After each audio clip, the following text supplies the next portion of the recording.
Welcome, dear listeners. I'm Jonathan Carlin. And I'm Benjamin Carlin. And we invite you to join us through the Griffin Door, your one-way ticket to the enchanting world of Harry Potter. So grab your wands and dust off your broomsticks and join us as we unlock the riddles inside Goblet of Fire, Chapter 16, The Goblet of Fire. What? It's the title chapter. It is the title chapter. Oh, man. And what a turning point it is for the entire wizarding world, you know? It really is. It's a big day. Like a lot of very important things for Voldemort's plan. Yeah.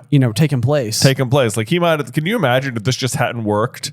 You know, it's like, and there we go. And Cedric Diggory and the goblet's out. Barty Crouch is like, oh no. What does he do at that point in time? Does he just be like, crap. That's it. Like he just like throws the leg on the ground and leaves. He's just like, let me get up my quill. Master, complete success. Harry's in the tournament. I've done it. I'm amazing. Don't let any newspaper. You can't trust Rita Skeeter, you know. You can't. You truly can't. By the way, I will be in hiding. Yeah, if you need me, don't come looking. I'm deep. I'm so deep undercover, bro.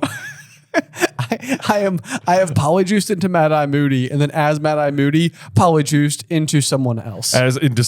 Yes. Florian Fortescue. I'll be running an ice cream shop. Not sure why I'm telling you this, because you're who I'm hiding from, but actually, I'm neither of those people. Whoa.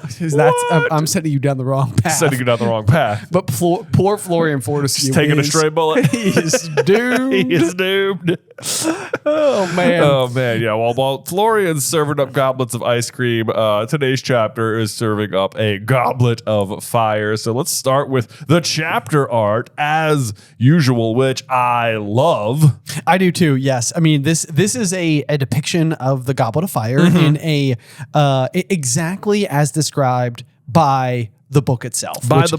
Which is what we're looking for. It's sort of like a kind of unimpressive hand carved wooden cup. It's like an Indiana Jones when he has to go get the Holy Grail, and it's just like, oh, there's all these fancy cups. Nah, it's just this wooden one. It's just this one. It's just a humble cup. It just doesn't look like much. It doesn't. It's just yet another thing that the movies get wrong about Goblet of Fire, which is such a long list. No one ever includes that they got the Goblet of Fire wrong, probably because the one in the movie does look fairly impressive and cool. But you know what? It's wrong. It should be wooden. It should be. That's like part of the problem is that it's a wooden cup that produces flames. Yeah. It's like what stone cup producing flames? That's believable. Wooden cup not burning whilst on fire.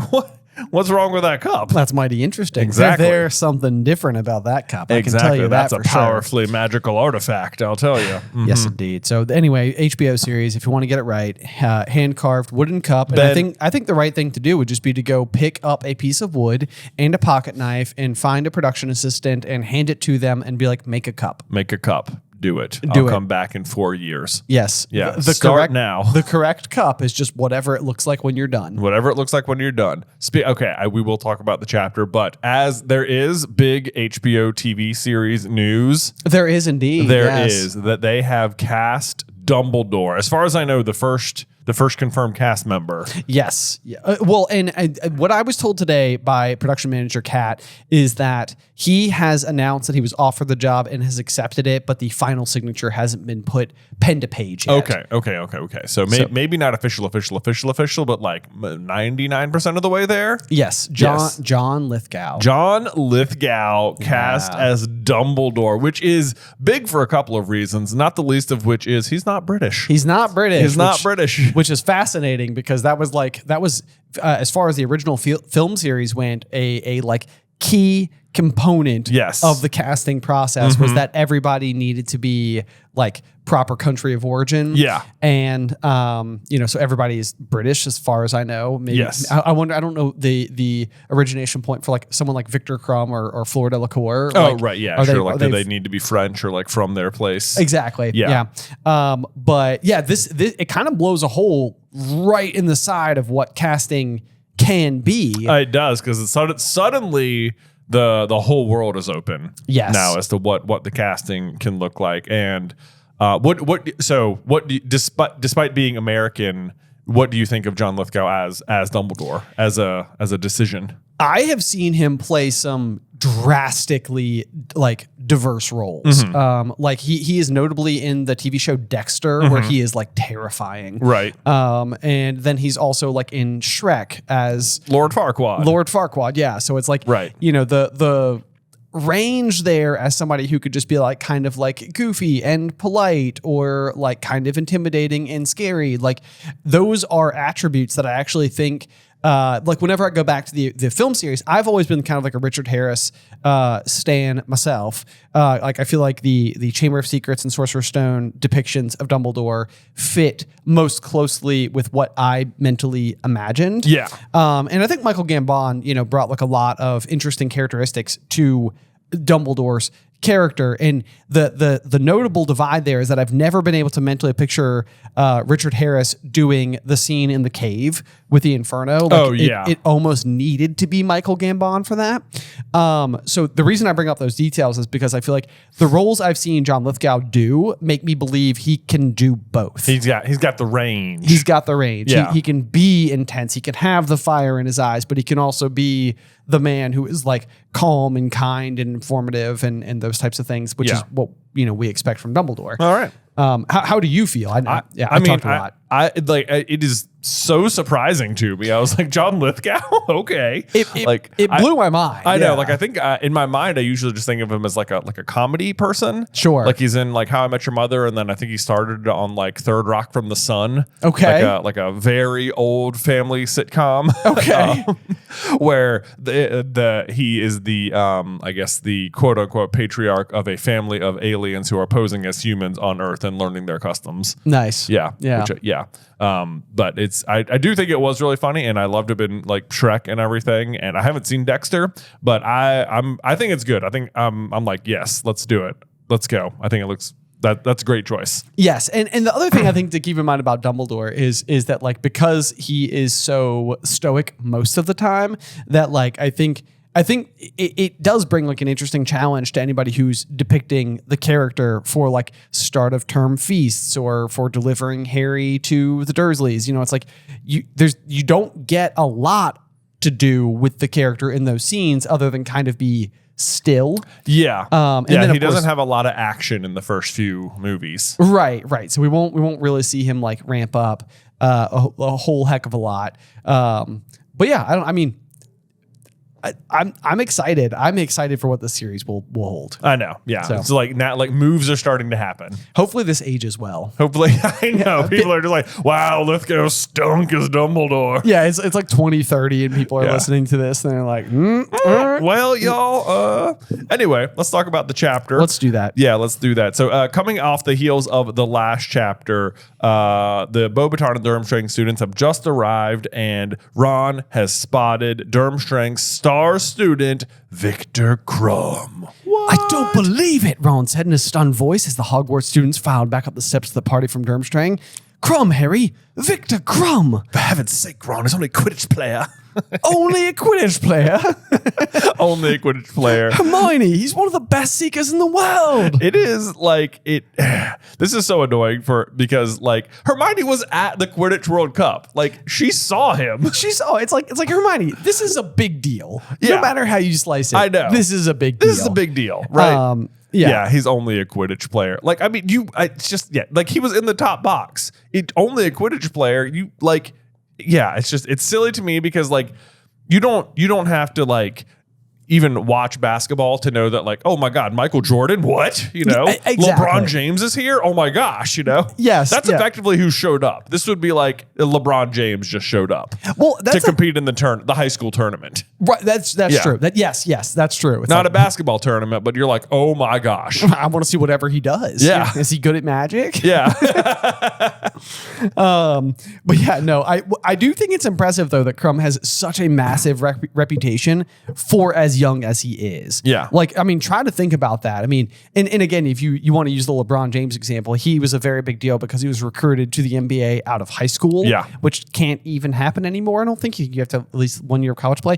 Anyway, not the point, but the point is that like, this is somebody who has gotten so good so fast that by the age of 18, where they can't possibly have more than maybe like a couple years of professional play. Like, he must be really good. I know. He's got to be so good. Yeah. I mean, he was at the top level. He was on the World Cup team, and he effectively the star. He caught the snitch. Caught the snitch at the highest level. I mean, bad move overall strategically, I would say, but whatever. Well, whatever. Yeah. The thing I really think we need to point out here, though, is that there's a really big sentiment that I feel like Hermione's going to express later, that the entire point of the Triwizard Tournament is this like international relations aspect. It's like while there's a competition, it's like we're also merging cultures and getting familiar with people from different places and you know, different styles of magic and whatever. Like, you know, that's the actual point of the Triwizard Tournament. Yeah. And eventually I think that Hermione is like going to grasp this so much better than Ron will, which, you know, is not exactly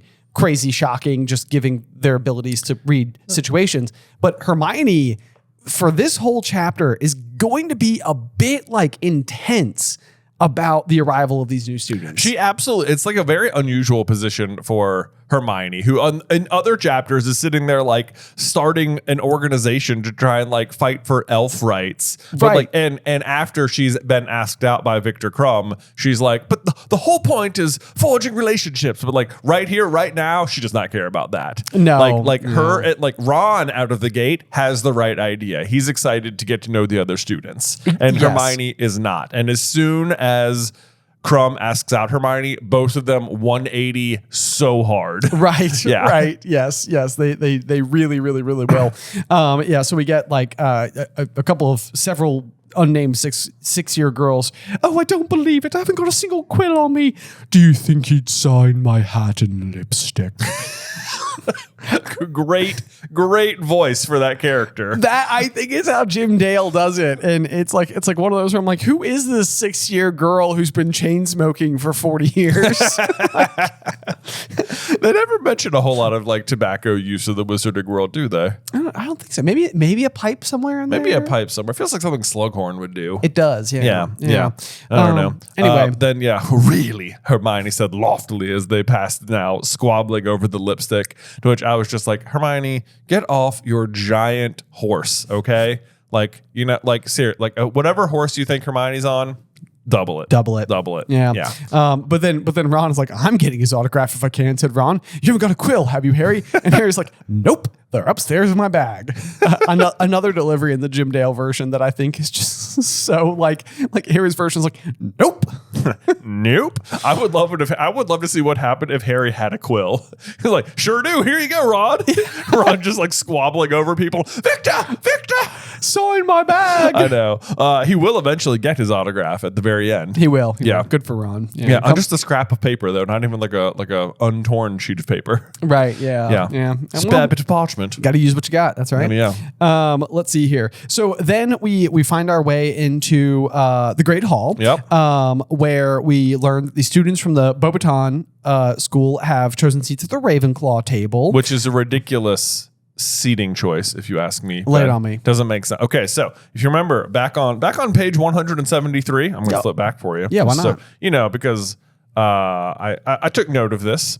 It says, Harry, Ron, and Hermione walked past the Slytherins, the Ravenclaws, and the Hufflepuffs and sat down with the rest of the Gryffindors at the far side of the hall. Now, like in my brain, I always imagine the doors to the Great Hall open in the middle and there's 2 tables on each side. Yeah, that's how I picture it too. That makes it sound like it doesn't. It makes it sound like it opens on one side and you got to walk past Slytherin, Ravenclaw, Hufflepuff, Gryffindor. Okay. Like that is the order of the tables. Right. As you walk in. So for the Beauxbatons to have walked in, that means they have walked in and gone past the first selection of seats, which would be Slytherin. And gone and sat at the second row of tables, the Ravenclaw tables. Right. Okay. Well, so, and I mean, I think there's a reason for that, which I'll come back to in just one moment.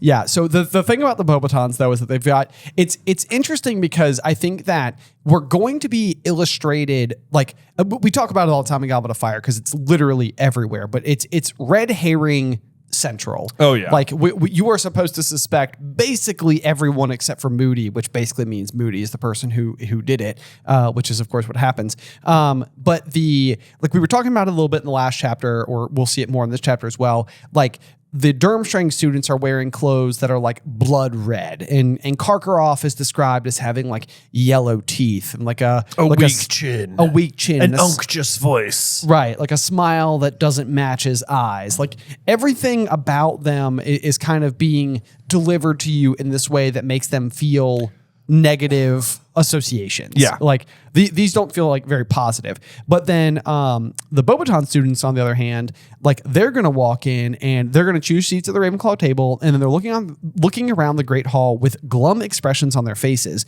3 of them were still clutching their scarves and shawls around their heads. Like, so all you can imagine is that like, these are people who arrived and they're like, not for us. Like we are not pleased with our accommodations. Not pleased with this. Yeah. No way. Hermione cannot stand that they're cold. It's not that cold. Why did they bring cloaks? Which also, yeah, why didn't they? I mean, you know? To be fair, yeah, that's a fair question. Yeah. It's like, you know, if you're like, if you live in a cold climate and go to the beach, it's not like you show up in like a parka. Right. You know, or if you live at the beach and go skiing, it's not like you show up in board shorts. Right. Like, you know, the weather. Right. Yeah. It's like this is a predictable problem. This is Madame Maxime not preparing her students appropriately. That's exactly right.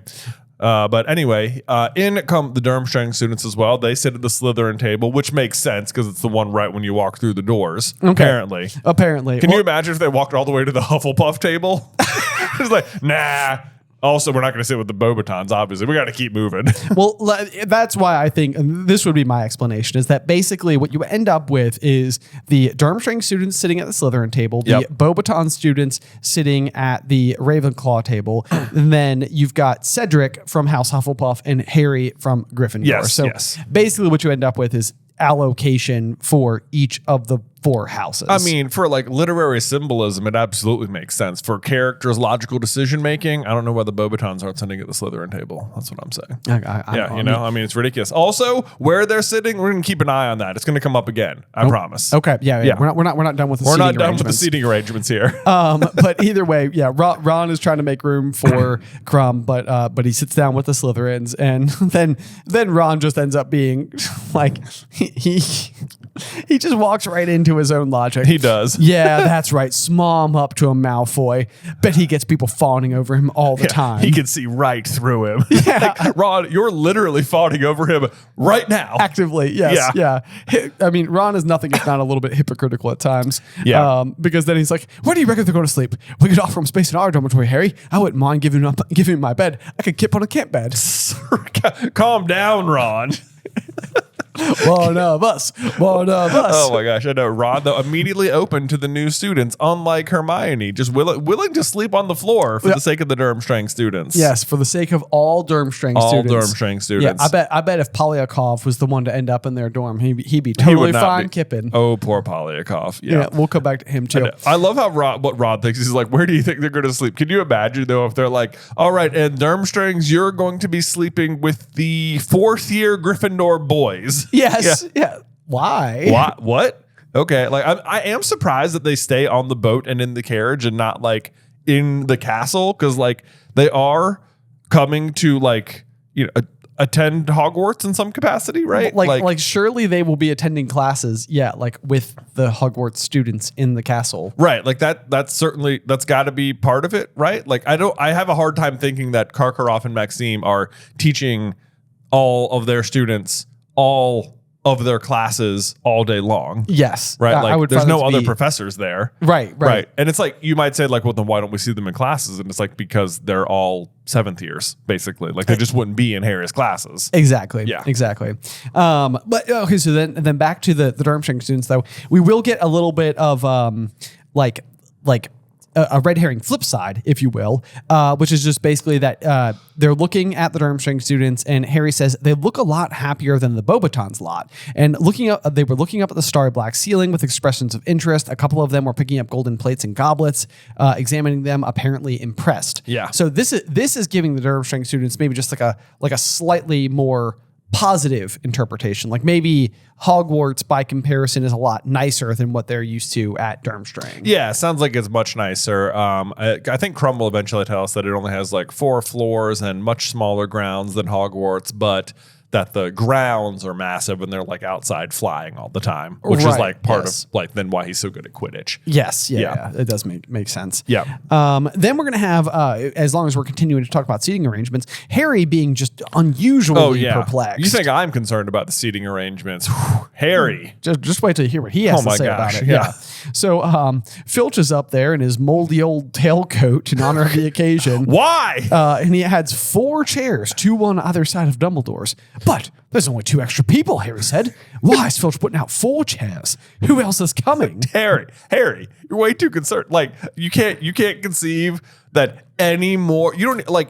You can't even conceive that maybe there's more than their headmaster coming. Right. Like I'm surprised it's only 1 staff member from each school. Yes. Like it's not even like a chaperone for the students or like a helper for the headmaster. Right. It's just the 2 of them. Just the 2 principals. Can't even conceive of that. Of course, that isn't the case. But like, you think this whole tournament starting and just that's it? There's only 2. Like, I mean, yeah. Like, think about it, Harry. It's you'll figure it out. More than anything, even if it's not trying to figure out like who will occupy the 2 extra seats, it's more to me just like who cares? Yeah. Like, also that. Like yes. if I walked into like a school assembly and there were 4 chairs up on stage, I'd be like, well, wait a second, we only have 1 principal. No, yeah, come on. Now, wait, what? What? I would just be like, I'm sure part of the production will involve 4 chairs. I know exactly. Yeah, that's exactly. Also, can someone please get Filch? Can the school not provide new robes for the man? No, like because his robes are manifested. I know. This is more proof if you ask me. Yeah, Filch is a poltergeist. Right. Like we will never let it go. Certainly, like the house elves have better, like they have like clean, like towels that they work in or whatever. Tea cloths or whatever. It's like the house elves have nicer clothing than Filch. Right. Yeah. Certainly they could give him a suit for like McGonagall in the last chapter was swarming around like cleaning everything, like yapping at all the Gryffindors to look their best. Take that butterfly thing out of your hair, Parvati. Right. But it's okay for Filch to wear a moldy tailcoat. He just simply can wear nothing else. He can't, yeah. He's a literal stick in the mud. He's a literal stick in the mud. He can't change clothes because they're all manifested on him. Right. Yes, exactly. Mm-hmm. Okay. So anyway, let's see here. When the headmistress appeared, this is in reference to Madame Maxine, the pupils from the Beauxbaton school all leapt to their feet, rather. A few of the Hogwarts students laughed. The Beauxbaton's party appeared quite unembarrassed, however, and did not resume their seats until Madame Maxine had sat down on Dumbledore's left-hand side. Trivia. Also, just like such high respect for, I guess, Madame Maxime coming from her students. Yes, but also like you're right. This is more of the red herrings where it's like maybe she commands a certain amount of like fear from her students or something. She often, I feel like, is described as like saying something in like an imperious tone, which feels like no mistake in a story where we've just learned about the imperious curse. Yeah. So yeah, like the idea that these students are like almost like behaving at her like will, like, I mean, you'd really have to be working hard to like sniff it out, but it's not there. Right. It's like a little there because like Madame Maxime is not really one of the bigger red herrings, but like there are a few bones thrown her way. Yeah. And I think that probably what's going on there is that like Ludo Bagman is certainly going to be a rather huge one. Karkaroff is a massive huge one. And Mr. Crouch is a big one. And Mr. Crouch. And then just as always, I'm sure there's some degree of frustration at or near or around Snape. Yeah, absolutely. Yeah. Those are like the 4. Those are the 4 big ones. And then she's there as well. Right. Yes. Yeah. Yep. Let's see here. Then we get the introduction from Dumbledore, who says, "Good evening, ladies and gentlemen, ghosts, and most particularly guests." Yes, I have great pleasure in welcoming you all to Hogwarts. I hope and trust your stay here will be both comfortable and enjoyable, even though you won't be really staying in the castle. Right, yes. But then one of the Beauxbaton girls, still clutching a muffler around her head, gave what was unmistakably a derisive laugh. I know, so rude. This is actually Floor. That's exactly what I was going to say. Yep. So that's something to bring up because we're going to get a couple of scenes with the champion herself, even though she's not been named yet. Hermione has another one of these like kind of snappish moments where she's like, "No one's making you stay," bristling at her. What happened to Hermione when she visited France? I have no idea. You know? Yeah, someone really hurt her. Who hurt you? Who hurt you, Hermione? Why are you being so mean to the French students? I have no idea. Let's see here. We get the announcement that the tournament will be officially opened at the end of the feast. And then as Dumbledore sits down, Harry saw Karkaroff lean forward at once and engage him in conversation. Yep. That little piece I think is kind of interesting because it's like, it does seem like Karkaroff is like very eager to speak to Dumbledore. And there's a piece of me that believes that what we're actually seeing here is like maybe Karkaroff trying to get like on Dumbledore's good side, possibly.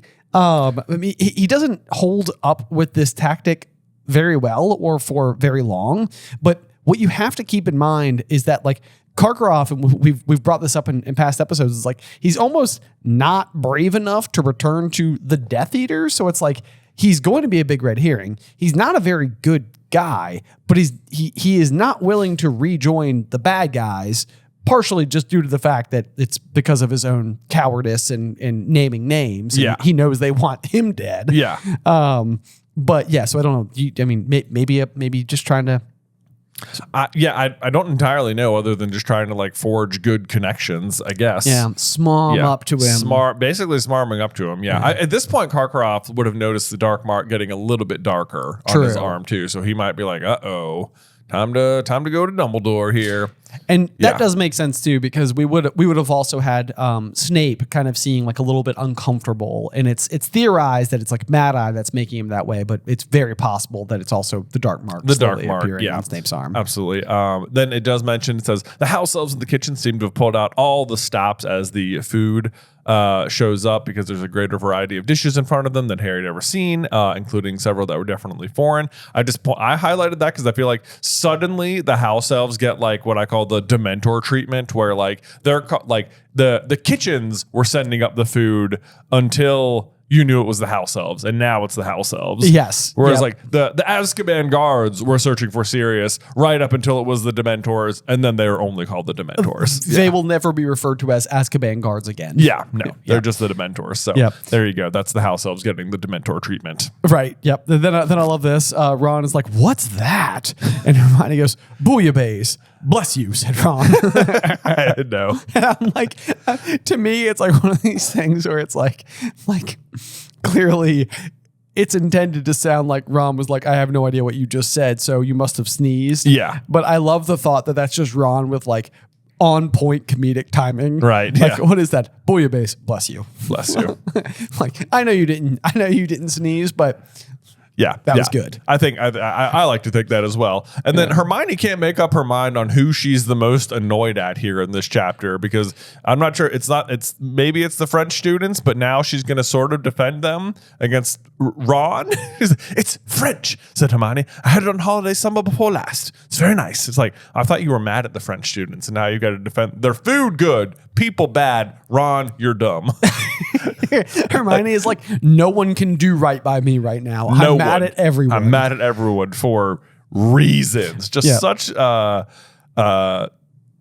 like this feeling of superiority she's exuding right now. Yeah, but I like Ron's response. He goes, "I'll take your word for it," said Ron, helping himself to black pudding, which I had to look this up, but not for nothing. It is made at least rather consistently with like beef blood. Yeah. And so I do feel like that's very intentionally almost like having bouillabaisse be this like particular French dish, and then Ron's like, "No, thank you. I'll eat my particular British dish now." Yeah. Thank you. Thank you about that. It is. Yeah. Black pudding, AKA blood sausage.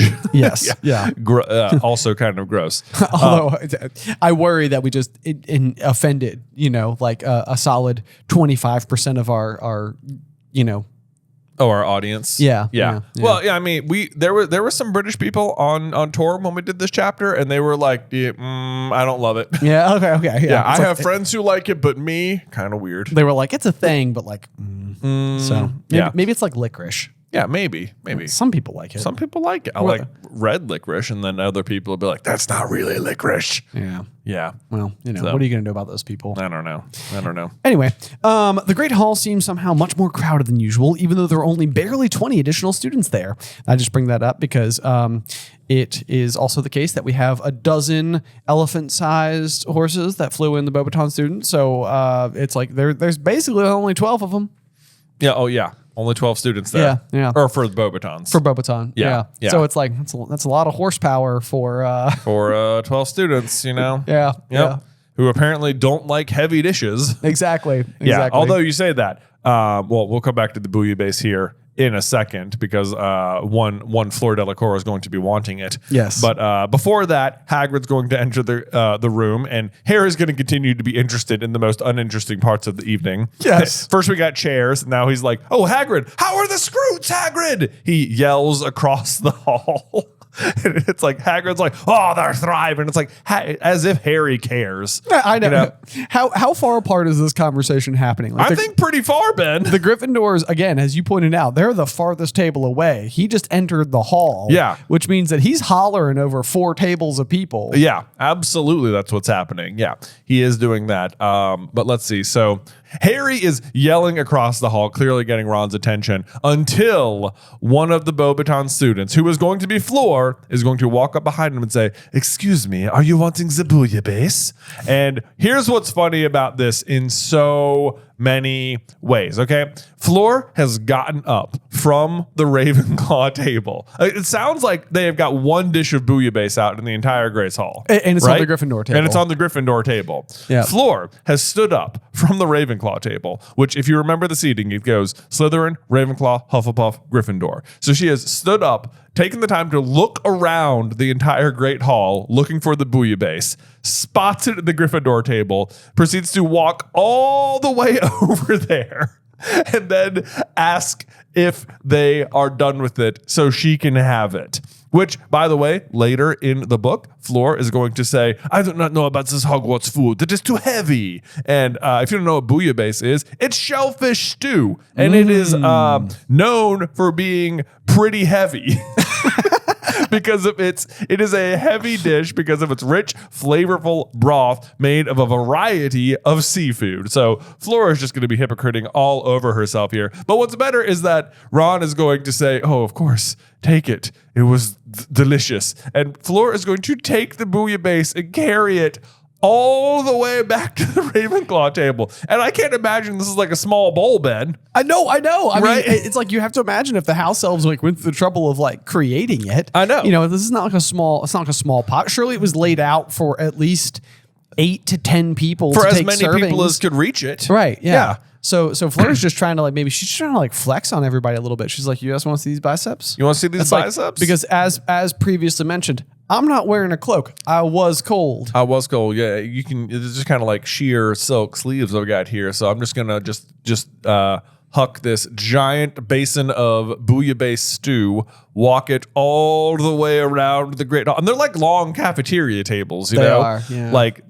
don't be like you can't just there's not like a path in between. You got to walk all the way to one end, down, back midway up, pick it up, and then make that giant horseshoe journey again back to her seat. And just so funny to me of thinking of Fleur carrying the soup around the hall. I know, because that's the other thing too, is that soup is not like an easy thing. I'm thinking of Kevin from The Office. Yeah. When he spills the chili. Yes. Yeah. Oh my God. I hope it's that big of a... Yes. Just a comically large. I hope in the movie they include the scene and it is just a way too big bowl of bouillabaisse that Fleur has to carry across the... And everybody's like... What? And why? I hope the actress has no idea. And they're like, "Okay, so today you're going to have to carry this over here." And she's like, "I'm going to have to do what?" I'm like, "Yeah. I will not be doing that." Like, it's pretty heavy. And also you're part Vila, so you need to look like glam. Glam. And you're a champion. So it should look pretty effortless. So I hope you've been hitting the gym. Like, I thought this was for the tournament. It was for the bouillabaisse scene. It's for the bouillabaisse scene. Yeah, absolutely. It's like 40 pounds, maybe more. Right. Yeah, of soup. Anyway. Moving on. Let's see. So Ron is immediately put under the effects of the Vila, and he just sort of starts drooling over. He's like, yeah, it was excellent. Yeah. Yeah, very, very breathy. We can only imagine. Breathy, of course. But Harry started to laugh, and this is kind of funny because it says that the sound seemed to jog Ron back to his senses. And this is funny because now that Harry has gone through Imperious training, he is not being impacted by Fleur, by the Vila at effects, all. which is literally the next thing that Ron will say is she's a Vila. Yeah, and then Hermione, who again is just in a terrible mood. Of course she isn't, said Hermione tartly. I don't see anyone else gaping at her like an idiot. And I love that the next line is like, but she wasn't entirely right about that. Yes, as the girl crossed the hall, and again quite far, many boys' heads carrying turned, the soup, and some of them seemed to be temporarily speechless, just like Ron. Yeah, I'm telling you, that's not a normal girl, said Ron, leaning. Good instincts on Ron here. Yeah, they don't make them like that at Hogwarts. Then I love this line from Harry. They make them okay at Hogwarts. Yeah, said Harry without thinking. Yes. Like you could imagine, just like, did I say that out loud? Hermione's just staring at both of them, being like, "You guys are morons. Yeah, you two are my best friends. I need to pick new best friends. Yeah, certainly none of those French kids. Not them. Yeah, not them. Yeah, she's gonna hang out with the Bulgarians. Exactly. But for real. She actually will hang out for the Bulgarians. Fortunately, at this moment, the mystery of the 4 chairs is solved as the 2 remaining empty seats are filled by Ludo Bagman and Mr. Crouch. Which, as a reminder, as of this moment, Mr. Crouch is already under the Imperious curse. Yes. Yeah. So he's going to start kind of seeming like maybe he's a scooch off, but the same way that we know that like Moody exhibits strange behaviors, we also know that Barty Crouch is this very like time stringent, detail oriented, like his head never leaves the office. So like maybe some of his behaviors, maybe in contrast, like Ludo, who's going to seem so jovial and upbeat, just like at the Quidditch World Cup. Like again, I mean, not to keep using the phrase stick in the mud, but like it's, I feel like we are designed to believe that Barty Crouch Sr.'s unusual behaviors is just sort of like him being that kind of human. Yeah, that he's just like a very strict person who has very no nonsense, no time for that kind of humor. Exactly. Yeah. So the idea of this like Triwizard Tournament, it's like, could that possibly be the most important thing? And it's like, I'm here now. I did it. Okay. Yeah. Rules. Yeah. But of course he is under the Imperious curse already. Yeah. Let's see here. So Hermione points out that they obviously just wanted to be there to see it start, which of course is like, is that really all that shocking? It's like, obviously they do. Yeah.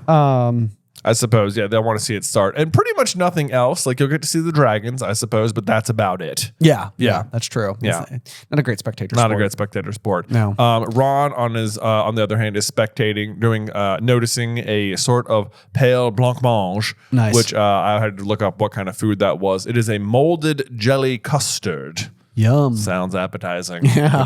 I bet it is, but it's just like a giant, like, I imagine like a giant, like, milky jiggler, you know? You know how everybody loves it when you combine gelatin and dairy? Yeah, you know? It sounds like something out of the 50s. It does. Yeah. But he's positioning it to his right so that it was clearly visible to the girl from the Ravenclaw table. Yeah, he's like, maybe she'll walk all the way over here again. Again, yes. At some point in time, it's like, why is she walking? Maybe she got a thing for Ron? For Harry? Ron? I mean, Harry did just make a lot of noise. He's just like, Hagrid! Yeah, that's... How the scroots, Hagrid! And she's like, ooh, what's that kid? Is that Bouillabaisse? Is it Bouillabaisse? All right, let's see. Score! Once the Golden Boys score. Yes. Sorry, that'd be oui. Once the golden plates had been wiped clean, Dumbledore stood up again. A pleasant sort of tension seemed to fill the hall now. Harry felt a slight thrill of excitement, wondering what was coming. Several seats down from them, Fred and George were leaning forward, staring at Dumbledore with great concentration. The moment has come, said Dumbledore, smiling around at the sea of upturned faces. The Triwizard Tournament is about to start. I would like to say a few words of explanation before we bring in the casket. Casket. What a word choice. What a word choice. Hopefully no one dies. Hopefully no one dies. Absolute foreshadowing and use of the word casket here and not like box or anything else. Container. Yeah. No. Casket, because inside the casket is the Goblet of Fire. The tournament will open with a casket and end with one. Oh! You said it. You said it. A whole bunch of people in all their cars or washing dishes or whatever they're doing are like, oh no. We're not the only one to catch it either. He says casket and Harry says the what? So in case you didn't hear that, Harry, it's a casket, like, for bodies. Yes, for death. For death. Yeah, it is coming. Let's see here. Before we can get more into the casket, though, we got to introduce, excuse me, Mr. Bartemius Crouch, head of the Department of International Magical Cooperation. I feel like the use of his long form name there is a way to kind of get you to start forgetting that his name is Barty Crouch. Yes. And then Mr. Ludo Bagman, the head of the Department of the Magical Games and Sport. There's a much louder applause for Bagman than Crouch, perhaps because of his fame as a beater, or simply because he looks so much more likable. Again, I think this is playing into sort of like how we interpret Barty Crouch Sr., as if anything that seems askew about him is just like to be expected. I know, but it does say like Bartemius Crouch did not smile or wave when his name was announced. And it's like, it's like that you're just like, oh yeah, because he's so strict and he's like a Percy, he's a stick in the mud, he's not having fun. And it's like, no, it's because of the Imperious Curse. Yes, he's probably just like slack jawed, drooling out at the room. Yeah, pretty much. I'm like even if you're strict like that, like no one's organizing a giant high school tournament and not having fun with it. Exactly. Right? Yeah. It's like you did a lot of work. This is fun. He's just like, nah. Yeah, you're right. He's just like slack jawing out of the room. Like, what? Was that my name? That was my name. Cool. Do I have a role here? Yeah. Harry thought he looked strange in wizard's robes. I'm almost like, maybe he doesn't even normally wear them. Like I feel like maybe Voldemort doesn't even know what he wears. He's just like, yeah, put on wizard robes. You're going to Hogwarts. You got to look good, dude. I don't even know. This is my formal robes. I don't even what. It's the wrong occasion entirely. Yep. Let's see here. We learned that the Bagman and Crouch are going to be part of the judges alongside Professor Karkaroff, Madame Maxine, and of course Dumbledore to judge the champions' efforts. Let's see here. The casket, then, if you please, Mr. Filch. So what I think is interesting, it says, Filch, lurking around unnoticed at far corner of the hall, now approached Dumbledore carrying a great wooden chest encrusted with jewels. So even though the goblet itself is going to be very plain, the casket is very fancy. Which I think is very, I don't know why it's like so different. Like you'd think the jewels would be on the cup as well. You would definitely think that. Yeah. Who knows? Maybe it's just so that nobody ever steals it in the interims or something. I guess so. Yeah. Anyway, but so then let's see here. Dennis Creevy actually stood up out of his chair to see it properly, but being so tiny, his head hardly rose above anyone else's. He's so small. Yeah. So it says, we also learned that the instructions for the tasks the champions will face this year have already been examined by Mr. Crouch and Mr. Bagman, notably not the headmasters, which is so weird that they're the judges, but like they're so integral to the tournament, but also like don't know what's happening, but at least it is there that they don't know, I guess. So like that's supposed to be like Mr. Crouch and Mr. Bagman, like they know the dragons are coming, but Dumbledore and Maxime and Karkaroff don't. You're right. Yeah. Right. Yes. Yeah. And they've made the necessary arrangements for each challenge. There will be 3 tasks spaced throughout the school year, and they will test the champion in many different ways.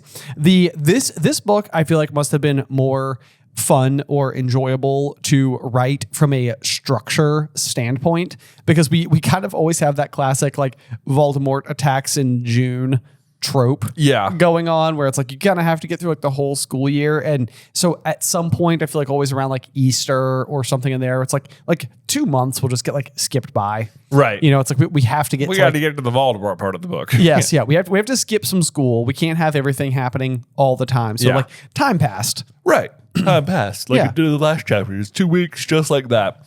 But yeah, this one, it's like, yeah, you're right. It's very, very neatly structured out, where it's just like the Beauxbaton arrives, then they do the Goblet of Fire, then there's Harry's chosen as champion, Fallout, then we learn about the dragons. First task, unexpected task, Yule Ball, second task, third task. It's just like boom, boom, boom, boom, boom. Yes, it kind of gives you like a thing to have placed. Yeah, I even feel like Quidditch probably on some level is playing an amount of a role to give a structure to the story in the same way. Yeah, I think you're right. Like, okay, yeah, but we're between like the start of the year and Halloween, so there's got to be a Quidditch match, and then another one, and then we're here. Yeah, right, exactly. Yeah. Helps advance the story. Right. Yeah.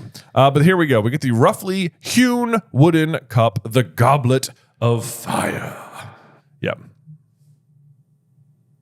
don't notice. Sorry. Oh, that's okay. I was like, anything else? Sorry, yeah. The roughly hewn, I had it note, but I didn't read it, so sorry. So then we get the roughly hewn wooden cup, the Goblet of Fire, filled to the brim with dancing blue-white flames. Dumbledore closes the casket, and it tells everyone that aspiring champions have just 24 hours to put their names in. So just one day from when they get there, it's like they'll have the feast again the next night, which will be Halloween. And he says the goblet will be placed in the entrance hall where it will be freely accessible to all those wishing to compete, which is just like, this is where Dumbledore's going to have the age line, and that's like the clearly the protection that's going to be good enough. You no need to guard it or anything, or put like a teacher out there to be like, oh yeah, who are you? Cool. Cedric, you're old enough? Cool. Put your name in. You know, no checking system. Age line is good enough. Yes. Yeah. So that one's kind of interesting because it will eventually come up that Dumbledore sort of like he will ask Harry, like, did you ask an older student to put it in for you? So like Fred and George are over there like concocting, you know, aging potion. It's like they could just ask Angelina to drop their name in. I know, right? You know, like that would have worked. That would have worked. Yeah. Yeah. The solution's so simple. It's like as if they just trust that Dumbledore is so impenetrable that they'll have to be extra clever to trick it. And it's like, nah, just the simple thing would have worked. Yes, exactly. Yeah. And then we get like another kind of like big detail that I think probably was vitally important to how this story is crafted. But it says once a champion has been selected by the Goblet of Fire, he or she is obliged to see the tournament through to the end. The placing of your name in the goblet constitutes a binding magical contract. Yep. There can be no change of heart once you have become champion. Please be very sure then if you decide to play, you are wholeheartedly willing to see it through. And that detail I think is very important because this is like what is going to ultimately force Harry's participation, like because it begs the question of, if you must compete, if you must see it through to the end, if there is a binding magical contract, then what happens if you don't? Right. And this definitely kind of hails back to this idea of like an unbreakable vow kind of relationship that you have with the goblet itself. Yeah, which we aren't really introduced into the unbreakable vow. We won't get more information on that until like book 6, I think. Yep. But when Snape and Narcissa Malfoy make one together. But the idea behind that is that once the vow is made, if you break it, you die. So it does make it sound like if you get Harry's name in there, he does have to compete, or I guess the goblet will light him on fire or something. I don't know. Something, yeah. So anyway, then we get a little bit of conversation about the age line. And I think Hermione's pointing out like that anybody under 17 won't stand a chance. George is just sort of like, speak for yourself. And then he says, you'll try to get in, won't you, Harry? And I'm like, this must be so hard if you're Ron. I know.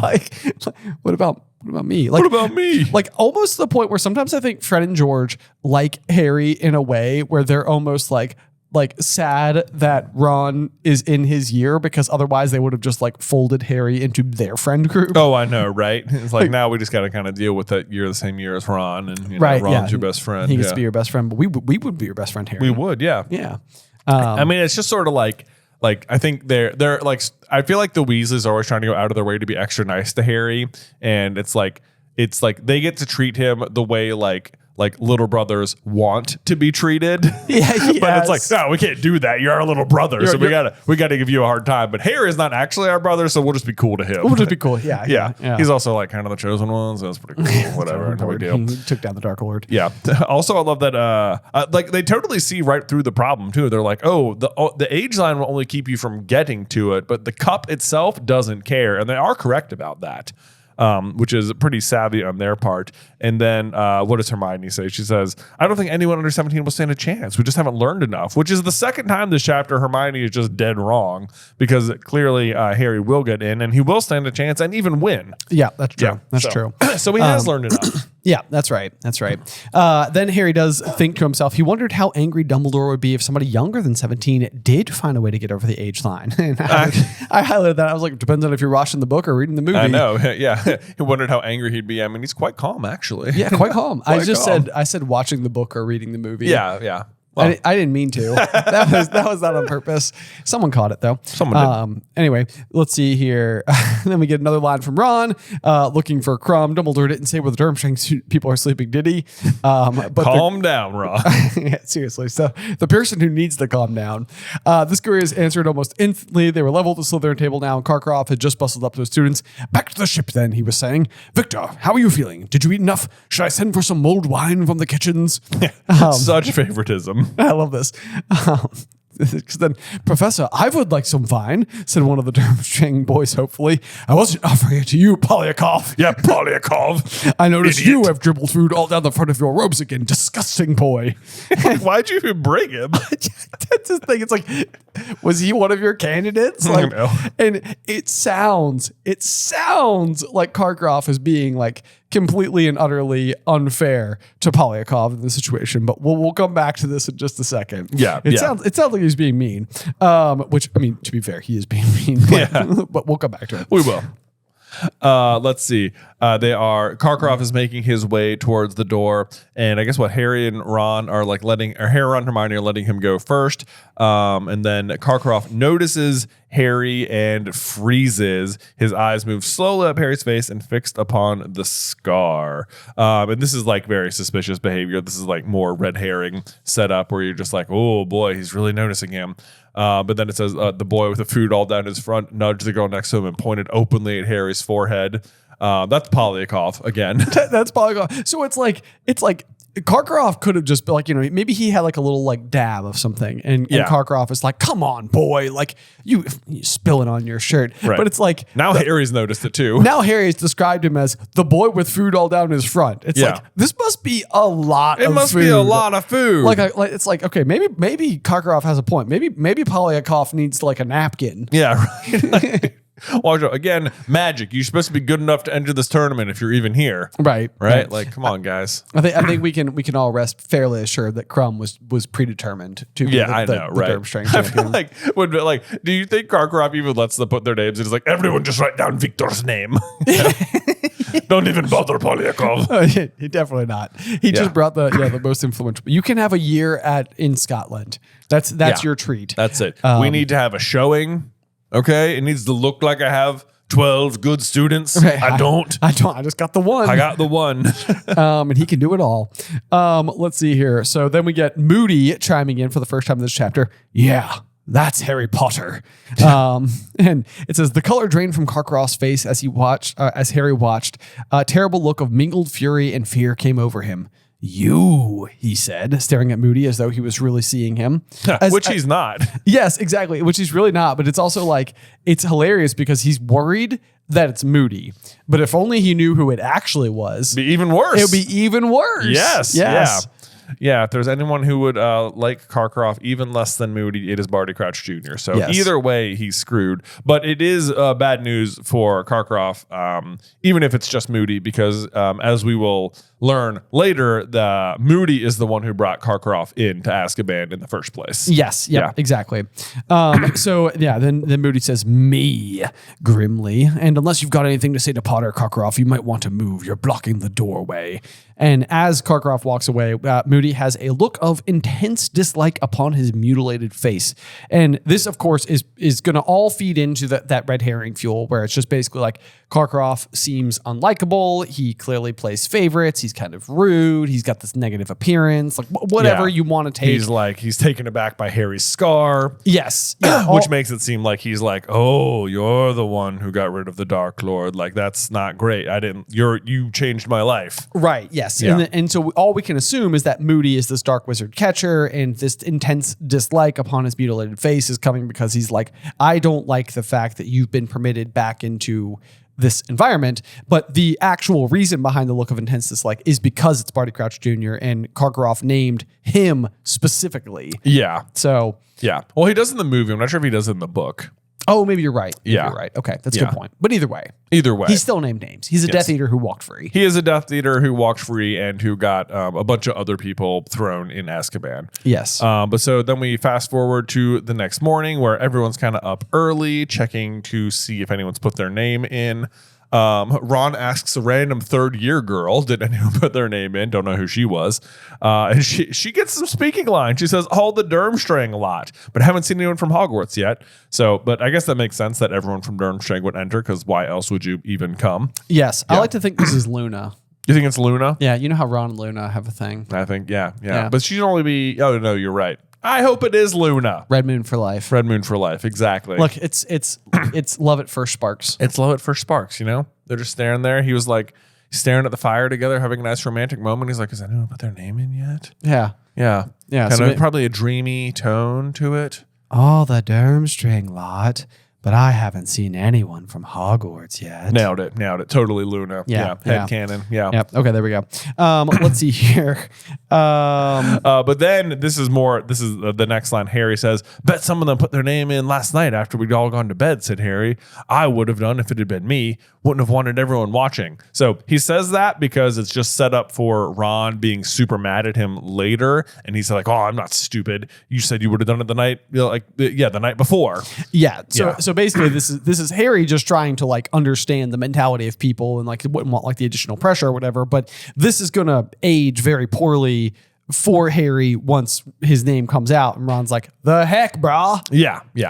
But so pretty quickly, Fred and George show up as well. They've just completed their aging potion and are very excited to take it. They say, 1 drop each, said George, rubbing his hands together. We only need to be a few months older, to which I'm like, yeah, but like, why risk it, man? Why risk it? Yeah, like, if you only need a few months, then like, just surefire hit it, you know? Yeah. Give it a gulp, you know? Give it a gulp. Give it a gulp. A little gulp ski. And so, I mean, in a few months is kind of like a mild estimate as well, because we know that they're born on April 1st or April Fool's Day. So that would mean if this is October 31st, we'd have November, December, January, February, March. So 5 months. It's almost half a year. Are they're just 1 year older than, no, they're 2 years older than Ron.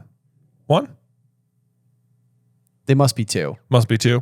Because if they just need to be a few months older, then... Oh, you're right. Yeah. Ron's 4. Oh, and they didn't get as many OWLs, so they're definitely 6th year. And okay. Ron's in 4th year. Okay, got it. Yeah, you're right. Yeah. You're right. Okay, never mind. I was going to say, because Ron's born on March 1st, so if they're born on April 1st and it was just 1 year later, then they would have been born like less than 12 months apart.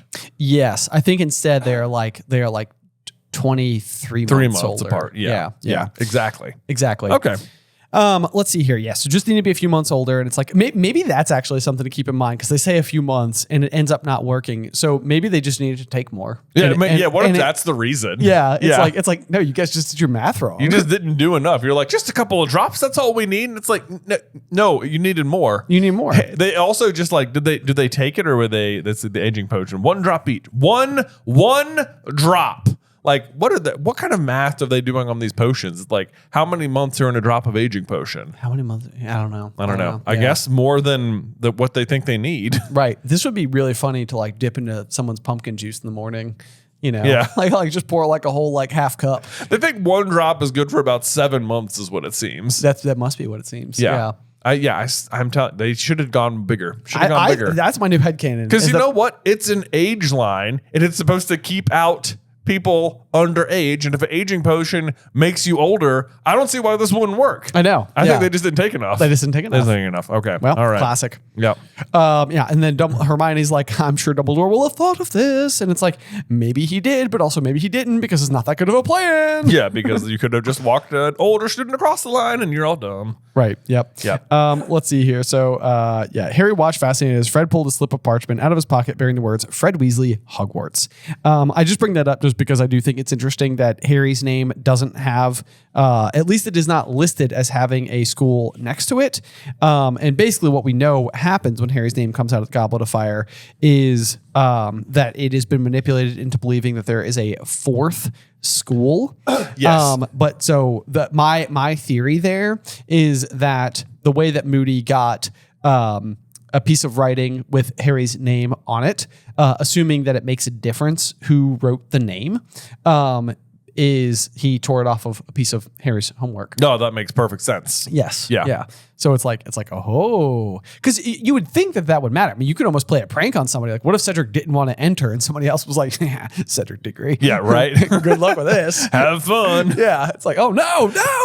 no, I didn't mean to. Yep. Yeah. You'd think this is another thing. You'd think the Goblet could like suss that out. It'd be like, well, like he's like, if he wanted to enter, he'd have put his own name in. Yes, exactly. Right. Exactly. Yeah. You'd think it'd be that sophisticated. Yeah. But apparently not. Yeah, guess not. Let's see here. So then Fred takes a great step over the line. For a split second, Harry thought it had worked. George certainly thought so, for he let out a yell of triumph and left after Fred. But the next moment, there was a loud sizzling sound, and both twins were hurled out of the golden circle as if they had been thrown by an invisible shot putter. Nice. They landed painfully 10 feet away from the cold stone floor, and to add insult to injury, there was a loud popping noise, and both of them sprouted identical, long, white beards. Amazing. This was my stupid theory for this particular chapter, is that we know that Dumbledore supposedly won every single prize that the school offered. Yeah. We know that it's been 100 years since the last tournament. We know that if it's been 100 years, that would mean 1894. Dumbledore's born in 1881, meaning he would only be 13. Obviously, there was no age line back there, but we can just assume that Dumbledore tried to do the same thing and was just not capable of winning the Triwizard Tournament, and that's where he got his nice long white beard. There you go. He's had it since he was 14. Yeah. He's had it for the rest of his time. The fact that Jude Law didn't have that in the Fantastic Beasts movies, not a problem. Let's just not be preoccupied about things that don't matter. Yeah, right. Yeah. Was there an age line then? No. So where would the beard have come from? We don't know. We don't know. I just like that it happens to be the case that what they sprout is something that Dumbledore himself possesses. I would love it if they just couldn't get rid of it, and these were just like the twins just had beards now. That would be amazing. Right? Yes, just for always and forever. Just forever. Dumbledore's like, I told you not to do that. I told you not to do that. But then we get a really great, well, not a great piece of trivia more than anything. I suggest you both go up to Madame Pomfrey. She's already tending to Miss Fawcett of Ravenclaw and Miss Summers of Hufflepuff. Mr. Summers, like I was saying, both of whom decided to age themselves up a little too little. Let's see here. So then Fred and George set off the hospital wing, accompanied by Lee, who was howling with laughter. I know. Yep. Too bad he didn't just take one more step. Yeah. If only. If only. Yep.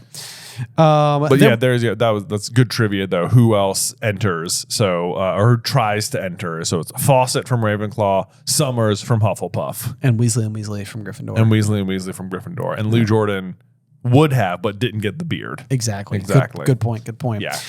Then we get a couple of other people from Hogwarts who could be potentially champions, but it feels like pretty much as much emphasis as we've had on Cedric. It was never going to be anybody else. There's a rumor going around that Warrington got up early and put his name in. Dean told Harry, that big bloke from Slytherin who looks like a sloth. Nice. All the Hufflepuffs are talking about Diggory. And this is going to be kind of interesting too. This is coming from Seamus, and it says, "But I wouldn't have thought he'd have wanted to risk his good looks." And I think this is kind of like an interesting way, and because he's going to do it again.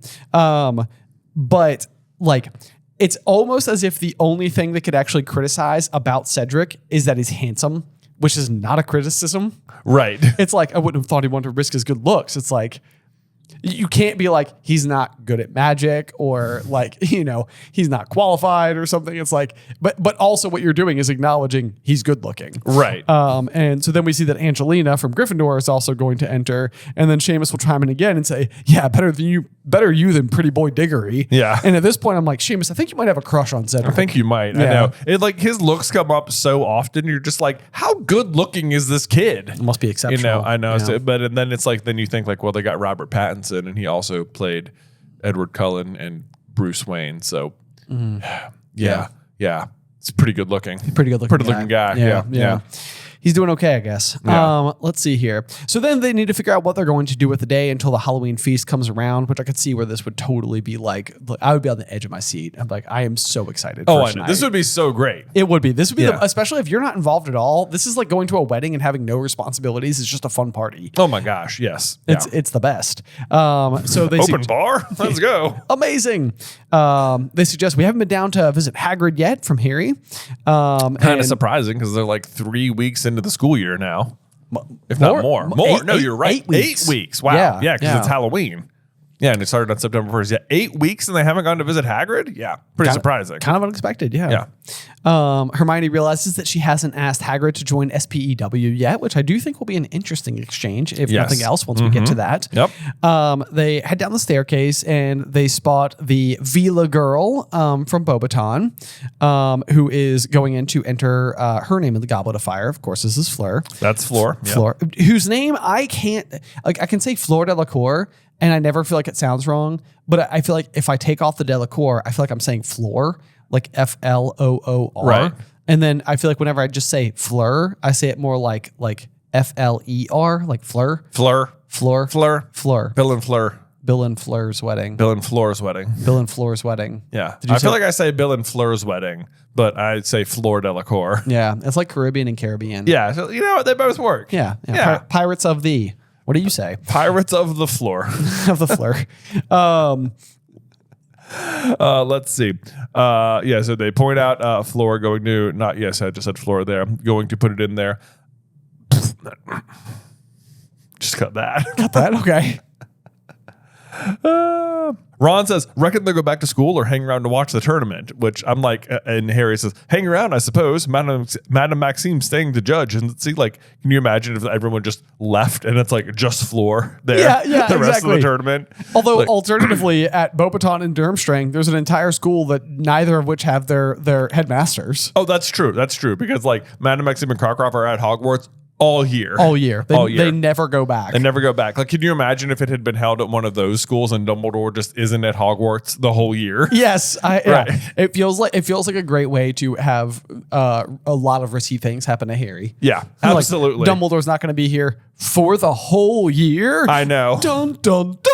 I can't believe Voldemort didn't consider that. It's just like, you know what? I'll do this whole thing. I'll get Harry to touch the Triwizard Cup in the maze. And it's like, can you imagine Warren be like, what if we had Barty Crouch change it to the Durmstrang school and then Dumbledore was there? And then he wouldn't be at Hogwarts. We could just get him. And he'd be like, no, shut up, Wormtail. My plan's better. So many things can go wrong. I have such good ideas. I have amazing ideas. You're just a dumb rat. Oh, man. But let's see. So Hermione runs up to get her SPEW badges, and they all head down to Hagrid's, who greets the door and says, about time. Thought you'd forgotten where I live.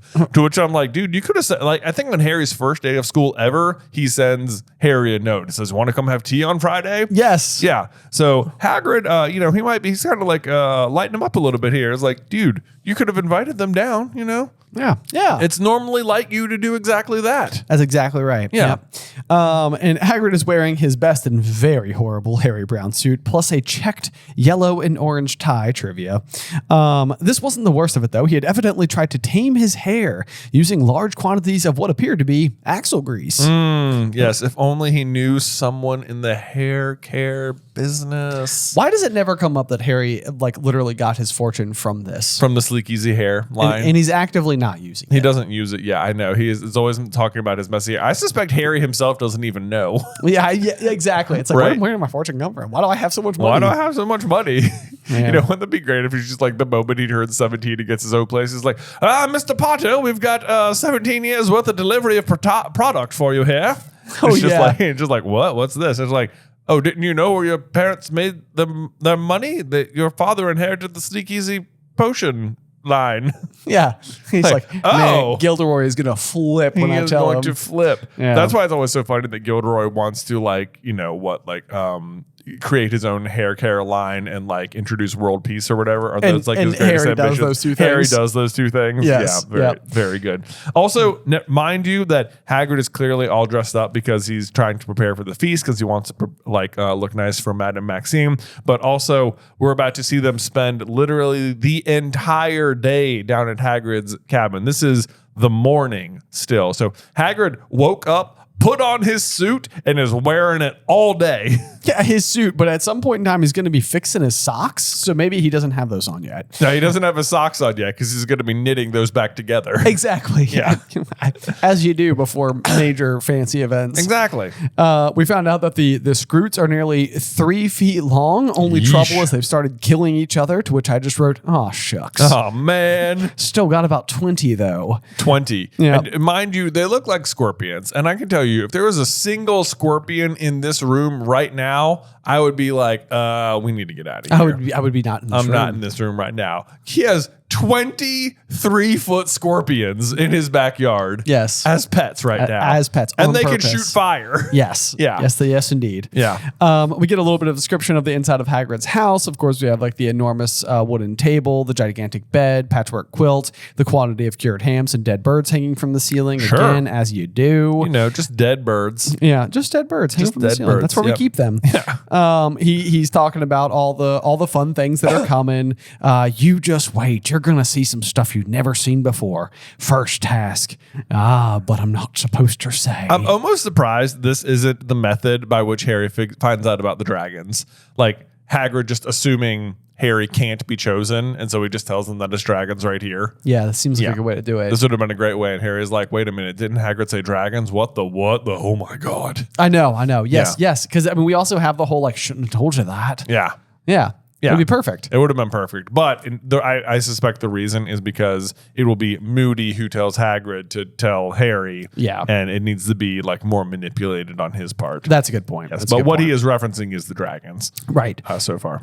They ended up having lunch with Hagrid, though they didn't eat much. Hagrid had made what he said was beef casserole, but after Hermione had unearthed a large talon from hers, she, Harry, and Ron rather lost their appetites. A large talon? Yeah. Is this poor cooking or like an odd dish? Because notably, cows don't have talons. Cows don't have talons. There shouldn't have been a talon anywhere near this dish. You know what? There is one creature that Hagrid has that has hooves and talons, though. Is it hippogriff casserole? Is this hippogriff casserole? He's like going to extraordinary efforts to protect and save Buckbeak, hiring the night bus, getting Buckbeak's own bed and probably toothbrush. Yeah. And yet he's cooking the rest of the flock. Yeah. You never hear about him, do you? He sure don't. He starts out with like 12, and then it's just Buckbeak. Or Witherwings. Yeah. What happens to the rest of them?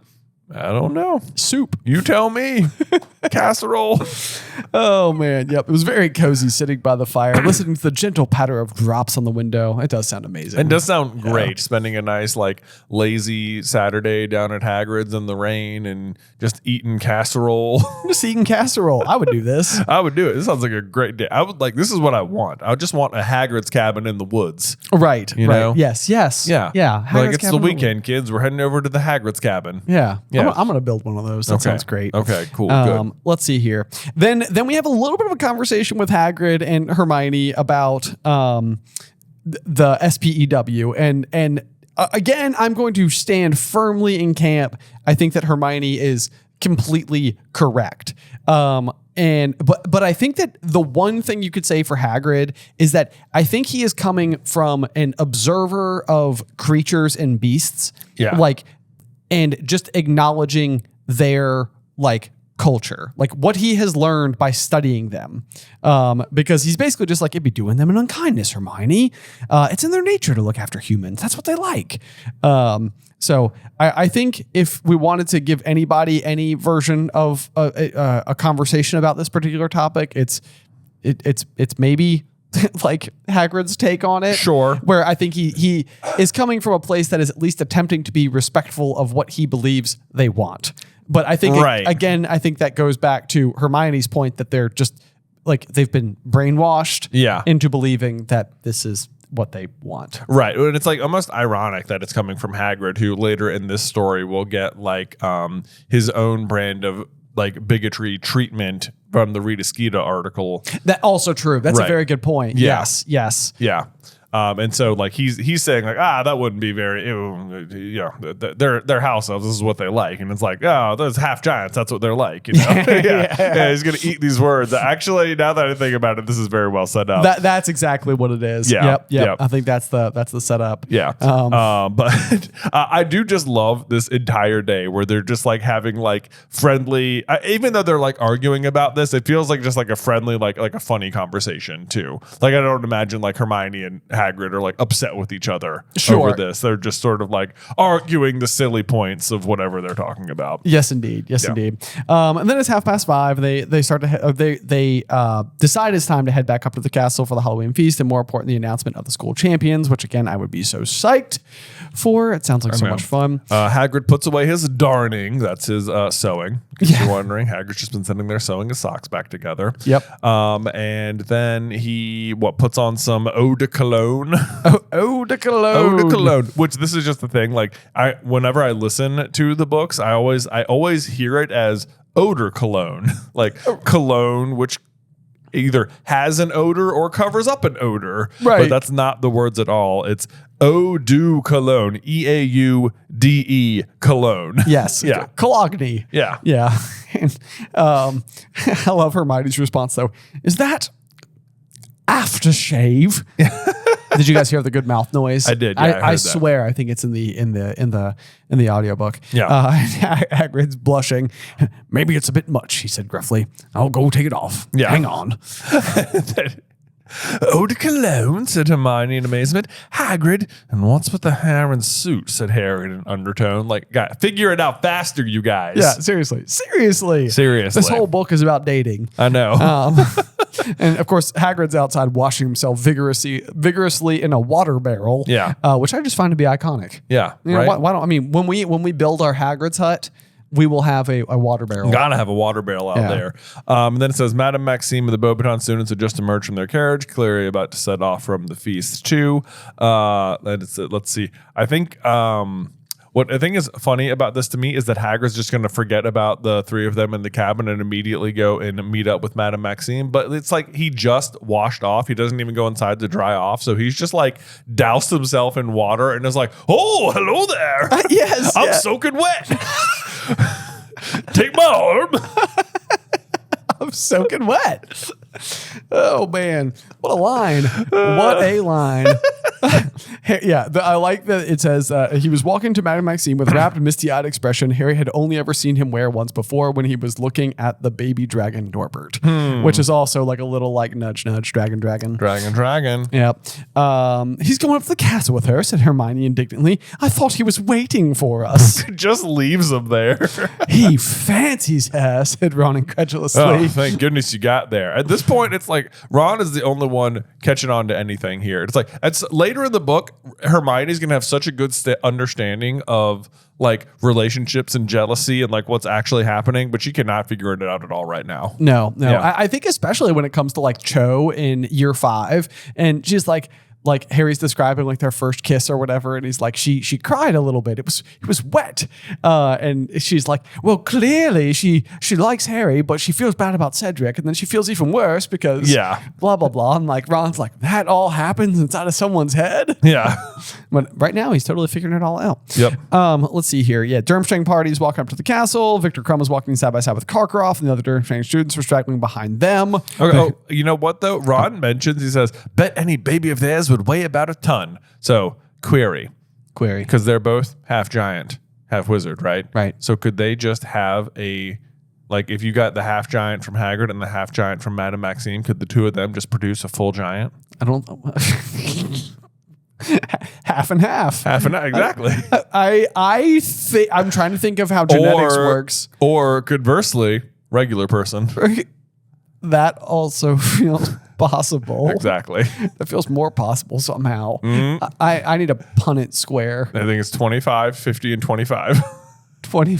Wait, what? You'd have a 25% chance of getting full giant, 50% chance of getting a half giant, and a 25% chance of getting a normal size wizard. Okay. There you go. I love it. Yep. This is science with Jay. There you go. Wizard genetics and how it works. Anyway, let's see here. The Goblet of Fire had been moved. It was now standing in front of Dumbledore's empty chair at the teacher's table. Fred and George, clean-shaven again, seemed to have taken their disappointment fairly well. Hope it's Angelina, said Fred, as Harry, Ron, and Hermione sat down. So do I, said Hermione breathlessly. We'll know soon. Yeah, of course, he hopes it's Angelina. Fred will ask out Angelina later in this book, too, the Yule Ball. So I think Fred has a little bit of a thing going for Angelina here. I think maybe. Yeah. It says, perhaps it's because their second feast in 2 days, but Harry didn't seem to fancy the extravagantly prepared foods as much as he would have normally. Talk about first world problems. My goodness. Seriously. Jeez, Harry. Especially because I don't think he's going to enjoy any food for the rest of the year. I know. If only he enjoyed this feast. Nope. Yep. He just wanted the plates to clear and to hear who had been selected as the champions. And finally, that does in fact happen. Dumbledore gets to his feet. On either side of him, who could it possibly be? No, it's Karkaroff and Madame Maxine. Ludo Bagman was beaming and winking at various students. Mr. Crouch, however, looked quite uninterested, almost bored. Because, again, he's under the Imperious Curse. Slack-jawed. He's basically just like... I wish it said that he drooled into his... Yeah, or had food running down his face. They pulled a Polyakov. Pulled an old Polyakov. Polyakov. A classic. And then, the goblet is about ready to make its decision, said Dumbledore. I estimate that requires 1 more minute. I'm like, wow. Wow, you got it down, man. Right, yeah, this worked out well. Okay, so the tournament only happens once every 5 years, right? Yep. Okay, and... It is the goblet, because in the next chapter, we're going to learn out that Ludo Bagham's going to say, but that's not how it works, Karkaroff. The goblet's already gone out. Right. It won't like to get into the start of the next tournament. It was like in the 100 years that the tournament hasn't been played, does that mean that while sitting in the casket, the goblet has just lit on fire for 24 hours on 20 separate occasions? And just no one's just put their names in? Almost certainly. It's just God. It's just whoosh. Will you guys please come play with me? I am so bored. But sitting in this casket. Yep. Yeah. Also, I love their determination that they're it has to be way safer, but we do still have to use the Goblet of Fire. We couldn't just do it in any other way. We could just have students nominate our teachers nominate students and be like, hey, these are exceptional students. Yeah. So that way we could ensure that only people of the correct age got in.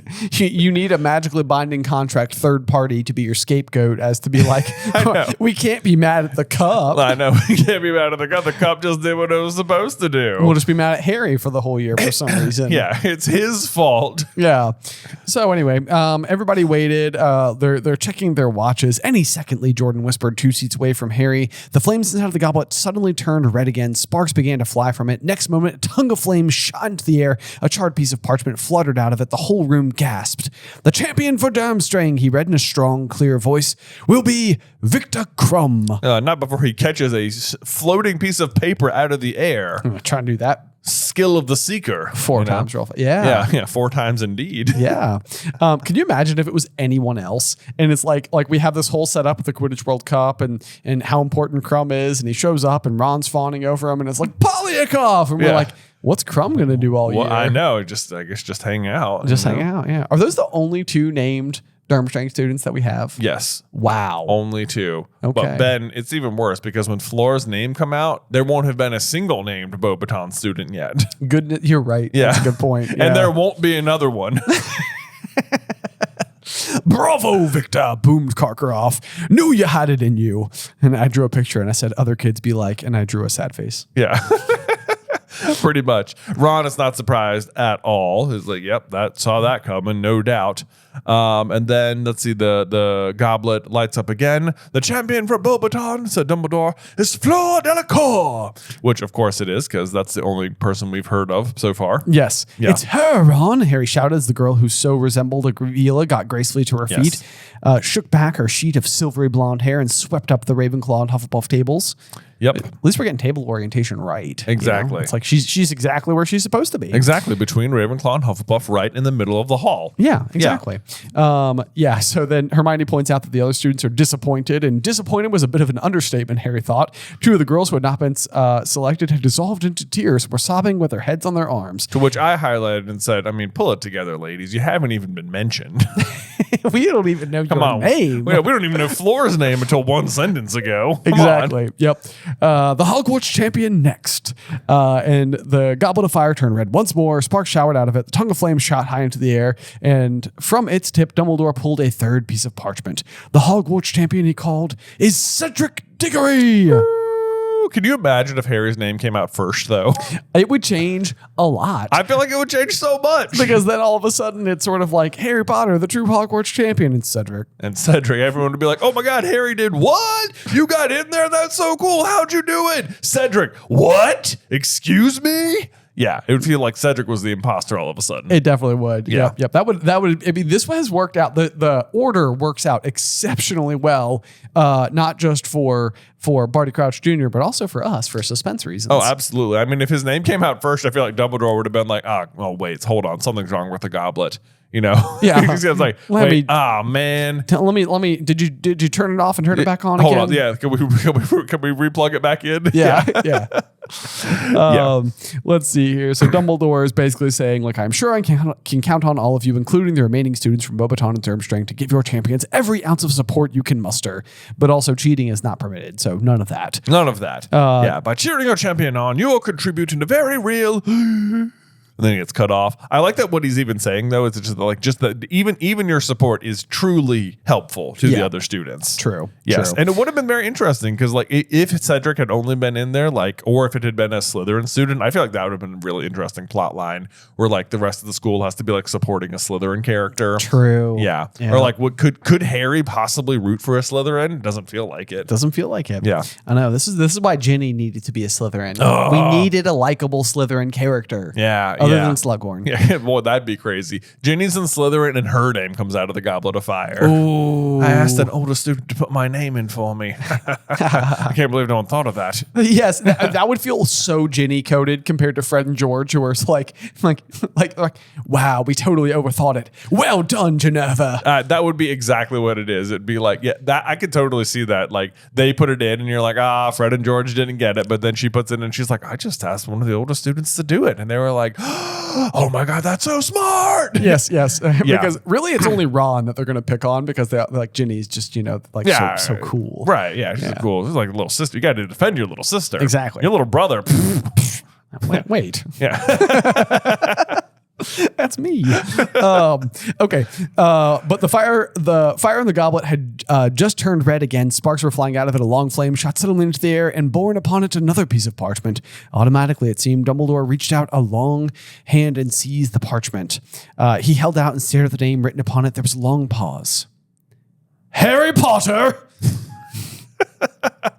And that is the end of the chapter, which, man, even when I read it now, like, it gives me chills. It's such a great, like, oh my God, what? I know. It's like, you really don't, I mean, of course, you probably have to assume it's going to happen. But I remember the first time I was like, oh, what? Like, it really got me. It's good. It's good. You're like, no way. Yep. It's a great cliffhanger. But yeah, that brings us to the end of chapter 16. But Jay, before we close off for the evening, do you have a review for us? I suppose that I do have a review for us, Ben. It comes from Sasscast21. Sasscast21. She says, is Snape being nasty part of Dumbledore's big plan? Hey, brother, I absolutely love the podcast and SCP channel. Definitely two of my favorite things to watch or listen to at work. I love the deep dives into the little details of the story. I feel like it brings so much life to it. I had a thought while listening. What if Snape is so mean because Voldemort needs to believe he never switched sides even after he fell? Dumbledore knew Voldemort returned, so it's possible he asked Snape to ask like a Death Eater would still, though probably didn't realize how far he would take it. I just think that Snape cares about the students much more than he lets on, and after being bullied for his high school career, would he really subject 75% of the students to the same? Might just me be being hopeful, but I kind of like it. No, I mean, I wish that we could find a good reason or more information that like would allude to such a detail, like, or even if like in the Prince's Tale there was an aside where it's like he can't believe that you like him or that you're like, yeah, like he's pretty rude to Dumbledore about Harry too. He is, yes, because he's kind of got that line. What is he? I'm trying to think. Maybe it's arrogant, just like his father. Yes. Yeah. Yeah. Like the other teachers report him as kind and curious. Right. Yes. Right. Yes. So it seems like even behind closed doors, Snape is not thinking of Harry in the most positive light. And then I also feel like his hatred of Neville is also attached to the situation, because if Neville had just been the chosen one instead of Harry, then Lily would be fine. Right. So I think it's also possible that like a huge part of the reason that like Neville gets so much of it is because not only does he not play a critical and important role in the eventual downfall of Voldemort. I mean, he does. He obviously does. But like he prophetically is not involved in that piece of the story. Right. And Snape knows the prophecy, because that's obviously where it originally came from. So he knows that Harry will be of importance. Neville just ended up being somebody who could have basically spared Snape what he loved the most. But then there's like the way he treats Hermione so often. Also true. Which is also terrible and has like no connection to anything. And you'd think if anyone he was going to treat nicer, it would be the Muggle-born Gryffindor students. Not even the like. I mean, Hermione in so many ways is like a reincarnate of Lily. Yeah. I mean, she's friendly and caring towards people, and she's incredibly smart, and she's Muggle-born, and yeah, like how does he think he is like making Lily proud by treating the Muggle-born girls poorly? Yes, all you can say is that it just speaks to like, you know, how terrible his experience was, in such a way that like he almost like ended up seeking a vengeance, or like leveling the score 2 decades later, rather than, I don't know, like settling the score. How? Like almost as if I've been made to feel small, so the way that will make me feel big is by making others feel small. I guess. I mean, it's not good. It's not good. Yeah. I mean, and you're probably right. That's probably a huge part of it. Right. Yeah. And I think stories like that can often go both directions. You know, like I think that there's certainly a degree of like, either you experience this. It reminds me a lot of like the way I felt during my JV soccer days when I was in high school, where it was like my whole sentiment was that I did not like the way that the older students were like hard on the younger students, as if this is part of like your process. Like it's the pecking order, right? Like they're older, they get to be mean to you. You're the shrimpy freshman, right, or whatever. So it was like, then when I got older in sports, I was like, I'm just going to be nice to the freshmen because I didn't like being treated that way, right? Exactly. You know. So, but I suppose you could also then be like, this is how the older students handle things. So you're the freshman, you have to carry the water bucket. Like, I don't know. I mean, we're well off of lore at this point. Just speaking more to the way that high school people behave. Yeah. So I'm right there with you. Like I desperately wish that we could give Snape a bone or feel as though there was like an excusable reason for his behavior. But I think there's too many instances where it doesn't seem like anybody's watching him. Yeah, and he's still just being a jerk. So yeah, I think even like in the occlumency lessons, you know, he's not like nicer behind closed doors or anything like that. How often or how busy do you suppose Dumbledore must be that he stops teaching Harry and somehow this is like never reported? Oh, that like he doesn't that no one tells Dumbledore that Snape stopped teaching him occlumency. Yeah, like it almost seems like Snape should be like, out, you know, like I'm not teaching you anymore, like this is it. And it almost seems like Harry should get a letter from Snape like a few days later. It's like, Dumbledore says we have to continue. I know. Like, yes, it does seem like that. Right. It seems like Snape like absolutely conceals that information from Dumbledore. Right. So I mean, but then you think about like Moody teaching the unforgivable curses, and it's sort of like this, like Dumbledore wants you to know, and it's like, does he? Does he want us to know? Right. Like, is this in fact approved curriculum? How much does Dumbledore know? Right. We don't know. We have no idea. We don't know. Yeah. He worries about, maybe he's just got bigger fish to fry. I guess so. But not what the occlumency? Not really. Occupants. Wow. You're right. Yeah. I agree with you. That's pretty big fish. That's like the main fish. That is the fish. That's the big fish. Right. Yeah. Right. He's been frying that fish for 5 years, man. Yes. It is very funny, I feel like, because I tended to think in the early days of Super Carlin Brothers that people really, really, really loved Snape. And it was almost like a hot take to think like, guys, are we sure that we love Snape? Like, yeah. But I feel like in time, it is just basically people just, they're like, it does seem like it's ridden a certain kind of wave where you're right. Like when you're reading the books, you're like, nah, it's like, oh, like Snape's not a great guy. And then you get to the end and you're like, oh, he was a great guy. And then you kind of like think that for a while. But like the more you think about it, you're like, he wasn't a great guy. It's like he's being mean to people so much long after the fact because he liked someone who married someone else and then died because of him. And now he's taking it out on everyone. Right. Yeah. It's like, I think a lot of people finished the books and they were like, oh my God, Snape was a good guy. And then they didn't read him again for like 10 years. A bit, yeah. Yeah. It's like, that was their last memory. It was like, oh, Snape was a good guy. But then when you read it again, you're like, well, to be fair, it happens to me with Malfoy all the time. By the time I get to the end, I just want Malfoy to have a redemption arc. But then when I read Chamber, I'm like, yeah. And you're like, maybe he's better in the next book. Yeah. No.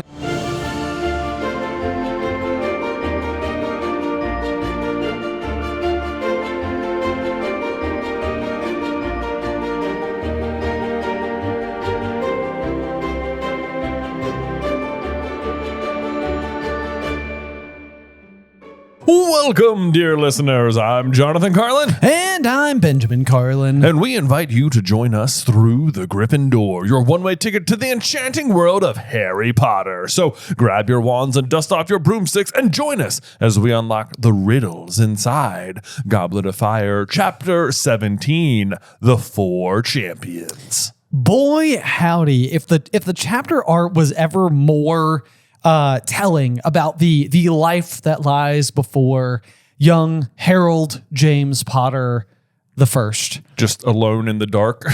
Well, alone in the, would that be your depiction here? Well, what I see is Harry standing before a long shadow that lies before him, and to me, it sort of suggests this idea that like Harry is about to have to be bigger than who he is, but the shadow of the darkness still lies in front. I think you're absolutely right. Yeah, it honestly reminds me a lot of the like that famous Darth Vader image or Anakin Skywalker image when he's like a little boy and like the shadow is Darth Vader. That's obvious. I mean, Harry is not Voldemort, so it's not very applicable in that regard. But not as ominous. Not as ominous. I mean, it's fairly ominous in terms of Harry is going to be alone moving forward in many ways. Like he will slowly start moving more and more towards his like chosen one path moving forward here. I mean, he's literally just now been like singled out and chosen by the Goblet of Fire. Yes, of course. But this chapter in particular, I feel like is going to focus a lot on like Harry being so much younger than everybody else. Like everybody else is going to come across as looking impressive, as looking tall, even like physically like larger than he is. Yeah. So I mean, there's honestly, I think it's like really, really great chapter art. Like I think it's top tier. Same.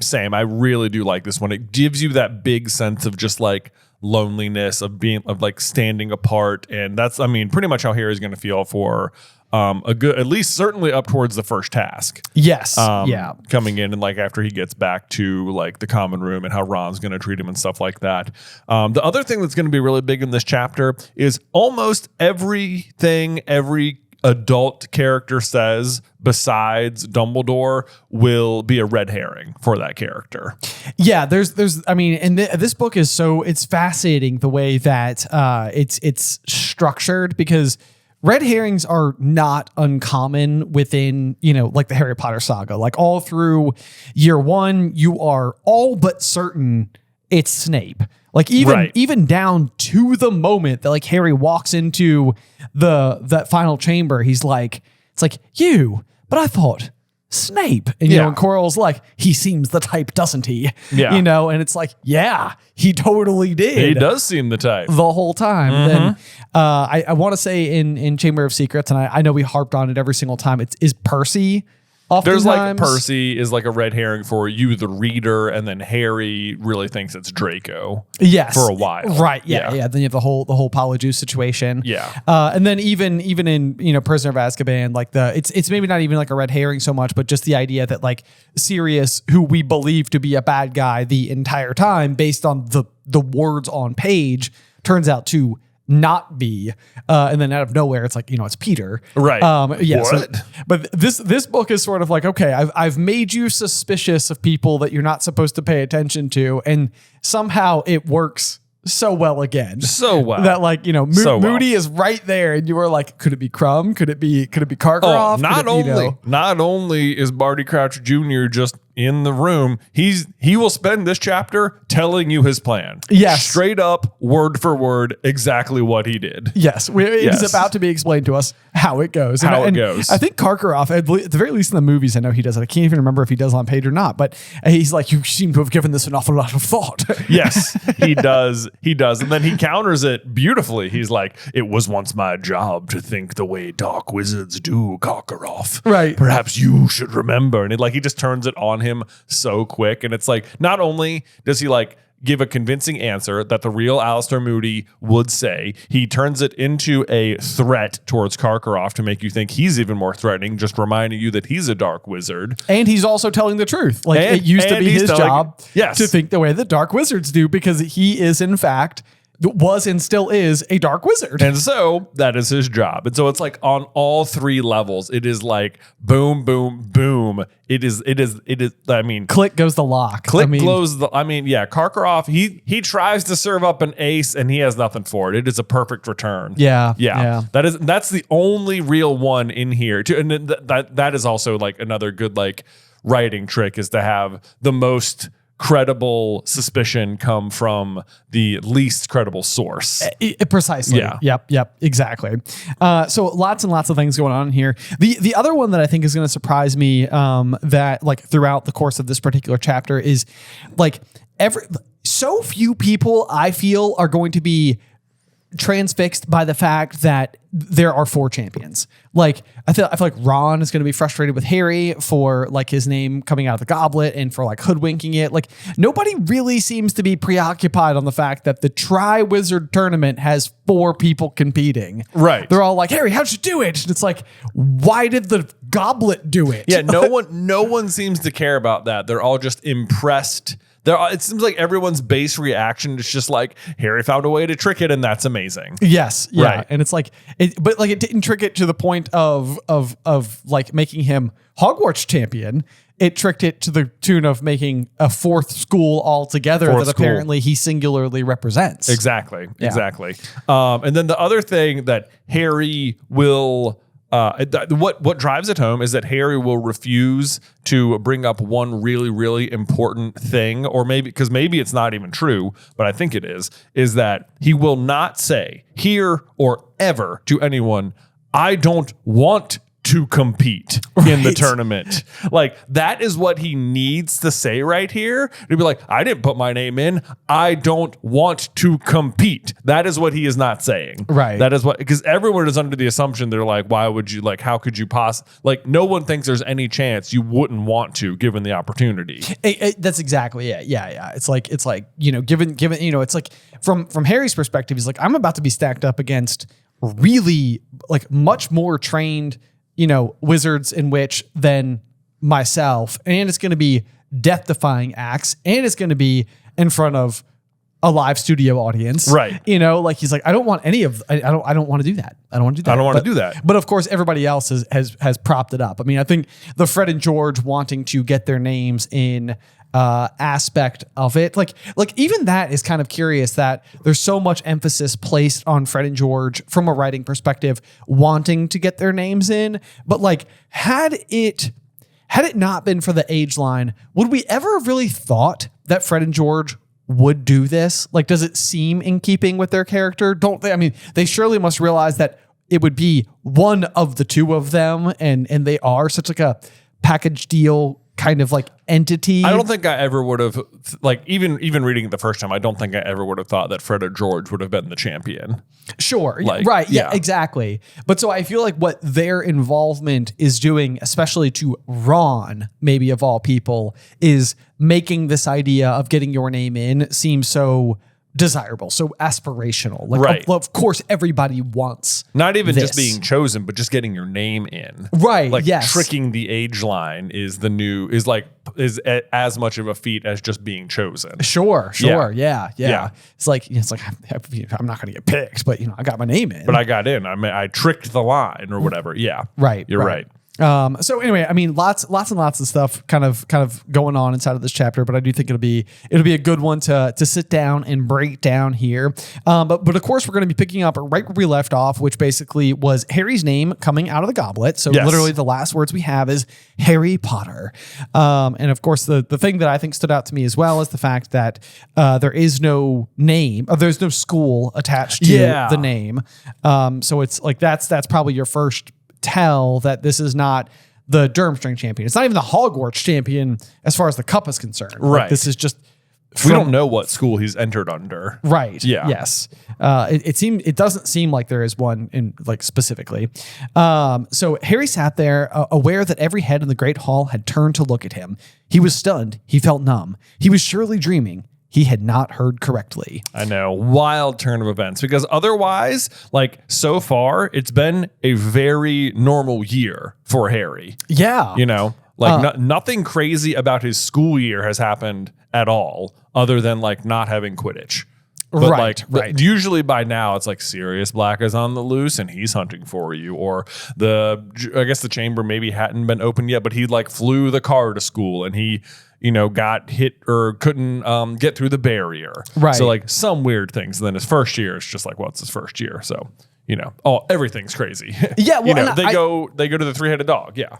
I was going to say, and I think by now he would have already been attacked on the broomstick against Slytherin. Yeah. So that I think you're right. Too. So so a bunch of weird things have already happened. This year, nothing crazy has happened at all. He has just been going to class. He hasn't been involved, and suddenly someone has involved him in the plot.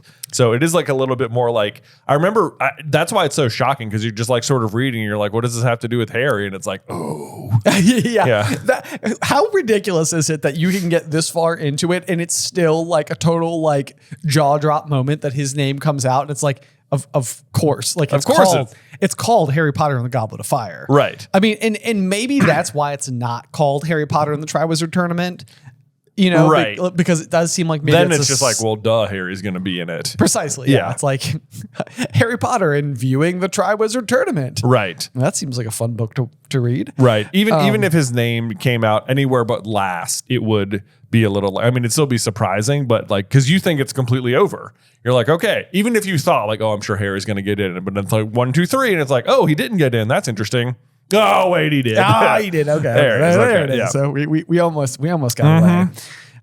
Okay. There was no applause. So this sort of speaks to, I think, the general sense of like holy crapidness that the rest of the room seems to be feeling. Let's see here. Up at the top table, Professor McGonagall had got to her feet and swept past Ludo Bagman and Professor Cockcroft to whisper urgently to Professor Dumbledore, who bent his ear towards her, frowning slightly. This, I think, is another one of those moments where like McGonagall, I think, really... you don't ever think of her as somebody who plays favorites. And even the way that I think she does with Harry is very reserved. But she does buy him or at least facilitates him getting on the team, the Quidditch team. Yeah, and getting him the Nimbus. Yeah. And then eventually with Umbridge, she will be like, I will train Harry Potter every single day until he is an Auror if I have to. I would have loved to see that play out too, for what it's worth. That was just like, Harry now had private tutoring with McGonagall. Yeah, it's like, how good does he get at everything? Everything's just like, yeah, let's just go ahead and supercharge Harry. He's already been doing DA by himself to supercharge himself there. Now with McGonagall's help, oh my God, I'm really good at potions, and I'm like really good at transfiguration, especially, Yes. Yeah. I think he would just skyrocket in his abilities. But I do think this is another one where I feel like McGonagall is first and foremost looking out for like his just general well-being. Like she is like, this shouldn't happen. What do we do? This shouldn't happen. Yeah. But then I love that it says Dumbledore, who bent his ear toward her, frowning slightly. And it's like, Dumbledore, he's almost been waiting for something like this to happen. Because like to him, he's like, it's Voldemort. Like he knows immediately like this is oh no. Yes. I mean, and we also know that Dumbledore has largely been anticipating his return. There's the letter from Sirius earlier in this book where it's like, Dumbledore must be reading the signs even if nobody else is. Like, the chances are Sirius, Dumbledore, they're both on the exact same page. They both know that strange things are ramping up, and this is like the just absolute proof in the pudding. Yep. This is happening. This is bad. It's like, not only is it happening, it is like, okay, maybe there is some extra Death Eater activity. Maybe like that doesn't necessarily mean Harry specifically is in danger. No, he's in danger. Okay. He's okay. Yeah. He is a target in some capacity. And then like, even the way it's concealed is like, the idea is just to kill him by having him play in the tournament. It's like, that's what everyone pretty much thinks the plan is. Right. But it's not. It's to get him to win the tournament. It's so sneaky. Which is so ridiculous. I mean, it plays beautifully into the Barty Crouch cover with Bad Eye Moody, because it's like he can give him all the help in the world, and then of course all of us are sitting here like, why would he? I mean, he couldn't be. He's trying to protect him by helping him. Yeah, exactly. I want to make sure he's okay. Exactly. This next little exchange though, Hermione reads it correctly. Like she's gonna say, I could tell by the look on your face that you didn't put your name in. Yeah. Ron, I think Harry's response, both in the movies, I've maybe have talked about this before. The moment that Daniel Radcliffe is acting and doing the response to this particular moment, I think is one of his just overall better acting moments in the series. Like him as Harry in that moment, and the look of like, what happened? Like, and he's sort of like half standing and then like sort of like sits down and like is trying to like make himself look small. He does a really good job of being like, I didn't do this. Like, I did not do this. Yeah. And I can't believe, so I didn't put my name in, Harry said blankly. I didn't.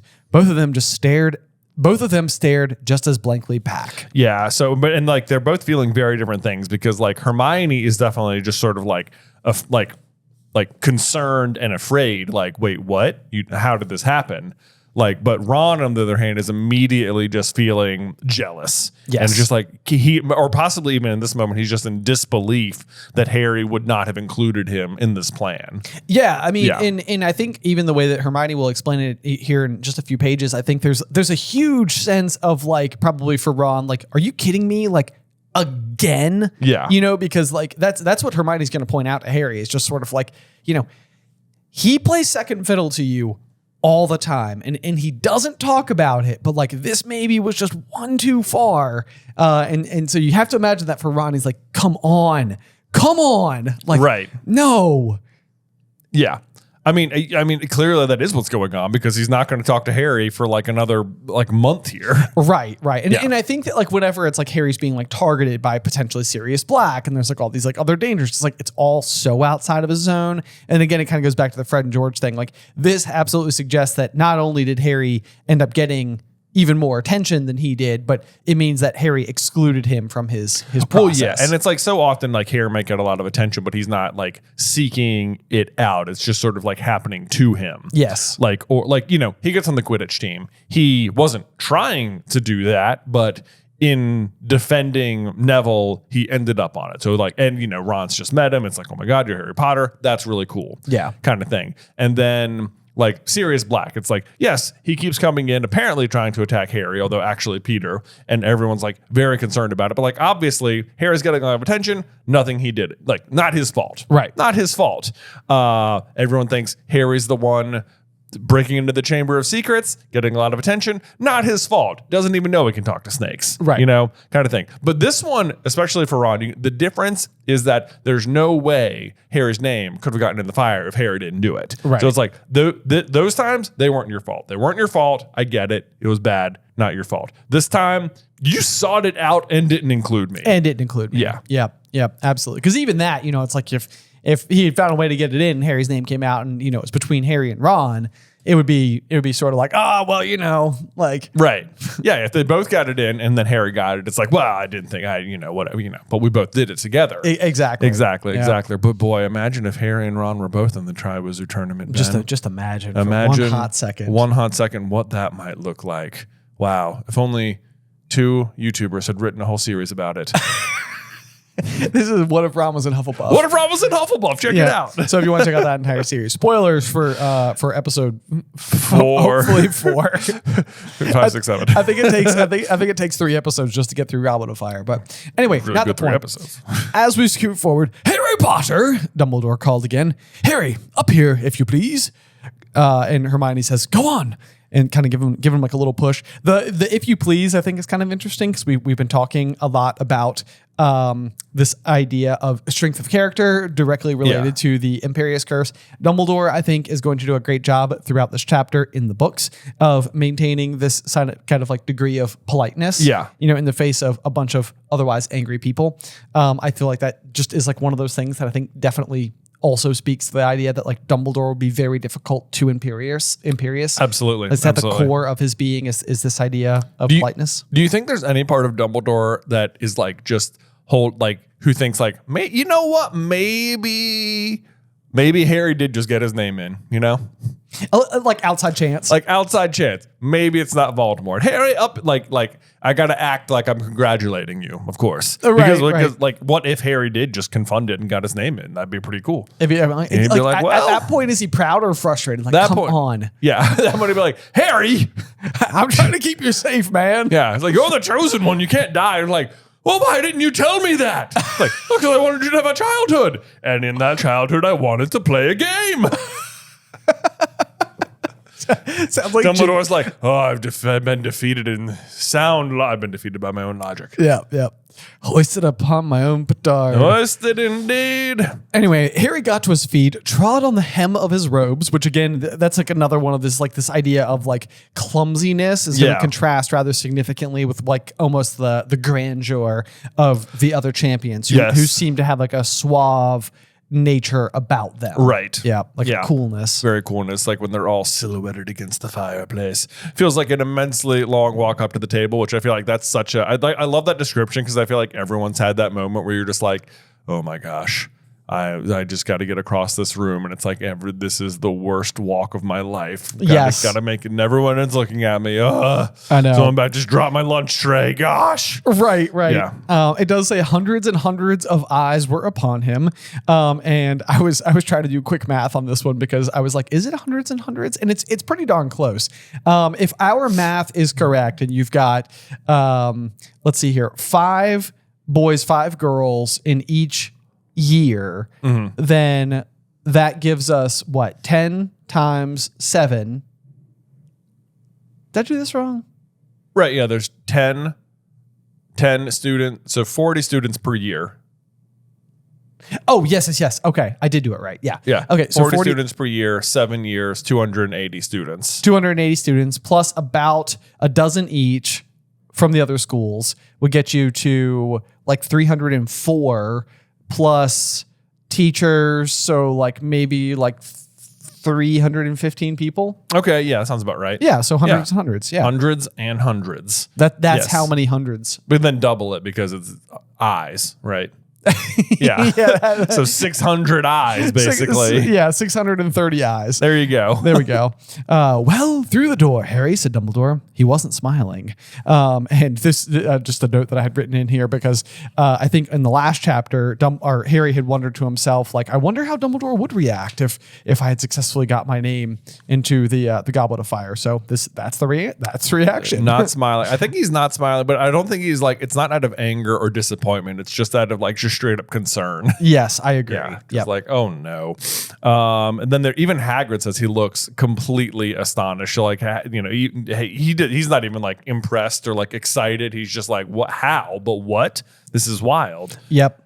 So then we scoot forward, and Harry is finding himself in the smaller chamber that just beyond the Great Hall. And it says the faces in the portraits turned to look at him as he entered. He saw a wizened witch flit out of the frame of her picture and into the one next to it. This is going to be Violet, who will ultimately be in the portrait with the fat lady at the end of the chapter. Yes. She's the one who's like spreading the rumor rather quickly throughout the castle. So everyone is going to find out very fast. Very quickly. But who she's whispering to here is she flits into a frame which contained a wizard with a walrus mustache who, dare I say, Ben, do you think it is possible that this is one Horace Slughorn? I think it's possible. I think it's very possible because he's at this point he's just a former head of house, and as far as anyone knows, he's just retired forever. Right. This isn't like on prominent display; it's just on a hallway off the Great Hall. Right. Seems like a great spot for like a celebrated potion head of house person to be like. It feels like there should be a portrait of him somewhere in the castle. Almost certainly, yeah. I mean, you figure that like once a headmaster steps down from their role.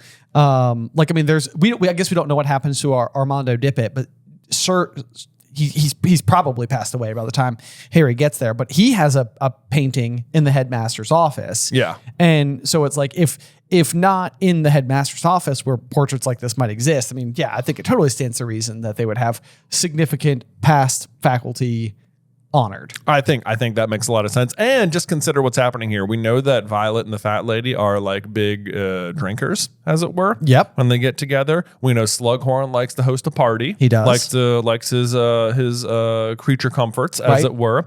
And not only that, this is the first person Violet is telling a secret to, which is also kind of like a big Slughorn thing, like collect. All of the information. So it seems like Violet's like, I gotta tell Slughorn. Right. Yes, right away. This will spread like wildfire. So I mean, tell us what you think. I think fun headcanon. There's also, it hurts nothing at all if this picture is Slughorn. Exactly. Yeah. That or Vernon Dursley. Yeah. Which feels less likely. Yeah, on the whole. Yeah, feels like Harry would have taken note. What? Yeah. You got to be... No. So Harry enters the next room. Victor Crumb, Cedric Diggory, and Fleur Delacour were grouped around the fire. They looked strangely impressive, silhouetted against the flames. Yeah. Crumb, hunched up and brooding, was leaning against the mantelpiece, slightly apart from the other two. There you go, slightly apart. That's gonna Crumb will always be off to the side, which it's like. But I feel like what we will ultimately learn about Crumb is going to have to do way more with his personality. Like he also doesn't love the limelight. Like he is talented. He is in the limelight, and he loves flying and is super good at it. Yes, yeah. But I think that this is a tiny little morsel of red herring bait, because I think that this idea that the students of Durmstrang are taught the dark arts. Exactly. He could be up to foul play. Yes, yeah. So and this is where it begins. This is the first thing. The rest of this chapter is red herring bait, and this is the very first one, slightly apart from the other two. There you go, Crumb. Throw shade at him. Cedric was standing with his hands behind his back, staring into the fire. I can only imagine the gravity of the situation is now setting upon him, where he's it's probably to this point you're so excited about the prospect of getting chosen, and to this point you're like, oh my gosh, what have I gotten myself into? Yes, yeah, yep, absolutely. Yep. Although there is a little bit of you learn a little bit about each of these characters rather quickly. I mean, one, obviously Crumb standing apart, so he's the kind of person who does sort of separate himself from the crowd. Cedric, I feel has kind of got this almost stoic vibe to him, which I feel fits with Cedric. Mm-hmm. And then Fleur is immediately going to be the one who maybe is quicker to throw back her long sheet of silver hair. She's like, do they want us back in Z Hall? And she thinks that Harry's there to deliver a message. Yeah. So maybe a small little morsel of superiority or something. Superiority. Yeah. And then it says, it struck him how very tall all of them were, which I absolutely remember that from being in high school. Yes. Even when I think back about it now, being in ninth grade, looking up at the seniors, being oh my God, they're huge. Absolutely. No, I mean, there was a guy on our cross country team named Lee who I swear as a senior in high school looked older than I do now, right, as a 35-year-old. Right. When I remember their faces from high school, I still feel like they're older than me. Yes. Obviously they are, because they were old. That's how, time works. But them in high school still feel older than me now. Yes, exactly. As an adult. Yes. Right. Yeah. There's this weird, oh my God. And it's they're not that much taller, because you're in the middle of puberty. You might be taller than them, honestly. It's possible. Depending. Yeah. Right. Who's to say? But in any case, that is the feeling, and there is this sense of I'm smaller than you, I'm weaker than you, I don't know as much as you, kind of thing. Absolutely. Then we have Ludo Bagman shooting into the hallway, and he's just, I mean, he immediately declares extraordinary and absolutely extraordinary. Gentlemen, lady, incredible though it may seem, the 4th Triwizard Champion. Yep. And I think it's interesting with Ludo because he seems to recognize the opportunity at lightning speed. At lightning speed.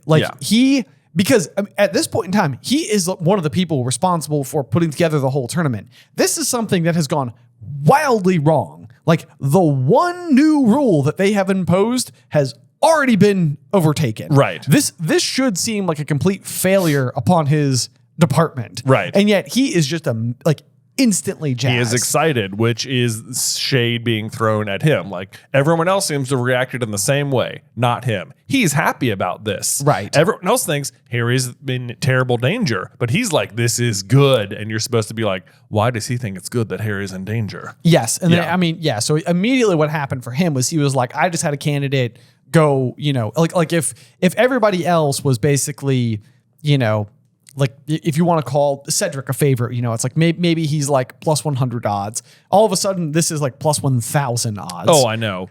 Like, and the speed at which he arrives at it speaks to how desperate he is already. Yes. He is like looking for anything. Any way out. And this, he thinks, is going to be it. Right. And you'll notice, like, he almost rushed back there, and he's going to try and just sort of like skim over it, get everyone just sort of like announce it. Yep, this is it. It's done. Move on. Let's not ask any questions about it, because here we go. Right. Yeah, there's going to be a couple of situations where it's definitely going to seem like he's like, are we sure that those are the rules? And he's like, yeah, those are the rules. Let's just keep going. Don't even worry about it. Probably don't even need to go check or anything. Because I'm like 98% sure this is how it works. So, right. Yeah. Yeah.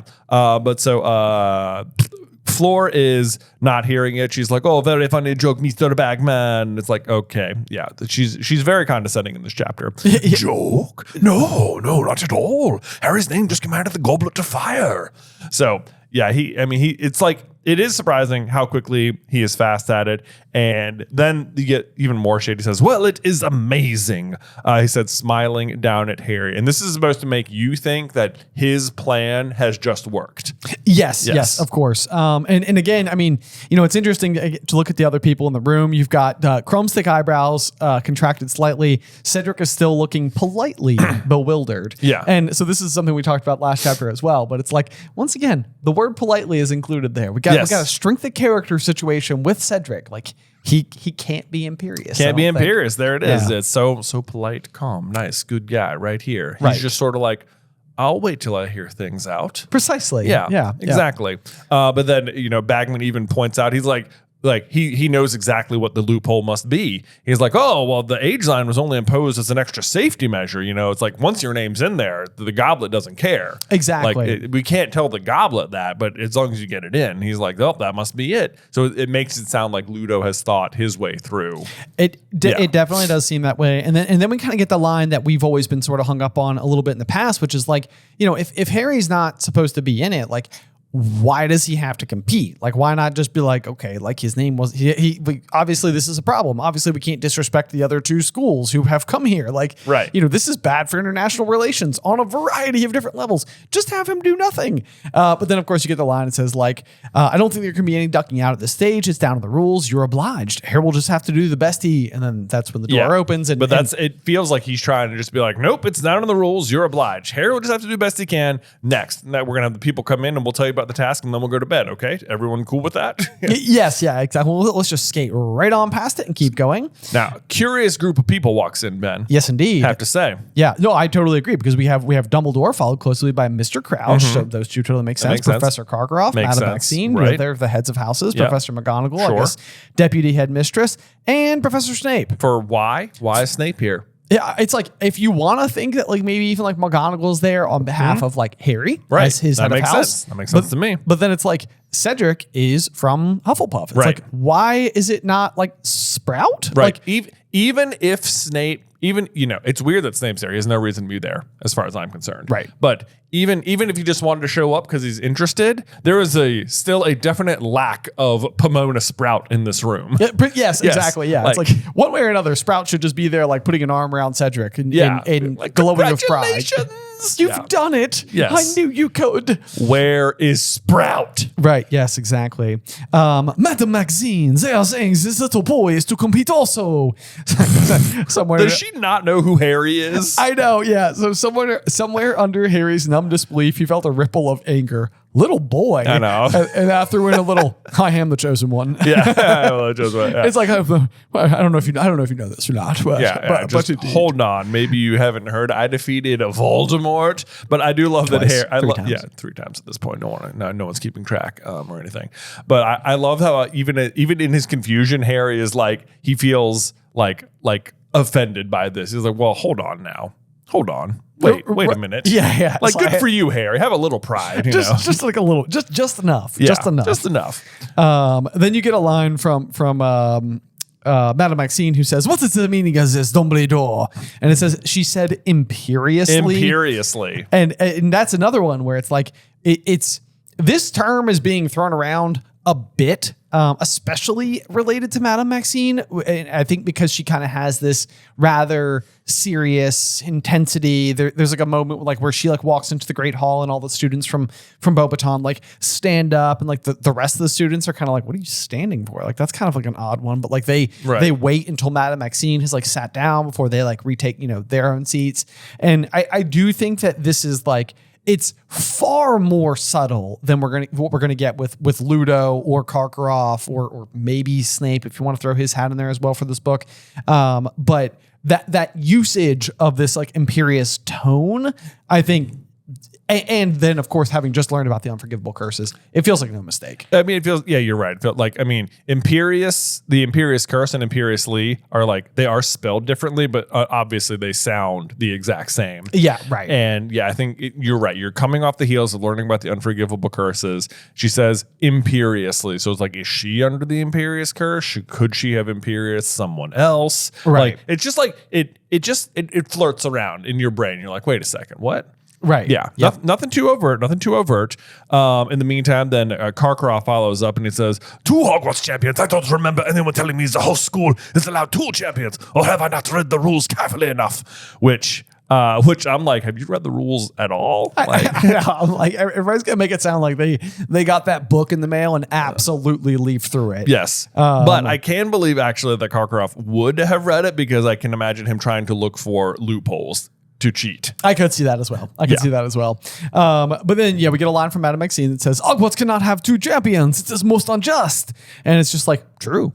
Yeah, that's a good point. It is. It is absolutely most unjust. Thank you for saying that. Yeah. But then, Karkaroff, I love this line. It says, "We were under the impression that your age line would keep out younger contestants, Dumbledore." Which I'm like, I'm sorry, are you threatened by Harry here? What's the problem? That's your concern? You think Harry's gonna beat Crumb? I don't know. And then he said, he follows it up and says, "Otherwise, we would, of course," I'm making him way too French. "Otherwise, we would, of course, brought along a wider..." I'm still doing it. Oh, my gosh.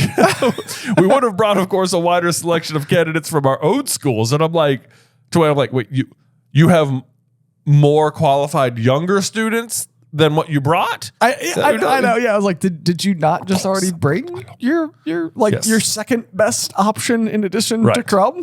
"We would, of course, have brought along a wider selection of candidates from our old schools." There we go. I got it. Well done. I mean, it took a few tries. Yeah. I was just going to do it in my classic Southern accent. We would have, of course, brought along a wider selection of candidates from our own schools. Southern Karkaroff is great. Yeah. Then out of nowhere, it's like Snape chimes in. And he's like, "It's no one's fault but Potter's, Karkaroff.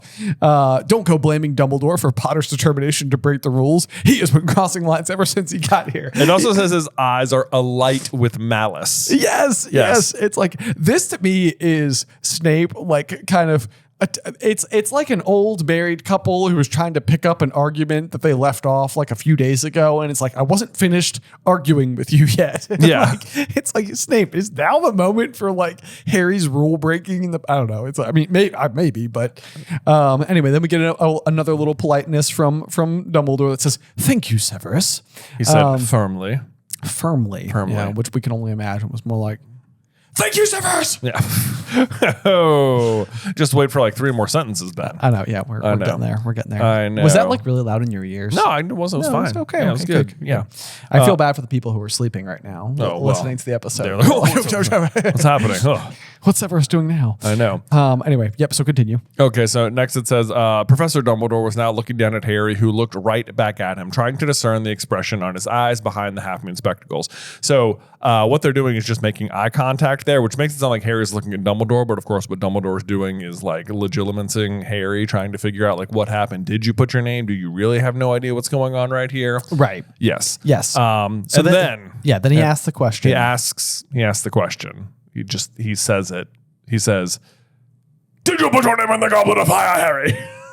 He asked calmly. Calmly. I don't know. I mean, my copy, I may have had a misprint. Mine is not in all caps. No. Is yours? Well, no, it's not. It's just in regular print. Well, I added, I think, 13 exclamation points just to make sure. Just to make sure. Yeah. That, like if bit of a misprint. Anyone who eventually gets this page, from my copy as those go out, that people understand the proper inflection. This is the page you want for sure. It's the "Did you put your name in the Goblet of Fire, Harry?" he asked calmly page. Like I highlighted it with extra fun things. So if you're wondering if you want to put your name yourself in the lottery for this, just anyone who's an annual patron over on our Patreon at any level will get a page from our books. From the books, that's annually. Correct. But while we're talking about that, I should mention, maybe if you're watching on YouTube, you have noticed just the slightest change of the set today.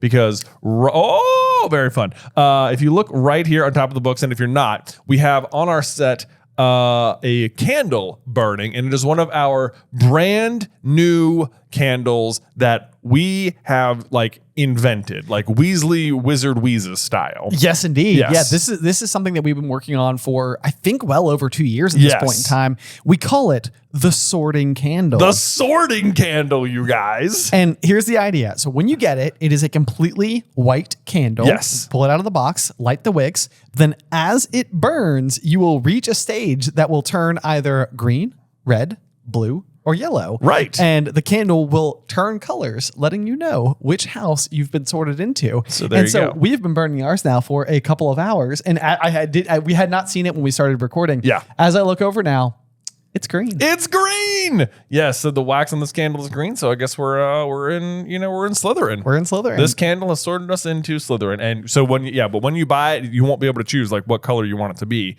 You'll just have to see where you get sorted. Exactly. Yeah. Yes. So if you'd like to have your own sorting experience, you can check that out at CarlinBrothersMercantile.com. They are on sale now. It is.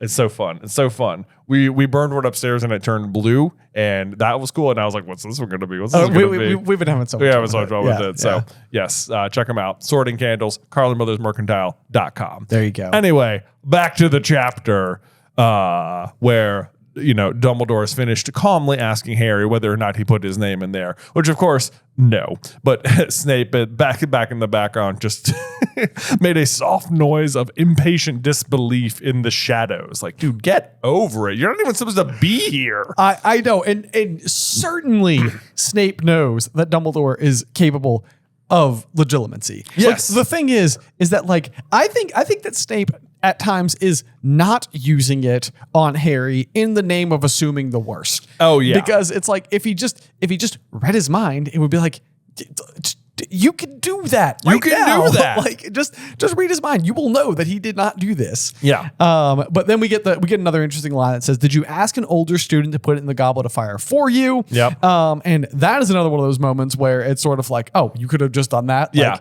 Like the fact that Dumbledore is asking it is like proof that it would have worked. It would have worked. Yeah. Yep. Absolutely. Yeah. He's like, I really can't believe no one thought of it. It was pretty obvious. I know. Honestly. Yeah. And then Madame Maxine chimes in. She says, "But of course he is lying." And it's like, it's like, guys, there is Veritaserum that we will use in this book. That's true. There is occlumency. Like, there are methods of determining whether or not somebody is lying. Like, it feels like this would be the moment to be like, Harry, like, unfortunately, because of the life and death circumstances that could be involved with competing in such a tournament, we need to know everything. Yes, and we need everyone to be on the same page about whether you tried to be in the tournament or not. Right, because that's the other thing too, is that like this should spark an investigation that doesn't stop the whole school year. Like you would think that everybody at all, because at some point in time, everybody just accepts that there's 4 champions and never really goes back to this like confusion.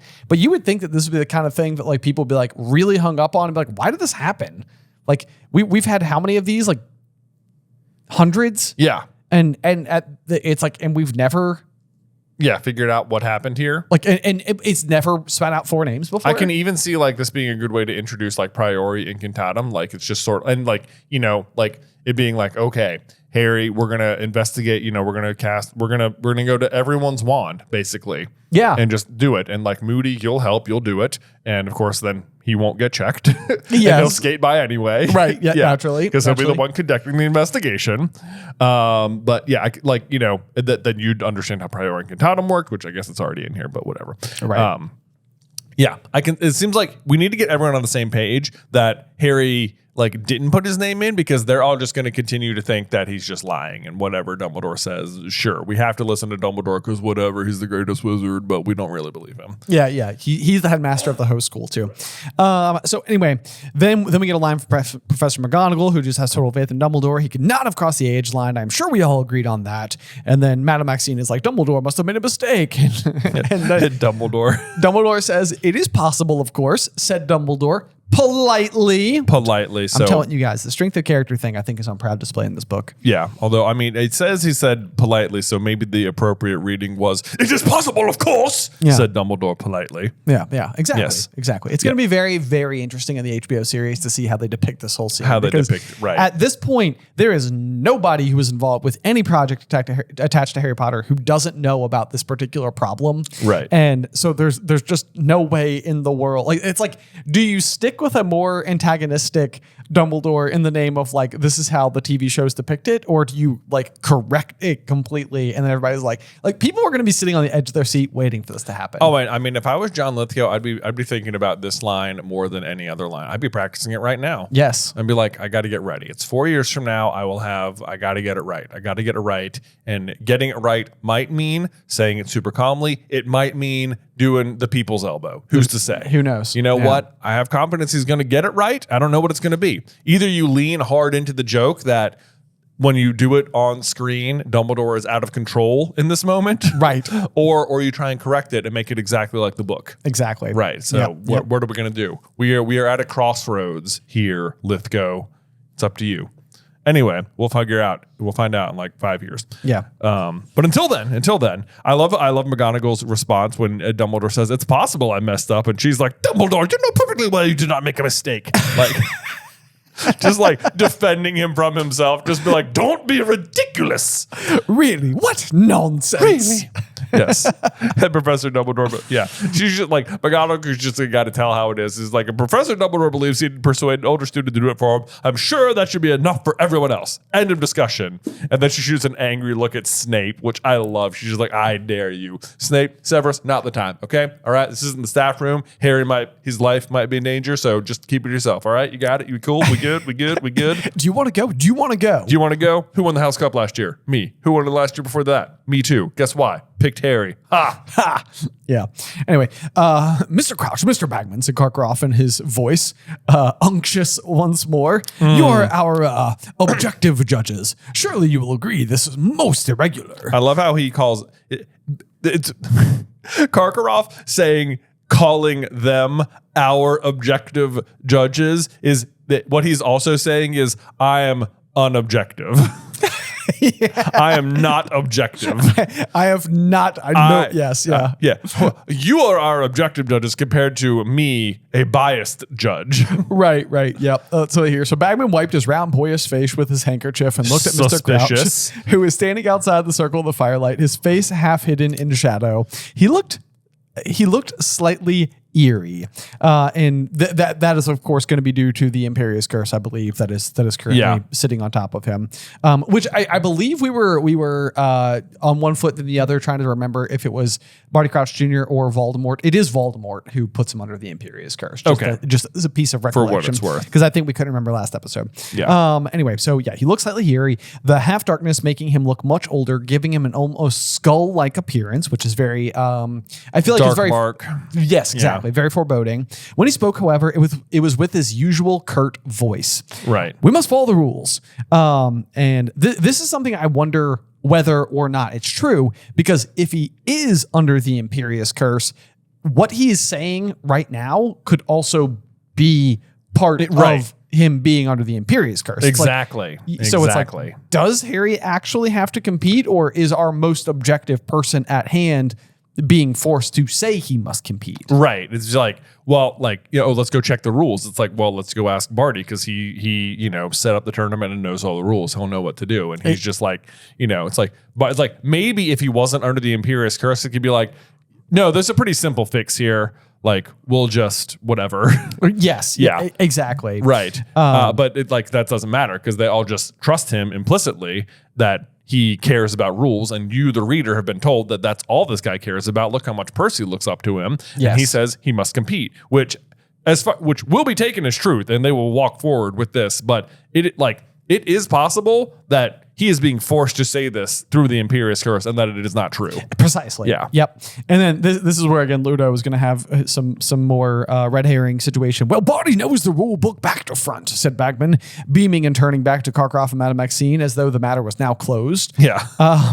And yeah, so he this is another one where he's just sort of like, okay, let's stop talking about it. Like, time to continue. Time to continue. This is done. And even earlier, where it says Bagman wiped his round boyish face with his handkerchief. You can just imagine that in a movie where it's just like, like feeling nervous and a little like, hey, let's move past this, guys. Come on now.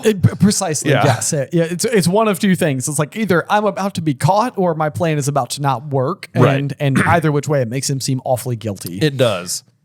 So we don't know about that, but let's see.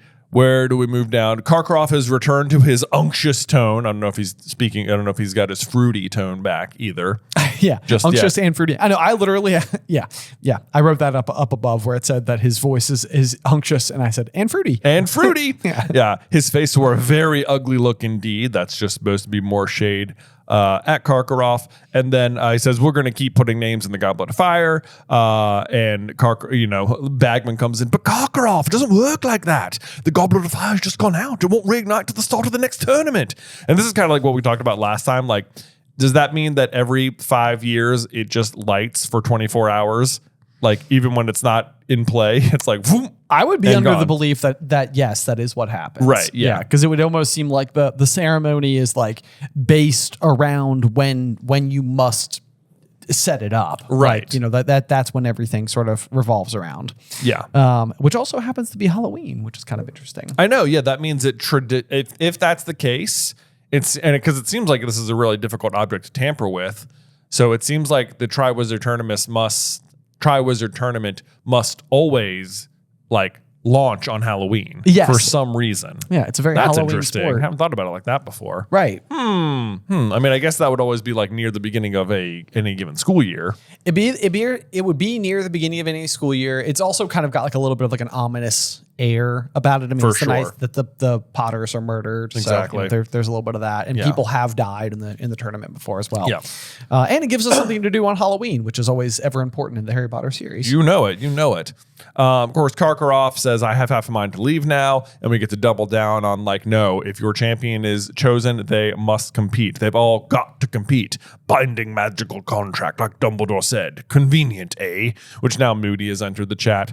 Has he been there the whole time, or is it? I kind of imagine him standing in the shadows. It says Moody had just entered the room, so this is him. Okay. Yes. I'm sorry. Yep, there we go. Yep. So basically kind of what he's saying is a binding magical contract. The only other one we really know about is the unbreakable vow, which if you break, you die. So they never say it out loud, but it seems like that's the implication that if Crumb left and didn't compete, he would die.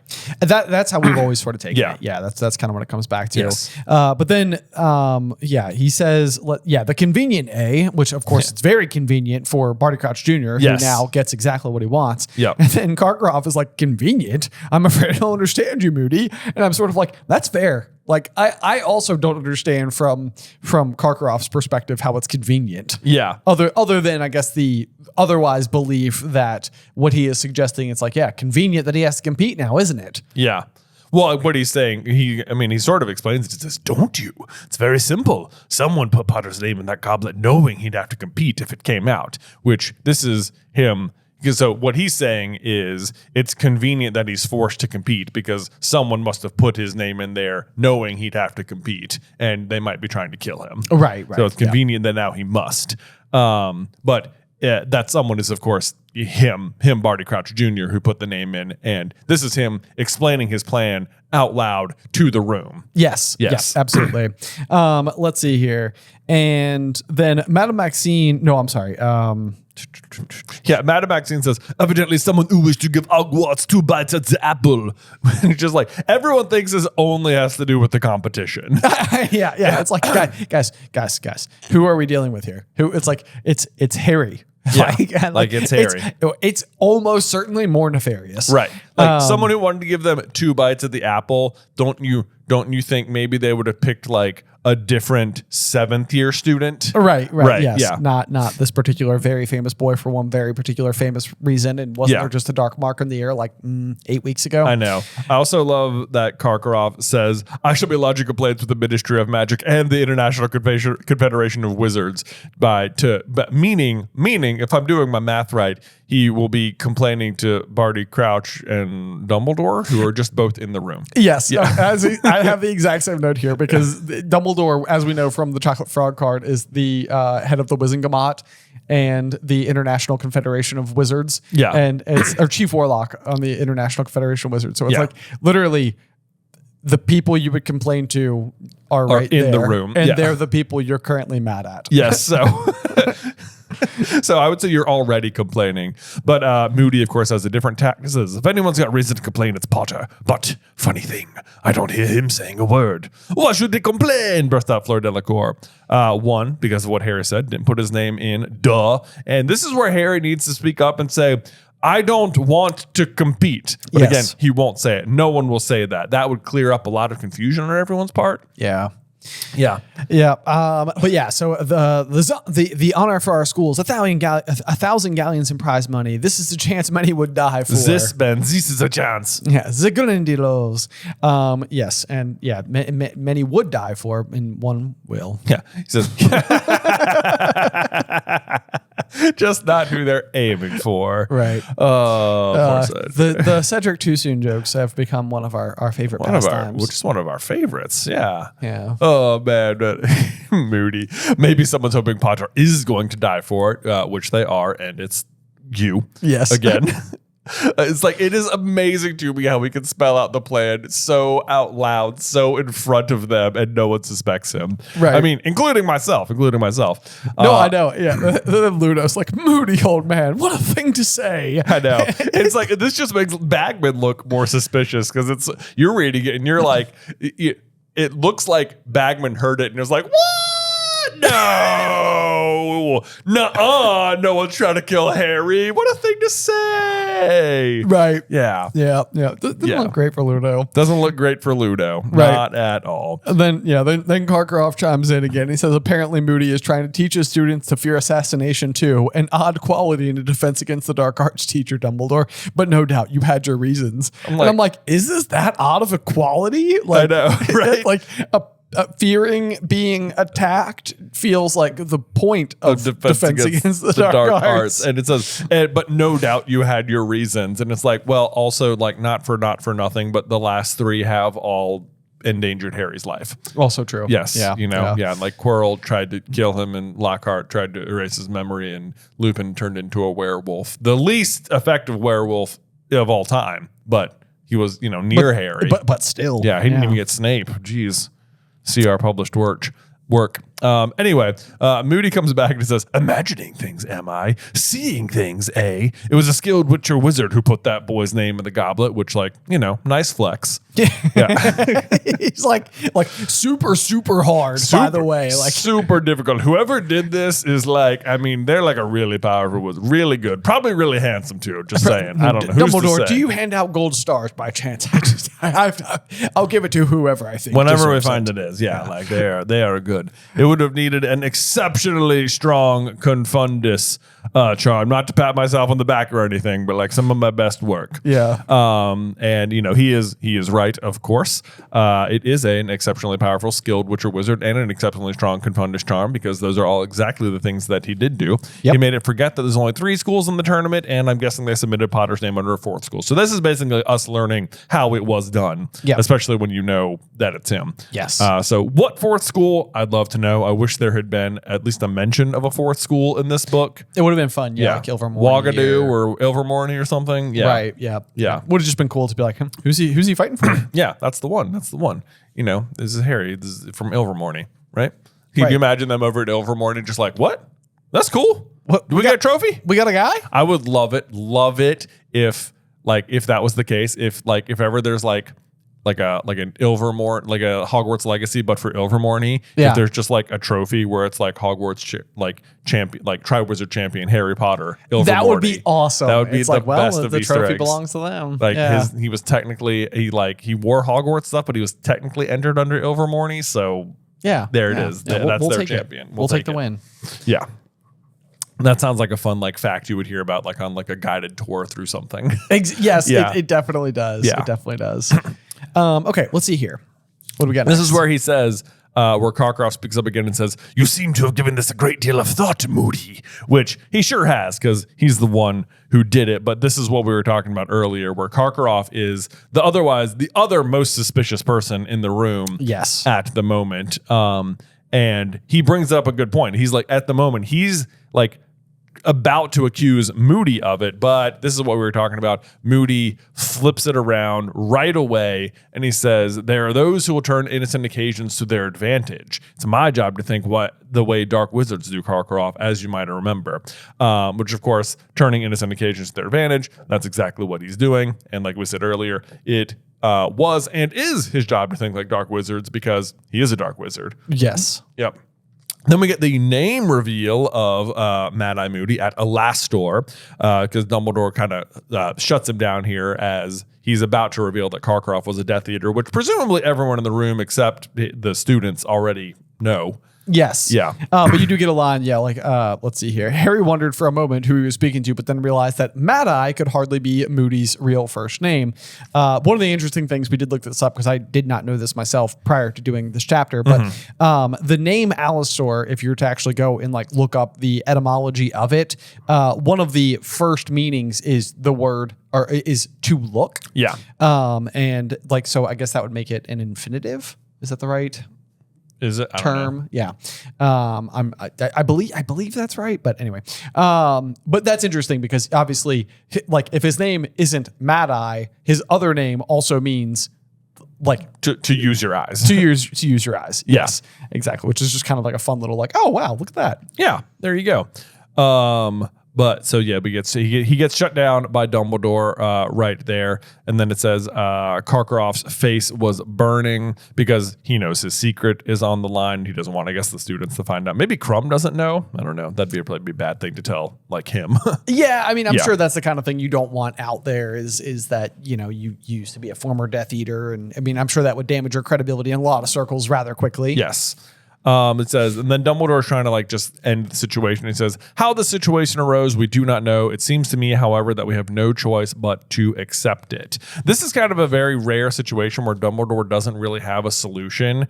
It's I think in Prisoner of Azkaban, it was there's a moment where he comes in and Harry's this was, he expected Dumbledore to walk in with a solution. This is the first time he didn't have one. And it's but he kind of did. He just wasn't going to do it himself. Exactly. And this time he actually doesn't. And he seems really concerned about it. Madame Maxime speaks up. She says, but Dumbledore. And he's like, my dear Madame Maxime, if you have an alternative, I would be delighted to hear it. And he's being very polite, but I think he is literally begging her for a solution.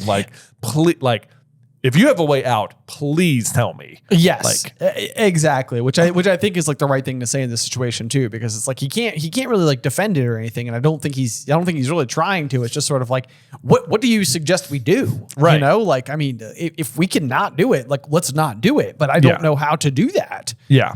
Which is surprising, because I did have that, like, you know, even how the situation arose, we do not know, and I was like, take a guess. Like, right? You know, it's like your guesses are usually good. Dumbledore. Have a guess. Well, it seems like Moody's already put the best guess out there. Exactly. But who did it? But so Snape looks furious. I don't know why. He's just like mad that Harry gets to compete. I don't know. Right. Bagman looks excited. Now, if you're reading it, it looks as if like Bagman was nervous. His plan wasn't going to work. They were going to find a way out. And it's like, well, it's settled. Good. Yes. Yep. So that's why he looks excited. Of course, the real reason he's excited because he's going to bet on Harry to win. Then he's going to try and help him cheat so that he does win. Yep. Then it says, let's see. What show shall we crack on then? Got to give out the champions their instructions, haven't we? Bart, you want to do the honors? And Mr. Crouch seemed to come out of his deep reverie. That's because he's just sort of zoning out when he's not being spoken to because he's under the Imperious curse. I kind of imagine him like vaguely slack jawed, just sort of like staring off, like, you know, at the crackling embers or something, just sort of like, right. Yes. Yeah. I was listening. Totally. Yeah, definitely listening. Now Harry gets a closer look up at him, and it says, he looked ill. There were dark shadows beneath his eyes and a thin, papery look about his wrinkled skin that had not been there at the Quidditch World Cup. That's a major red flag, though, for someone who otherwise was described as being like so well tended to. It's like, something has happened to this man. Yeah. But what? And that's like another one of those where like, and I think the Harry Potter books can do this in a way that like works rather well, but like, because we're seeing things a lot of times like through Harry's mind, it's like if Harry's not exceptionally preoccupied with something, then we, the reader, also don't spend that much time worrying about it because we're not like kind of given the opportunity to. So if Harry decides to look past this, then we do as well. And really, there's no reason for Harry not to look past it once he leaves the room, because he's going to be overwhelmed by the loss of Ron as a friend, by all the stress associated with, you know, people backing Cedric instead of him, the dangers of the first task and not knowing what he's up against. Like, so you know, it's not confusing as to why he doesn't end up being like, Crouch Senior seemed off. What's up with that? Yeah. Right. Like they will eventually start noticing that he doesn't keep showing up, but it's like he's not worried about it yet. Right. Yeah. So then we learned that the first task is designed to test your daring. And of course, partially I wonder at all going through their minds right now, they're like, crap, we gotta get a fourth dragon from somewhere. Oh, I know. Somewhere someone's like, oh man. Yeah. It's like, did we have a fourth one ready? It's like there's a fourth one, but it's way worse than the other three. They're like, well, we were only going to do. Do you think that the Horntail is the fourth one they added? I think the Horntail's the fourth one, and it's like almost like it would have been like the alternative, but it was like it was worse. Yeah, you know, it's like the other three I think are in like, you know, they're all like 8s out of 10. I think the Horntail's 10 out of 10. Yeah. Seems so. I feel like the other one. I feel like the Welsh Green could be the last one. They were like, oh no, we need another one. We got a lot of these. These are really easy to get. They're just right around the corner. We had some like fun, different ones. These are a little local, but you know what? We're just going to give you one. Right. Yeah. Maybe one of the other heads of house is like, you know, didn't Hogwarts used to be a dragon? Didn't Hogwarts? that's an Easter egg to one of our old theories that we discovered on this very show. So that's just fun. Which thank you to everyone who came out on tour, because we completely sold out of our Hogwarts as a dragon pins. I know we're going to have to order new ones. I know we're going to have to get new ones, bigger ones. Yeah. It's going to be great. We'll keep you posted. More tours inbound. Exactly. Anyway, let's see here. So the first task will take place on November the 24th. Trivia. A little bit of trivia there. Mm-hmm. That's one that I feel like comes up. So, you know, try to lodge that November away. the 24th. Got it. Okay, it says the champions are not permitted to ask for help from any kind from their teachers to compete in the task in the tournament, but they will all get it. Not one single person will not be cheating. Yep. Out of everything that is so hard to like, the fact that they can't just like let Harry sit out, like the binding magical contract, like everything about this is so rigid. That rule is totally flimsy. Yeah, I know, right? That one, like, you must compete, but it's not like if cheating occurs, it's like, hey, wait a minute. Right. It's like, you can't do that. Yeah. The magically binding part of it doesn't extend its knowledge to that. And also they get the news that they're exempted from end of year tests. But now did you say last time Cedric is in 6th year or 7th year? He's a 6th year. Okay. So he's not actually going to miss like his NEWTs then. I mean, he is going to miss them. But. Oh, we did it again. We did a Dedrick. I'm sorry. The world over. If it's anything like how it happens on tour, I feel like that's where like the audience is like they're like, oh guys, no. The real goal, the real trick. You know you're having a good night. It's if by the end of the night you can get everyone else laughing at the Dedrick jokes. Yeah, exactly. There you go. But then I love Crouch here. He finishes up. He says, "I think that's all. Is it Albus?" He doesn't even check with Ludo. Yeah. Like the other guy who played the tournament. Right. Just like Albus there. Of course, he's under the Imperious Curse, so there's maybe that as well. I think so, said Dumbledore, who's looking at Mr. Crouch with mild concern. So even Dumbledore's noticing. He's like, something's off about you. Right. Yep. I highlighted that and underlined it. I was just like, man, if he was like seeing the signs before, then it's like at this point, Dumbledore is witnessing, this high-ranking official who is acting very strangely, and combining that with the fact that Harry Potter's name just came out of the Goblet of Fire. He's like, in this moment, like Dumbledore is fully fighting Voldemort in the back of his mind. Oh, like that's where he's working. He's trying to figure out who put his name in there, and he's looking at Barty like, you look kind of weird right now. Just a bit suspicious. And then he invites him to stay at Hogwarts, to which he says, no, Dumbledore, I must go back to the Ministry. To which I'm like, are you kidding me, dude? How late is it supposed to be? You've already had dinner. Like, it is like, I don't know, like well into the night. What are you going back to the office to do?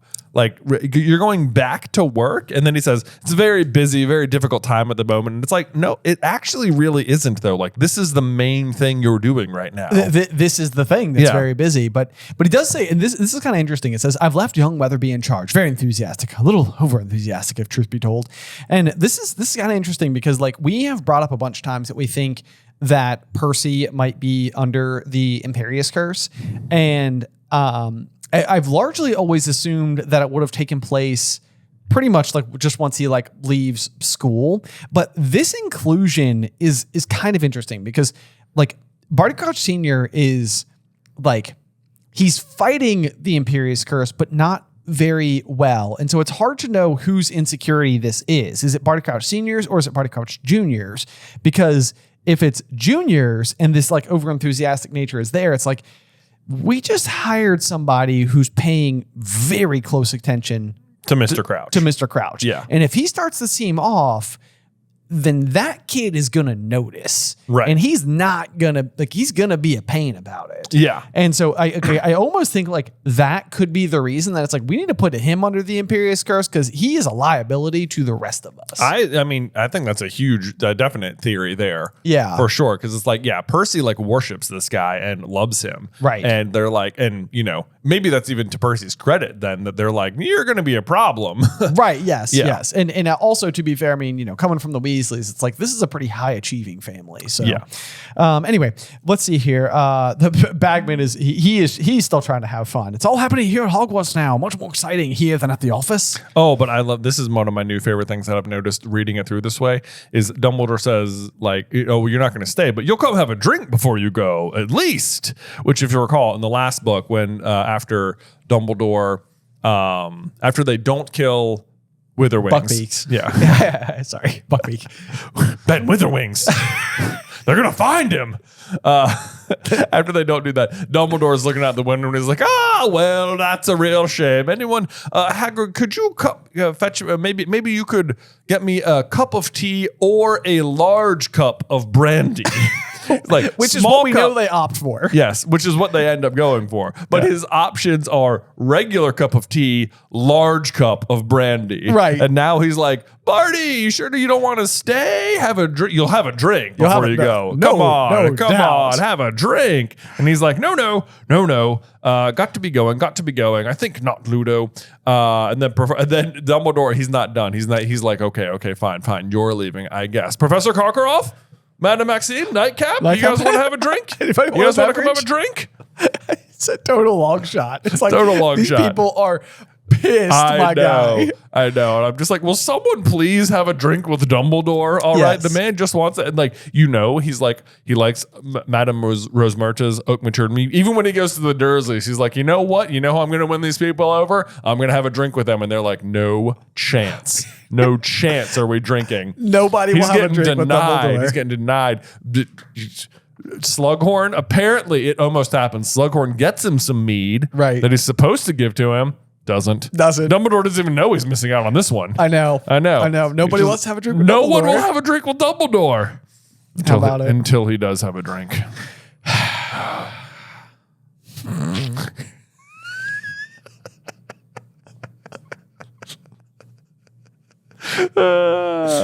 Good pause. All right, but Harry, Cedric, I suggest you go up to bed, said Dumbledore, smiling at both of them. I am sure Gryffindor and Hufflepuff are waiting to celebrate with you, and it would be a shame to deprive them of this excellent excuse to make a great deal of mess and noise. I can't believe he does not head back there with them. He's like, you guys think they're going to have drinks?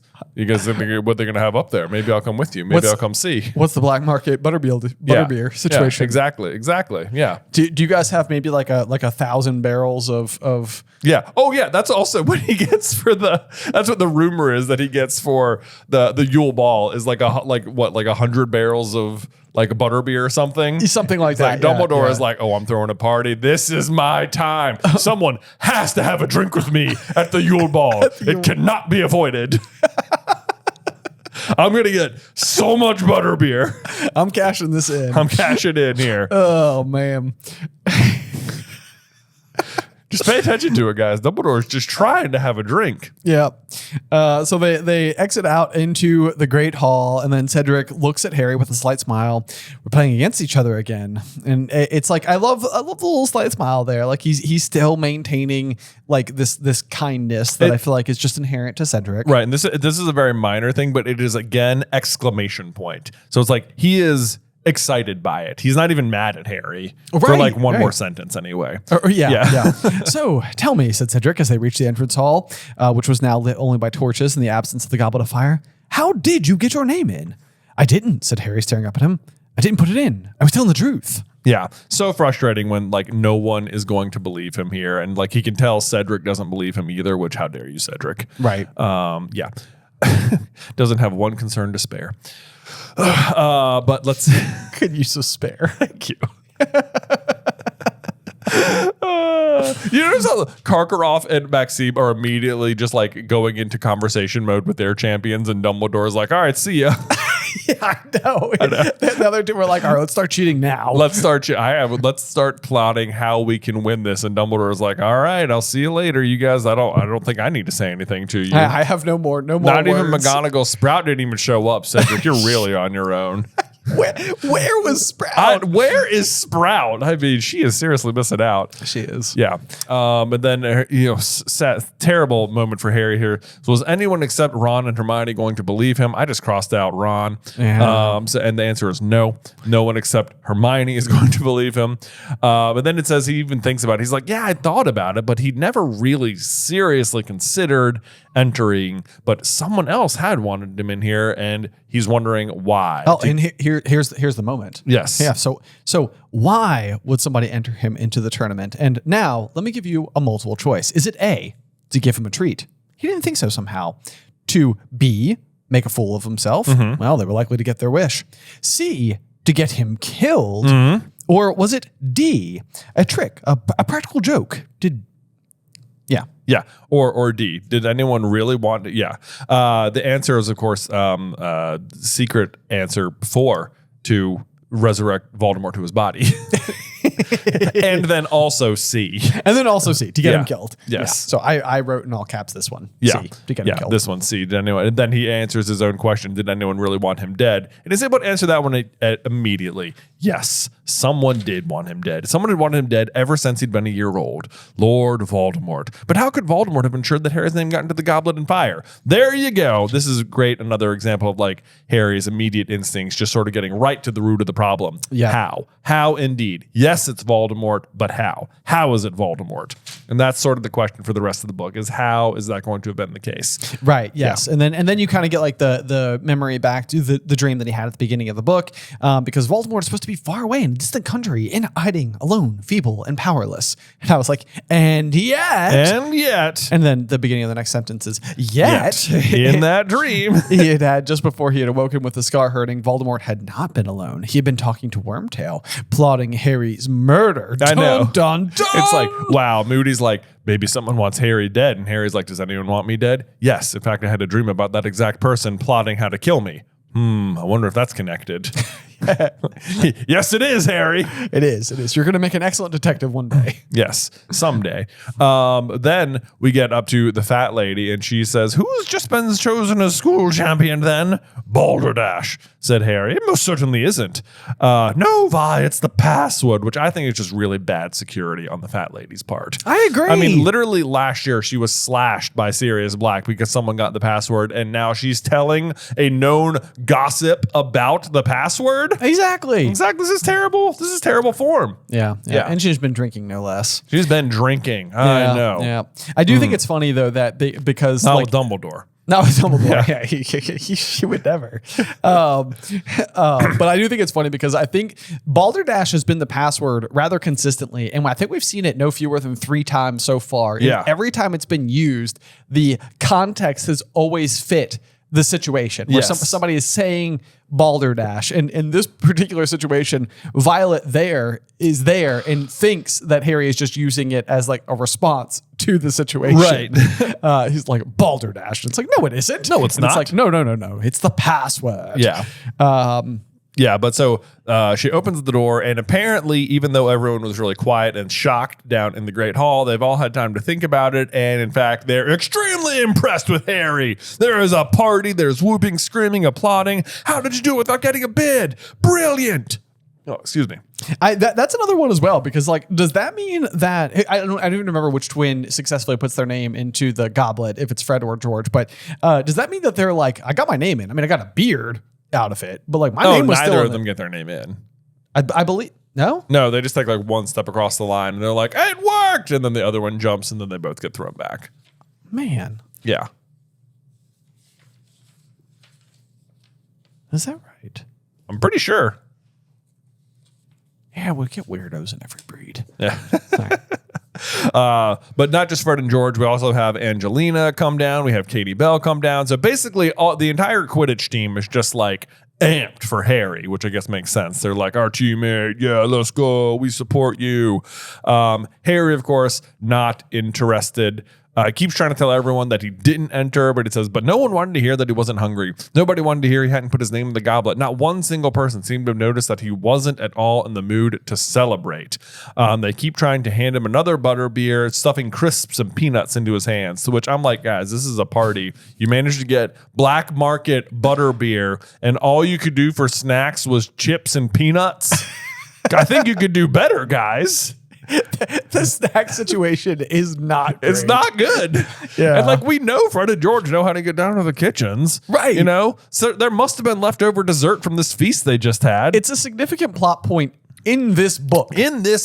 Visiting the kitchens. I know. And it's like, we know that the butterbeer has to be black market because like after the OWL, Seamus and Dean are like, how many black market butterbeers do we need to celebrate up in the common room? Right. So like clearly same situation here. Clearly. And yet all they have is chips and peanuts. And I'm like, you guys could have done better. I'm disappointed. You know what? I'm not mad. I'm just disappointed. That's it. Exactly. Yep. And then finally Harry yells, I'm tired. Yeah. I'm going to bed. He wanted more than anything to find Ron and Hermione. Well, I don't know why Hermione's not down here. Like, we know why Ron's not down here, but Hermione's just like missing for no reason. Yeah, that's a strange one. Maybe she's just up there just trying to like think the whole night through. She's like, you know what? Maybe I'll work on Spew. Right. Yeah. I've got other stuff. Yeah, some other projects. To his great relief, though, he found Ron was lying on his bed in the otherwise empty dormitory, still fully dressed. He looked up when Harry slammed the door behind him. It's so tragic. He's like so happy to see Ron, and it's not going to go how he wants. I know. At all. Where have you been? Harry said. Oh, hello. And it's like, this I think is very interesting because that's all Ron says. But then I love the next sentence. It says, Harry suddenly became aware that he was still wearing the Scarlet Gryffindor banner that Lee had tied around him. Like, he hasn't really gotten any information from Ron. Like, all he's sort of like heard one word and he's got this weird grin. And suddenly Harry's very aware, like, something's wrong. Uh-oh, it's bad that I'm wearing this. Yes, like, yes. His brain hasn't caught up with his instincts yet, though. Right. He hastened to take it off, but it was knotted very tightly, to which I just highlighted and then wrote, I hate it when this happens. You know when you're wearing a cape and like you just can't get it off. The worst. Oh man. Yeah. So then Ron is sort of being like very cold and passive aggressive. So congratulations. What do you mean congratulations? Said Harry, staring at Ron. There was definitely something wrong with the way that Ron was smiling. It was more like a grimace. Yes. Well, no one else got across the age line, said Ron. Not even Fred and George. What did you use? The invisibility cloak. Which Harry says that wouldn't have helped. And Ron's like, oh, yeah, because you could have told me if that would have covered both of us, wouldn't it? But you found another way. It's like, I didn't put my name in the goblet. Someone else must have done it. Yeah, and then this is where Harry, I feel like, has like a dumb like line of reasoning in his head, is because like Ron says, why would they do that? And Harry says, I don't know. He felt it would sound very melodramatic to say, to kill me. And it's like, I don't think it would sound that melodramatic because people have tried to kill you every year. Yeah, it's like this is actually pretty par for the course. Right. You know, so yeah. And then Ron's eyebrows rose so high they were in danger of disappearing into his hair. A line I read because I also drew a picture of a sad smiley face with eyebrows basically through the roof. Amazing. So, just another fun little detail for whoever gets this page. It's okay. You can tell me the truth, he said. If you don't want everyone else to know, that's fine. I don't know why you're bothering to lie. You didn't get in trouble for it, did you? That friend of the fat lady's, that Violet, she's already told us all that Dumbledore's letting you enter. She just told everybody, man. I know. She has spread the word quick, like mighty quick. Like mighty quick. The whole cast is like, Harry Potter's a champion. Harry Potter's a champion. Harry Potter's a champion. Got to get it up there. Got to tell people the truth. Yes, indeed. And yeah, so they also heard that about the 1,000 galleon prize money, which I thought that Ron already knew about. And you don't have to do end of year tests either. Yeah, you didn't get in trouble. Dumbledore's letting you compete. It's like Dumbledore is not letting him. Harry is forced to compete. Yes. Which is another time where he should have just spoken up and be like, he's not letting me. I'm being forced to do it. This is again where he'd be like, I don't have a choice. I didn't even put my name in and now they're making me. I don't want to play. Right. Yes, exactly. Yep. Then Ron says, yeah, okay, in a skeptical tone. I'm not stupid, you know. And then Harry says, well, you're doing a good impression of it. Which I'm man, you got him. Wow. What a clap back. Yeah. Excellent. Yeah. And then Ron is like, you want to get to bed, Harry? I expect you'll need to be up early for your photo call or something. And it's like, yeah. But actually he does. That is exactly what he wakes up to tomorrow. What happens tomorrow. Yeah. Rita Skeeter will enter the chat. Right. Yep. But then I hate the last sentence. It says, Harry standing there by the door, staring at the dark red velvet curtains, now hiding one of the few people he had been sure would believe him. It's just like it just takes you right back to that chapter art where it's just like the loneliness of the situation. It's just like, yeah, you're exactly right. Yeah, that's the chapter art in one. Yep. Unfortunately, but that does bring us to the end of chapter 17. Jay, do you have a review for us? I sure do. Let me pull it up for us here. It says, who left this? I didn't write it down. Hold on. It says, hey, brother, great podcast. Love reading each chapter before listening every Sunday. The discussion last week of the different methods of travel, flushing the ship down the lake, was hilarious. Oh, thank you so much. Thanks. Thank you. My question is, if the Triwizard Tournament had been held at one of the other schools, how would the Dumbledore and Hogwarts students have traveled to arrive at the other schools? Man, what a great question. And this is by Gryffindor17. Gryffindor. I love it. I love it. Very great. Yes, it's catching on. Okay, so I I've thought about it like a couple of different ways. Part of me immediately goes to Thestrals because we know that Hogwarts very uniquely has a tame flock of them. Apparently the only one in Europe. Yes. Yeah. And they are how they travel up, to the castle from the train. So like we at the very least know that the Thestrals are brought into use for modes of transportation. And we've seen at the beginning of Crimes of Grindelwald that the Thestrals can fly through the air carriage style, very similar to like Madame Maxime. Yes. Presumably they could just make a bigger carriage that would house all the students, similar to the tent situation at the Quidditch World Cup. Right. Most certainly. I'm trying to think, what else do we have for modes of transportation? Well, there's the train, I suppose. I guess there is the train. Yeah. There's some question there as to like what magical abilities it has to go to different destinations. Right. The main thing that kind of deters me from the Thestrals is that in my head, I would just want it to be something different. Like if you're at Durmstrang and it's like, and Madame Maxime arrived by a horse-drawn carriage, and the Hogwarts school arrived by a horse-drawn carriage. Yeah. I suppose to many students it would look like a horseless flying carriage. That's true. To many students it would look like a horseless carriage. Yeah, like what else could they do? I mean, I doubt they'd just go on like broomsticks or something like that. Like you'd want some sort of dwelling. Yeah, to stay. Apparently, you need some type of to bring your own house kind of situation. I guess they also have there was like a flock of hippogriffs. Also true. But we only ever see, Buckbeak after that first day.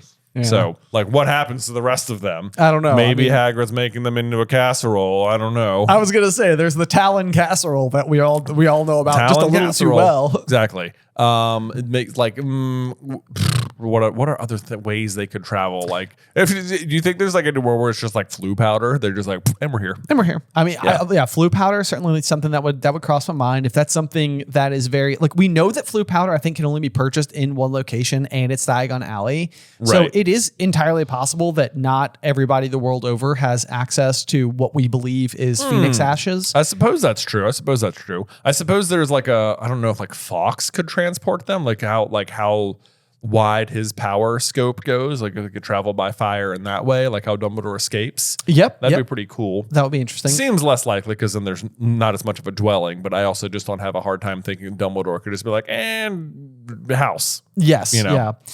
There's of course the giant squid.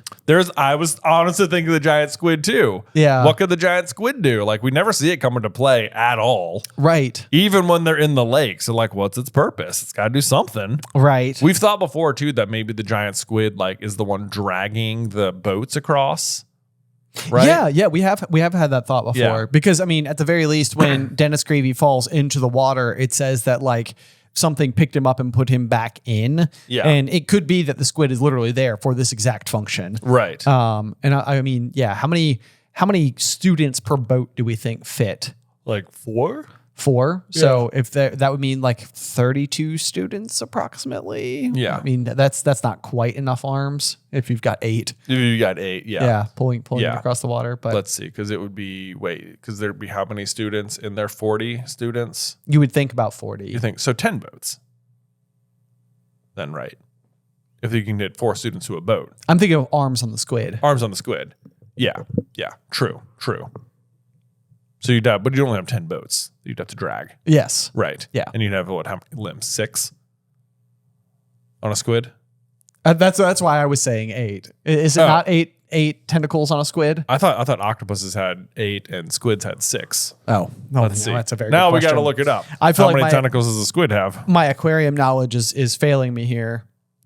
Not that it would particularly make a difference for this particular question, but now we just need to know. Yeah. Squids have 8 arms and 2 tentacles. So 10. Hey! 10 okay. It is. The giant squid drags the boats. You heard it here first. Yes, and that means there is canonically 10 students per house, 5 boys, 5 girls. Yep. 4 houses. Every year it always works out magically. They pay the math budget and the magic does the work to make sure Hogwarts has the exact number of students it needs. The bottleneck is the squid. The bottleneck is the squid. How are we going to get them across the lake? Yeah. Can't do it. Can't do it. Can't magic these boats across. No, that would be way too difficult. We definitely have it had seen Hagrid do it in Harry's first year. Exactly. Well, Hagrid, clearly Hagrid does it to his own boat when he's leading the students across. Right, yes. Yeah, that's a good point. Yeah. That's why he knows that spell. Exactly, yeah. That makes sense, actually. Yeah, that's a good point, too. Yeah, because there are 13, or there are 11 boats. No. Yeah, 11 boats. Yeah. What else could they do? Flying car. There's one in the forest. You have to make it a lot bigger. Right. But we've seen them do that. We have seen them probably do that. Couldn't stand that. Probably not acromantulas. Can't use those. No. What other ways do they have to fly or move around? I think we're pretty much covering all of it. I like the giant squid as some sort of way that we don't know yet that it could like magically do it, and I like I think Thestrals is probably the most likely, right? Because it would be unique to Hogwarts. It's still very cool, and we've seen other examples of that exact form of travel. Yeah, I think Thestrals is maybe like the least thrilling, but like in a world where you don't have like the other explanations, or even in a world where it's hosted at like Beauxbaton, and like what you end up seeing is the Durmstrang still use the ship, and like Hogwarts just comes in on the horseless carriage, right? Which of course is pulled by Thestrals. I think that would be pretty cool. Yeah, that would solve be that cool. problem. Yeah. So basically, as long as it's hosted at Beauxbaton and we don't have two winged horse flying carriages, exactly, that'd just be so lame. Yeah, exactly. Probably.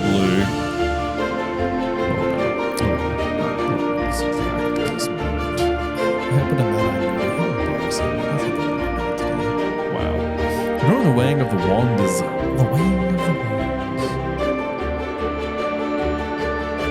Welcome, dear listeners. I'm Jonathan Carlin. And I'm Benjamin Carlin. And we invite you to join us through the Griffin Door, your one-way ticket to the enchanting world of Harry Potter. So grab your wands and dust off your broomsticks and join us as we unlock the riddles inside Goblet of Fire, Chapter 18, The Weighing of the Wands.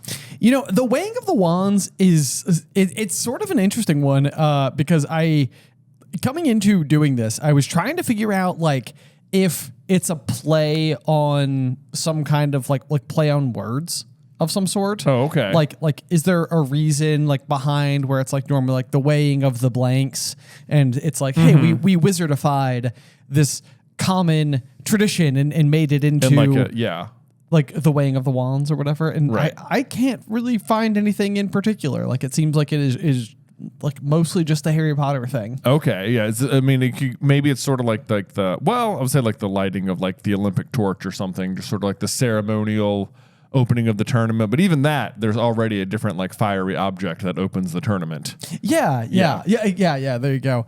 Like you mean the Goblet of Fire? The Goblet of Fire, which I never think of as a torch, but there it is. It kind of sort of is. Yeah. Otherwise, we got our chapter art going on here, which is going to be just a lovely depiction. Do you know what it does remind me of? When we went to Richmond, Virginia, when we got like sort of like recognized by the state. Yeah. For like SuperCarlinBrothers, like as they opened the floor or whatever it was, they had this big like scepter.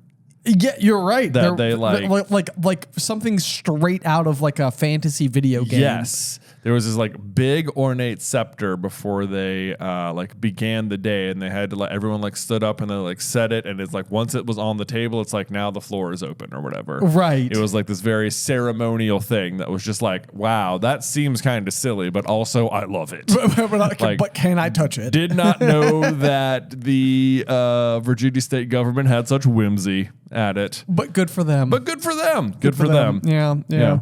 Anyway, then we got the depiction here of Rita Skeeter, which feels reasonably spot on to how you might imagine her. Oh yeah, great chapter art. I like even the way she's drawn. It's like there's lots of very like severe lines. Like you kind of get an idea for who she's going to be, and you've sort of been introduced to her off page a few times by now.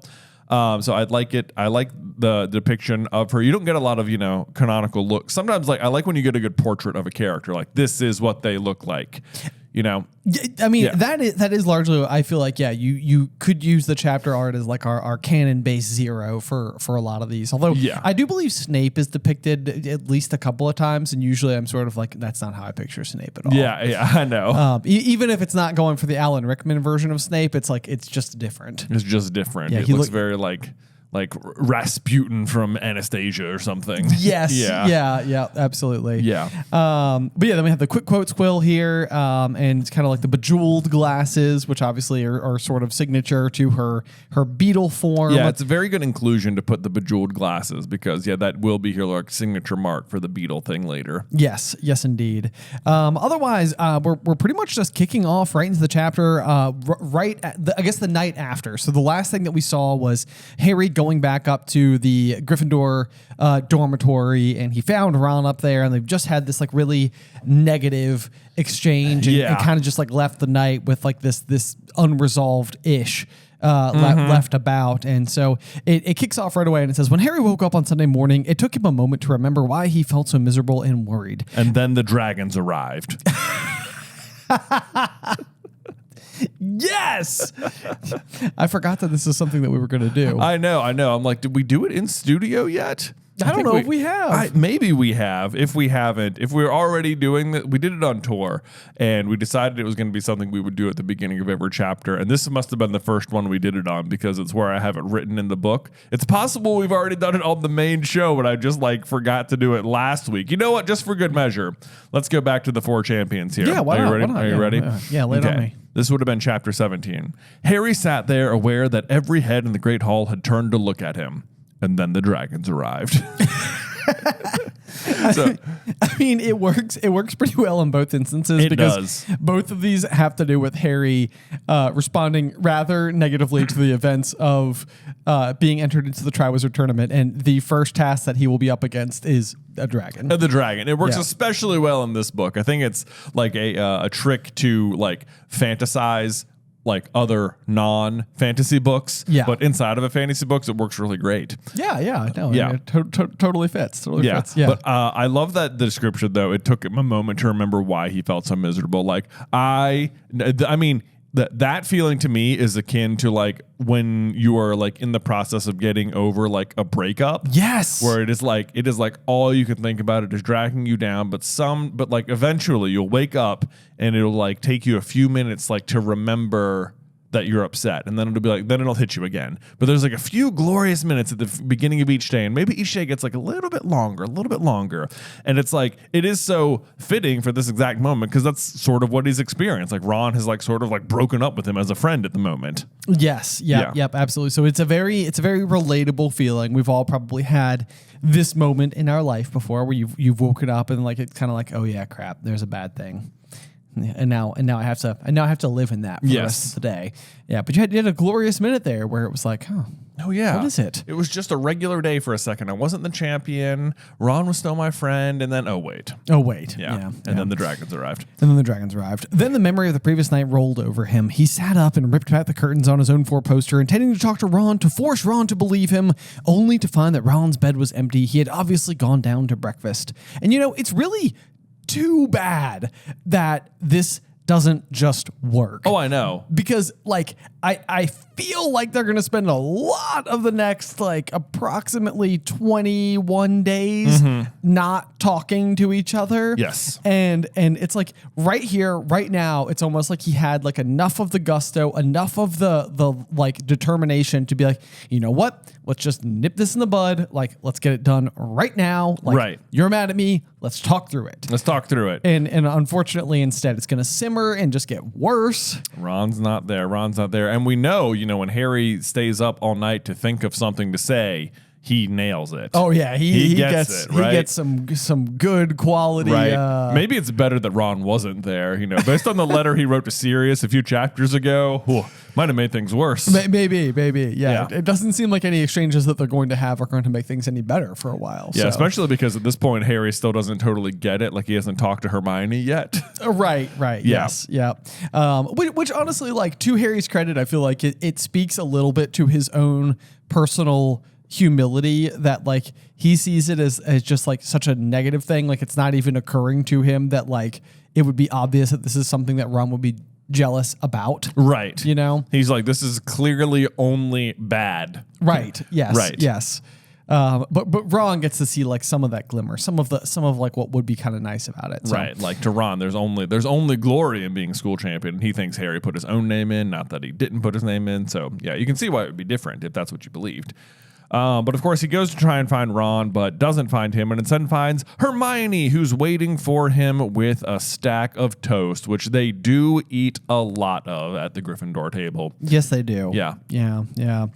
I do think it's rather adorable, though, that Hermione, although it seems like Harry was maybe like the last person to wake up in all of Gryffindor, because it seems like there's plenty of people already in the Gryffindor common room who've already gone to breakfast and come back. I mean, he had quite a night, and they were up late. Well, I mean, Harry went to bed kind of early. Everyone else was like, they were up late partying, eating their chips and peanuts. So this is like hangover toast. This is like hangover it's toast. Like, I have one too many butterbeers. I had one too. Yeah, right. I got a whoo. Yeah, Hermione's like, I had to get up early. I had to drink. I had to, Whew. After you went to bed, Harry, I decided, well, may as well enjoy the party. Yeah, I thought, when I'm done with this spew stuff, I'm going down there. But I had to wake up, or I wasn't feeling good. I woke up early, had to head down to Great Hall. You know what I mean? You know how it is. Yeah, you know how it is. Anyway, I brought you some toast. You want to go for a walk? Maybe get some fresh air. Get some fresh air. I just need some fresh air. That's all. Yeah. Oh man, no, this is actually very, very sweet of Hermione. She is like really thought ahead on this. I also put like a little heart here. This is like a little Hermione moment for sure. I think. I think it's going to be kind of a big Hermione chapter, isn't it? Is it? I mean, yeah, no doubt. A lot of Hermione little moments. I think next chapter especially too. I think it really ramps up. That's when it really kicks off. Okay. Yeah. Okay. But so they're walking around. They walk around the lake where the Durmstrang ship is moored. Where you'd have to imagine. One new champion, Victor Crumb, is like, all right, I have become school champion. Now I'll ask out that girl in the library. He's like, what? Oh, no. The other little boy got there first. He's French in this scenario. The other little boy. I know. Why do I keep doing this? It's okay. I keep trying to reach for that Durmstrang accent. And every time I try to correct you, I'm like, well, maybe I can like pull out like a good Bulgarian accent on behalf. And then all I can go to is just Deep South. Deep South, yeah. So you're right. You know what? When in doubt, just be like, oh boy, I'm school champion. I can finally ask out that other girl in the library. Oh, what? That other little boy's already asked her out? That's unbelievable. That's well, shoot, darn. Well, that's so that's what Victor Crumb is doing, staring out the porthole at the ship, just like, I cannot believe somehow I'm too late.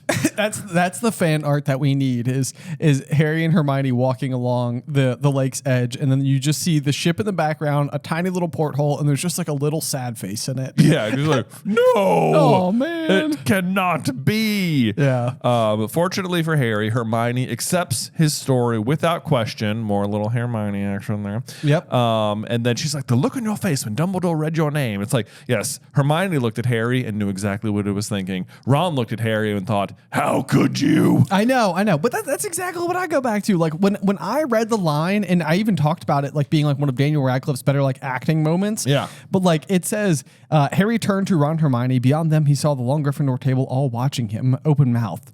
I didn't put my name in, Harry said blankly. You know I didn't. Both of them stared just as blankly back. Like that's the moment. And I feel like both in the book and in the movie, I'm like, this is such a believable reaction. Right. Like to me, it is kind of shocking that Ron is able to like muster enough gall and jealousy to be like, you're just saying that. You're just saying that. I know, especially because like from Hermione's point of view, like we know, like if you like, Hermione's going to have a lot of good takes in this chapter where it's like she clearly knows her two best friends really well. And so like the fact that she knows she can read Harry just fine, then she gives her read on Ron too. And he says, does he still think I enter myself? And she says, well, no, I don't think so. Not really. Which is just sort of like, if she's correct here, it's like ridiculous. It's like even that means that even Ron knows he's being kind of ridiculous and just like, I don't even care. I just want to be mad. I don't, whatever. Right. Yeah. I mean, he's much more in camp like, okay, enough is enough. This has become too consistent of a trend. I am tired of being, the proverbial third wheel between Harry and fame. Yeah. And it's just like this is too many things. It's just too many things, and I can't handle it anymore. I'm just sick of it. Yeah. More of a personal problem for himself, really. Yes. Of course, Hermione is over there and says, oh, Harry, isn't it obvious? Which, I dare say it is pretty obvious. He's jealous. Jealous of what? Harry says, which is like, for real, jealous of what? What do you wish was happening to you instead, Ron? But then this is the part where I think Hermione has a really good read on Ron. He says, well, Ron's got all these brothers to compete against at home, and you're his best friend, and you're really famous. He's always shunted to one side, which that is a really good analysis, because it is basically what Ron saw in the Mirror of Erised, what he wants most of all. And Harry was there to see it, or was there to hear Ron see it. And even Dumbledore told him afterwards, Ron has all those brothers and sees himself as the best of all of them. Hermione was not there. She just knows this about Ron from having gotten to know Ron. Yeah, which is it's very impressive. I think it definitely goes to show that Hermione is she is watching her two best friends probably more carefully than they are watching anything else. Yeah. Yeah, she's definitely taking in what it is they value and don't value and what they're up against. Which is very interesting. It's just very, very sweet in general. I think that's just a sign of a very good friend. Yeah. But she does say he's always shunted to one side. So not always shunted to one side. He did win the chess game. Dumbledore did single him out and give him some points. Not as many points as Harry, obviously. Well, that's the thing. Yeah, exactly. Yeah, you're right. Even when I got credit, it was not as much credit. Not as much. Why didn't you just give Harry 52 and then give Neville 20? Right. Or 11. That would have been fine. Yeah. 21. Yeah. That would have worked out. But no, Dumbledore, show favorites, whatever, no big deal. It's cool. But she does say, and he puts up with it and never mentions it, but I suppose it's just one time too many. And I mean, I do think it's interesting. We talked a lot about this kind of dynamic and relationship when we were doing the What If Ron Was in a Hufflepuff series, because it does seem if you reshape Harry as Ron's brother, then a lot of the stuff that happens to Harry is much more fueled with jealousy than when it's your best friend, and you can almost be excited, or it's kind of cool to be involved in sort of this sacred space. Or whatever of the chosen one, or whatever. Yes, exactly. But so I mean, it's nice that Ron normally is so good with it, but it's too bad that this one strikes so hard. Yeah, it is. But I think you're right. It's not even, I think, that Harry is necessarily, it's his anger is being taken out on Harry, but it's according to Hermione, he doesn't even really think that Harry did put his name in. It's just he's just mad that yet another thing has happened to Harry. Yet again, something's happening for Harry and not him. So I feel he's more mad at just the lack of attention, even though it's not Harry's fault, and he even knows that, but he's just taking it out on Harry. Yeah. So, but then Hermione suggested he goes to talk to him, which is what he wanted to do that morning. But now that he knows why Ron's mad, he's well, I'm not running around after him. I'm trying to make him grow up. And we're just it could solve a lot, though. Probably it would. Yeah. But then he follows it up with, maybe he'll believe I'm not enjoying myself once I've got my neck broken. And Hermione cuts in. She's that's not funny. But it is what happens. Yeah, I was about to say, it is exactly that. Yeah. I think that Ron's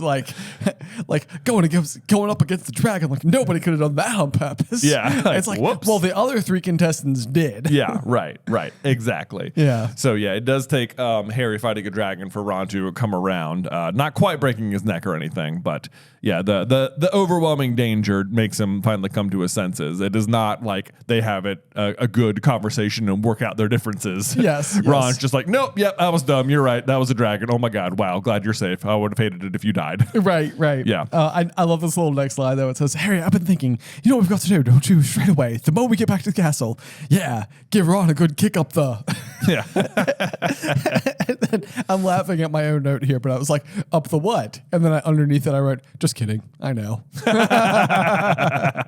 Excellent. Oh, man. So Hermione wants him to write a series, though, saying it's almost as if he expected something like this to happen, which, of course, he did because he's talking to Dumbledore, which we will find out later. I guess we don't know they're communicating yet, but they are.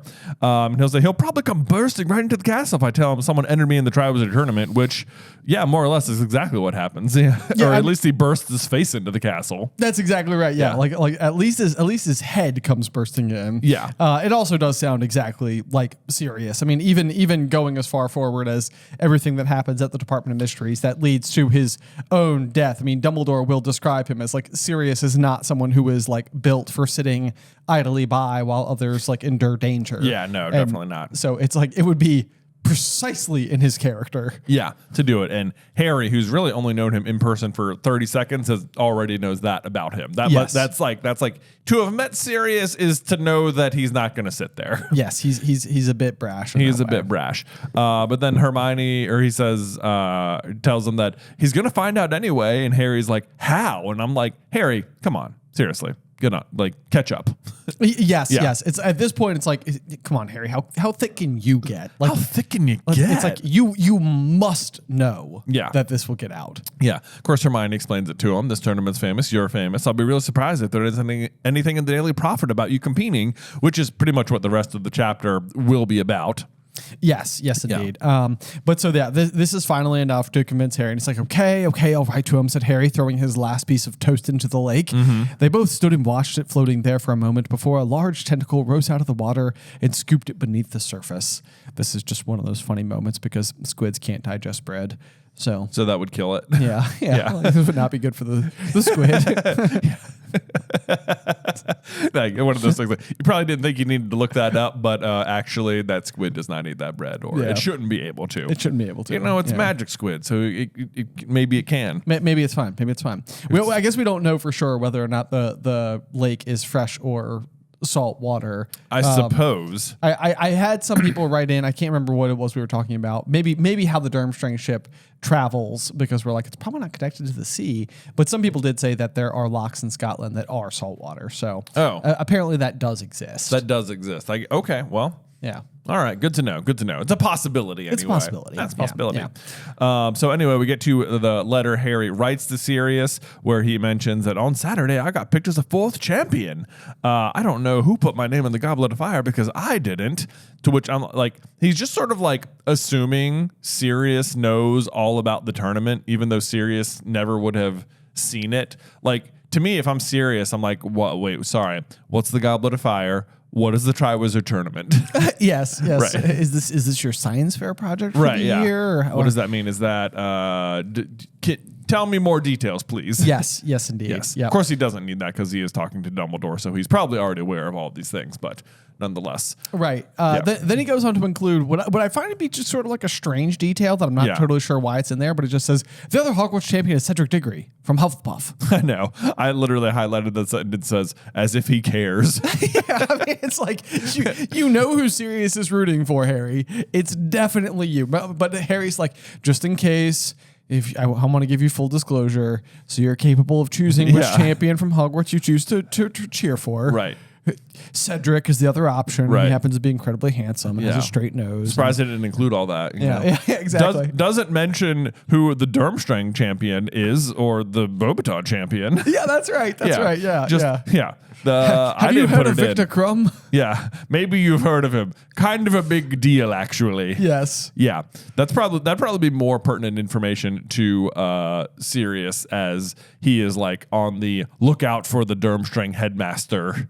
Like, yes, yeah, look out from the champion from Durmstrang. I think he even says that. He will say that. Yeah. But then Harry pauses, and it says he had the urge to say something about the large weight of anxiety that seemed to have settled inside of his chest since last night, but he couldn't think of how to translate it into words. And it's just like, I mean, this is again, it's like one of those moments where it's like, dude, like you gotta get that off your chest, buddy. Mm-hmm. It's like, it's like he does finally have this like adult person in his life who wants the best for him. And even to that person, he's so unwilling to just like let them be the adult for you. I mean, yeah, it is. I feel like that is like a hard thing. Like if you're not practiced at it, it can be difficult to like share. Yes. But he clearly wants to, but doesn't. And it says, hope you're okay. And Buckbeak, Witherwings, Harry. So again, I feel like Harry's, his letter writing or his note writing could really take a, ratchet it up a little bit. Yeah. Maybe we should have let Hermione. How does this sound? Like, well, Harry, I think maybe you should mention how you're feeling.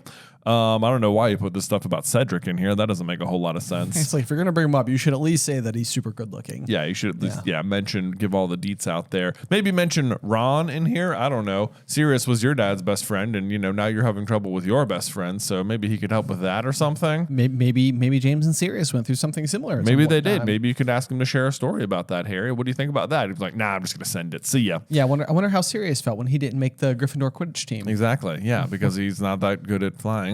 Because he calls it the Quidditch. The Quidditch, yeah. Headcanon forever. Yeah. Okay. Finished, he told Hermione, getting to his feet, brushing straw off his robes. I guess they have freshly cleaned the ship off the floor. I guess so. That's a throwback. Yeah. At this, Hedwig came fluttering down onto his shoulder and held out her leg.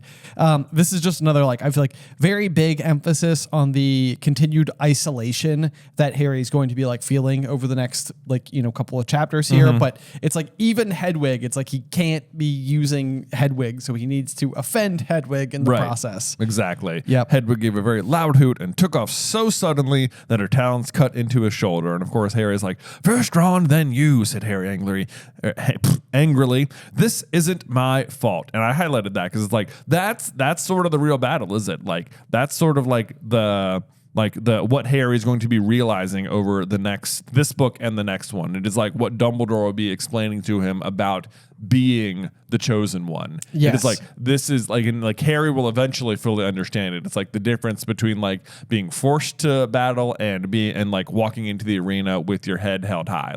Right now he's being forced to battle. Yes. And this is all on his walk to becoming the chosen one, because it's the same thing. Being the chosen one isn't his fault, but you do have to handle it. Yes, yes, indeed, yeah. And I mean, I highlighted the same thing. And I was like, this idea, what he's dealing with, it is very difficult to grapple with. It's he doesn't want this, and then in addition to not wanting it, it seems like everybody's mad at him for it. Yeah, and it's just well, this is terrible. I've lost in both directions. Yeah, I mean, it's going to be very this is the diet version of what the Ministry is going to do to him next year. Yes, more or less. Absolutely. It's you're the chosen one, and now the entire government is mad at you, right? For something you didn't choose, right? Yeah, right. It's going to be way worse next year. Yes, it's not just going to be teenagers.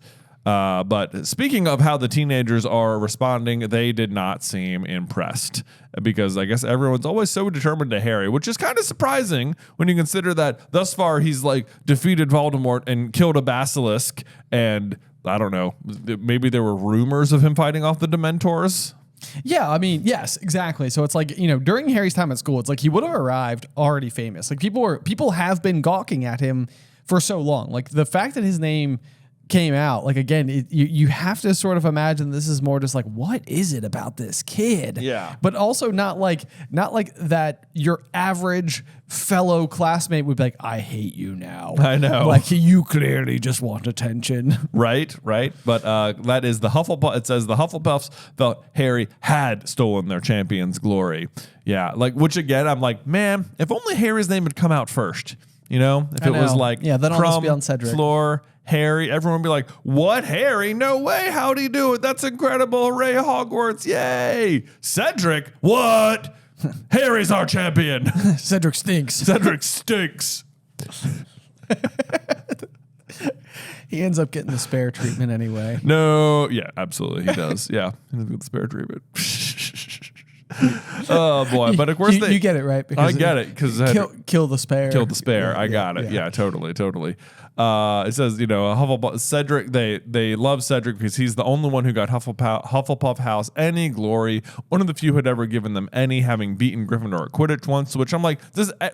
I cannot believe the collective amnesia literally everyone has about the Dementors showing up, and no one else considers that to have been a problem. Yes, I know. It's it is such a at bare minimum in everybody's mind it should have an asterisk next to it. Right. It's I mean, and I feel there were a couple of instances this past football season where our favorite team, the Commanders, won a game at the very end on a literal jump ball. Yeah. It's the ball got thrown down the field, time had run out, it hit players from both teams' hands and happened to land in our teams in the end zone. In the end zone. Hooray. So it's sort of yay, we beat that team, but it's also but you can't exactly be we decidedly beat that team. Right. Yeah. It's when it came down to it, it was the ball bounced around and we happened to come up on top. It was great. Yes. Yeah. I mean, I'll take a coin flip win, but also it's I know, but I know it's this one. It just feels oh yeah, remember when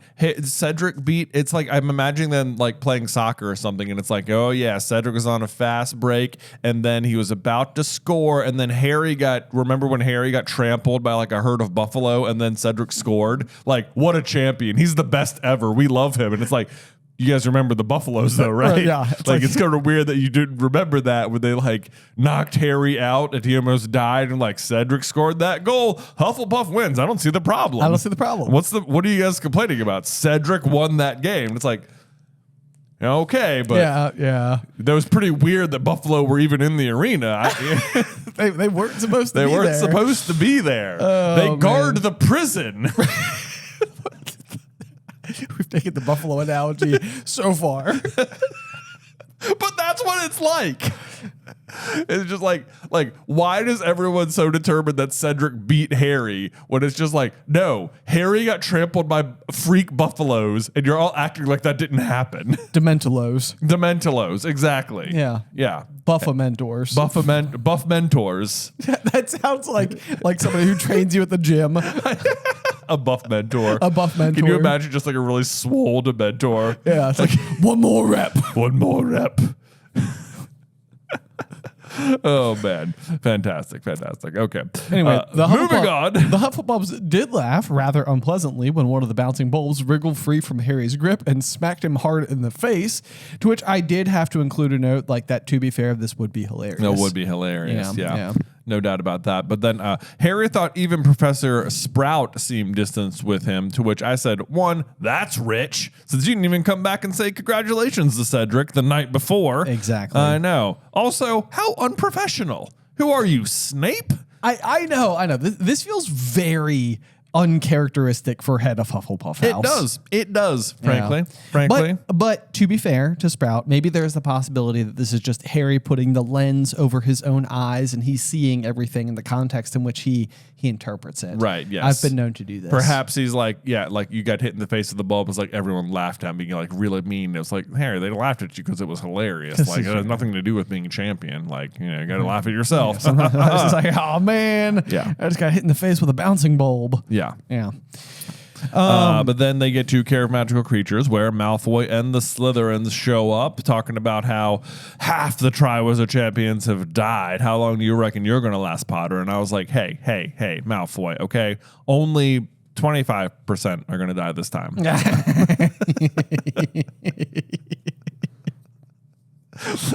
Huge improvement. Oh man, people are gonna stop listening. They really are. They're gonna be like, guys, what did Cedric ever do to you? He got his name pulled out first, is what he did. That's it. Yeah, no. So anyway, Malfoy's taking bets. He says, how long do you reckon you'll last, Potter? 10 minutes into the first task? That's my bet. To which I was like, well, where is Ludo Bagman now? I imagine him popping out of the bushes like, you taking bets? Yeah. I'll take that action. I'll give Harry 11 minutes. What do you say? 100 to 1? Malfoy, you got money? 100 to 1? Potter, 11 minutes? Oh, we're going to put it down. Yes, yeah. I mean, I thought this was funny because I highlighted the same thing. I was like, hey, there's some earnings back in Ludo's pocket. Yeah. So at the very least, if Draco does make this bet, then Ludo is starting to build back a little bit of his losses. Little bit. Yeah. Because he's got a long way to go. He'll make it longer than 10 minutes. Yeah. And then Crabbe and Goyle guffawed sycophantically, which I just think is a funny group of words, because Crabbe and Goyle just seem like so silly and I don't know, unintelligible. It feels like you can't guffaw sycophantically if you don't know what sycophantically means. Exactly. Right. Exactly. Yeah. You're incapable of doing that. I even highlighted it and said, good word. Good word. But in comes Hagrid, who's balancing a teetering tower of crates, the obvious way you would store your blast-ended Scroot collection. Yeah. Just in a giant skyscraper of death, basically. But he tells everyone they have to take the Scroots for a walk, which Malfoy not happy about. Take this thing for a walk, to which it does seem very silly. Yeah. It doesn't seem like it's going to work. Where exactly are we supposed to fix the leash? Around the sting, the blasting end, or the sucker? Yeah. Round the middle, said Hagrid, demonstrating. You might want to put on your dragon high gloves just as an extra precaution. Harry, you come and help me with this big one. Yeah. Of course, what Hagrid really wants to do is just talk to Harry, because he's very anxious about Harry's name getting pulled out, which, I mean, bless Hagrid for actually just believing Harry. Says, you say it wasn't you, and I believe you. Dumbledore believes you're in hole. So good for Hagrid. Love that. But the Scroots are starting to get real dangerous. They're no longer shellless. They developed thick gray armor, and they look like a cross between giant scorpions and elongated crabs. So just your two favorite creatures mixed together. Yeah. And I mean, honestly, like that, it's not a terrible description either, because I mean, I guess a fire crab is a turtle. Yeah. So okay. So maybe it is a little bit unusual given the ingredients, because it's a manticore and a fire crab. But the bug version of the manticore. The bug version of the manticore. Yeah. Yes. But then the fire crab is like a bejeweled tortoise. Right. So yeah, I think I made this exact same comment when we were on tour. I was like, oh, that totally makes sense. And then it's like, wait, no. Okay. It would have been fun if the blast ended Scroots at least were covered in like precious gemstones or something. That would be very cool. Yeah. And I was like, this is why, because we can harvest the gemstones, but it's just hard because of all the other problems. Because of literally everything else. You got to work for it. Yeah. Then Hagrid's like, look like they're having fun, don't they? Said Hagrid happily. Right. No awareness. Yes. Not deterred at all. This is something that we need to see desperately in the HBO show, is because last time we didn't get to see Blast and Scroots at all. But this time, are you looking at something? I just noticed that literally right over there, we have a book called Gods and Heroes. And I don't know if that was in the episode, but before the episode, we were talking about like, where do you read the Greek myths? Oh. And we have a book literally sitting between us where I bet that most of them are in. We should cut to that clip now just so people know that we just had so it. that, we did talk about it. But there's always like these Greek myths and stuff, but I'm like, where could I go to read the Greek myths? Yeah, good like point. You always feel like I'm like reading about there is a myth, but like where? Like if I just wanted a book of Greek myths, where's the original Greek myths? Where are the Greek myths written down? Did they have like their version of like a Bible or something? Here's where we wrote down all of our religious beliefs in the gods. In the god, yeah, I don't know. Yeah, I don't know. I'm sure it exists. I bet It there's, must, like Greek mythology 101. Probably. I was looking over, I was like, oh my gods, we're so dumb. It's literally right It's there. right there. Anyway, not important. Back to the HBO series. At least one of the additional recommendations, because at this point in time, I've just included it in my head that the people writing the show are listening, and they're like, "Yeah, we just need any tips that you guys are willing to offer." Yeah. But it says more than one person was being dragged along on their stomach, trying desperately to get back on their feet by the blasted and screwed here. This is the kind of thing where it's like, don't draw any attention to it, don't do any close-ups whatsoever, but have a conversation between Hagrid and Harry during this particular lesson, where all of this stuff is going on, and just in the background, somebody is being physically dragged across the screen. Just like a bunch of students, and just like, yes, there needs to be like a whole, like, if you rewatch the scene and just watch what's happening in the background and don't pay attention to Harry and Hagrid, it's hilarious. Yes. But like, that's probably what you don't see on the first pass. Exactly. It needs to be like out of focus even. Yes. You know? Yeah. It's the kind of thing where somebody will eventually like make like a reel or a TikTok or something where it's like, I was just rewatching and I never noticed before. And then they'll like pull their camera up onto their laptop and they're like, look at this. Look at this. And it's like, and then they're going to like pull out their book and be like, look, there's the line. Boom. You know, it's like, look how unbelievable. They were so committed to the bit. Got it right. I always imagine the leashes he gives them to walk them with are like multi-cut, like there are like a variety of different bright colors. Yeah. Like they're like, someone's got like a really bright pink one and someone's got like a blue one and a green one, and they're all just, I don't know why. That's how I always picture it in my brain. I don't know why. I love it. Yeah. Yeah. But so there, if you want that as a suggestion too, to have a blurry blue and green leash walking the Scroots. You're welcome. HBO. Yes. Let's see. Everything then Hagrid wisely points out, school champion, everything seems to happen to you, doesn't it? And yes, everything did seem to happen to Harry. That was what Hermione had said walking around the lake. And that was the reason that Ron was no longer talking to him. So I'm like, all right, Ron. Things happen to Harry, but like things happen to you too, dude. Like you did win the chess set. It was your sister who opened the Chamber of Secrets with your wand that backfired on Lockhart and saved everybody. It was your rat that turned into a person and met up with Voldemort. Your car that you guys flew together to Hogwarts, and you both visited the spiders. Okay, so like a lot of things have happened to you. Yeah, it's like, come on now, man. You're selling yourself short. Is really what's going on. I mean, what has Neville done? What's Neville done? You know, why is it always him? He's broken his wrist. on the first day of school flying, and he got hung from the rafters by some pixies. Yeah. Yeah, got leg locked by Malfoy, got bullied by Snape quite a bit.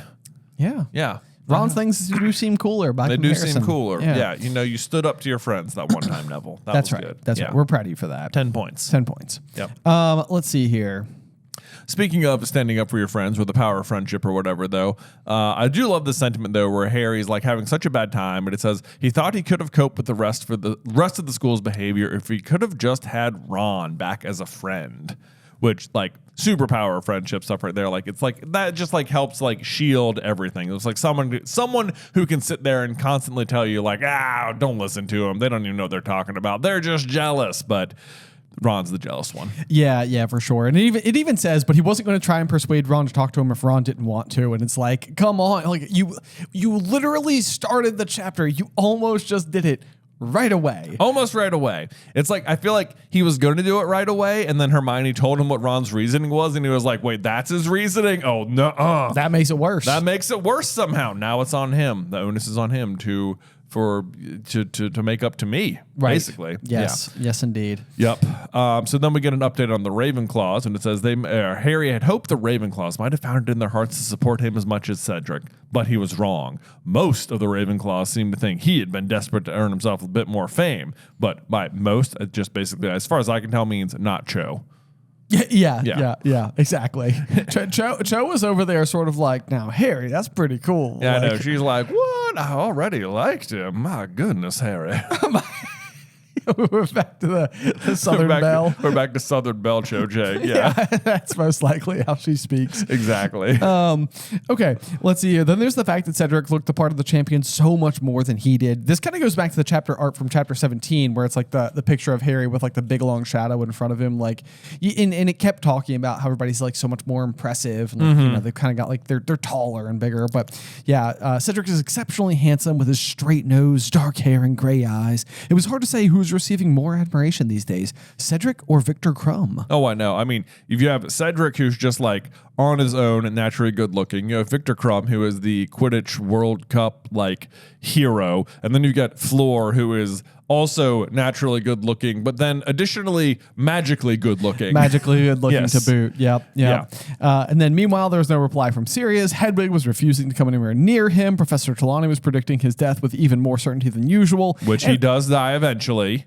So, you know, I mean, there's that. I mean, she's on point as per always. As per always. And he did so badly at summoning charms for Professor Flitwick's class that he was given extra homework, the only person to get any apart from Neville. Just go ahead and throw Neville under the bus real quick for no reason. For no reason whatsoever. Yeah, but it is obviously kind of funny because the summoning charm is going to ultimately end up being the key to how he solves the dragon task. Yeah, so his struggling with the summoning charm is like a good little through line for like all the lesson updates you're getting. Yes, indeed. Yep, absolutely. Yep. Let's see. So Hermione says the reason is because he just wasn't concentrating properly, and Harry's like, yeah, wonder why that was, as Cedric Diggory walk past, surrounded by a large group of simpering girls. But then we arrive at potions with the Slytherins, where they're all wearing new badges courtesy of Malfoy. It says Harry thought at first they were all SPEW badges, which, like, can you imagine if they were just like, oh yeah, actually, you know what, total point, we're all on board. That would be so interesting. However, I just think it's so funny because we know that Draco, especially in year 6, is going to copy a lot of Hermione's tactics on how to like communicate with the Death Eaters by using like the enchanted coins, the same method that the Dumbledore's army used back in year 5. And so it's like right now, like Hermione has been on this campaign to create these badges for SPEW, and then it's almost like Draco's like, well, now that is a good idea. Oh, I know. I can just imagine this down in the Slytherin Commons. Like, you've seen these badges, Grangers hanging out. SPEW, elf rights. Never seen anything so stupid. Although, I mean, it does give me an idea. Does anyone want to stay up late making buttons with me? Where's my button press, Crab? Exactly. Just remember, just know that canonically, Draco Malfoy was up late last night making buttons doing arts and crafts in the Slytherin common room. For his favorite Hufflepuff. For his favorite Hufflepuff, yes. Just for mostly to support Cedric Diggory. That is what the badges say. Support Cedric Diggory, the spare Hogwarts champion. Yeah. It looks like it says real in my book, but I crossed that out and got the right words written in. So if you get this page, don't worry, I fixed it for you. The spare Hogwarts champion. We should make those pins. We should absolutely make those pins. Oh, man. I'm sure people would love to own them. I think we must lose one Hufflepuff every time we do this. Yeah, well, at some point they'll be like, nah, it's just a part of the show. Yeah, exactly. They're just being silly. It's dark humor. This is how we cope, people. Exactly. Of course, the real purpose isn't to say support Cedric Diggory. It's to press them to when they can then flash Potter stinks. So, I mean, it is so much effort to go and make all these badges just for the sole purpose of like insulting Harry with a not very witty insult either. I know it's really not. It's like Potter stinks. Like you went through all of this effort and that was the best you could come up with because there are better insults. There's better insults, which Hermione even points out. She's like, really witty. Yeah, I mean, I guess it is effective. It does bother him.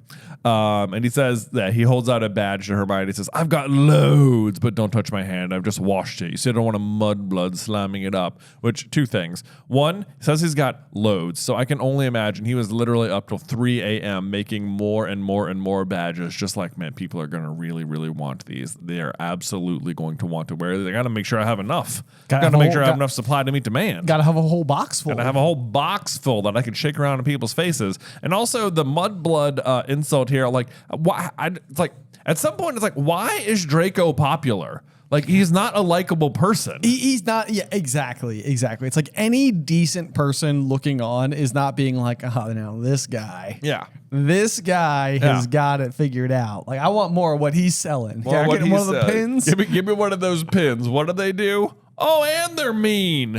Cool. The best. Yeah. Yeah. But anyway, this basically is just too much for Harry. He had reached for his wand before he thought what he was doing. People all around them scrambled out of the way, backing down the corridor. Harry, Hermione said warningly. Go on then, Potter, Malfoy said quietly, drawing out his own wand. Moody's not here to look after you now. Do it if you've got the guts. Which I feel like is very like scared Potter. You wish energy. It is. Turns out he does have the guts because they both cast spells at each other. Harry yells, Fernunculus, and Malfoy says, Densogio! They collide in midair, ricochet off at angles, and then hit Goyle and Hermione.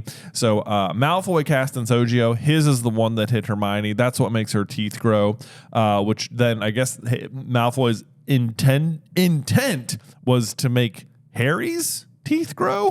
That must be the case. Because Densogio does translate roughly to tooth grow. Yeah. That is that one. But then on the flip side, Harry's is maybe like a little bit more clever because there ends up being like this kind of like boil effect. Yeah. Like ugly boils springing up. But I did look into the etymology of Fernunculus. Yeah. And it does have a vague etymology to the word ferret. Oh, which I think is kind of funny because it's like, hilarious. It's almost as if like what Harry possibly could have been going for here is like if Moody did it, like I'm gonna do the same thing. I can do. Oh my god, it'd be hilarious if Harry had turned Malfoy into a ferret as well. Yes, that'd be fantastic. Instead, that does not what happened. He hits Goyle with the Fernunculus spell, and he gets the boils. So boils for Goyles. Boils for Goyles. Yep. Although also worth pointing out that the spell will be used again at the end of the book on the train, and at that point in time, it's going to hit Crab. Ah, wow. So they both get it. Yes, so they both get it straight to the face. There you go.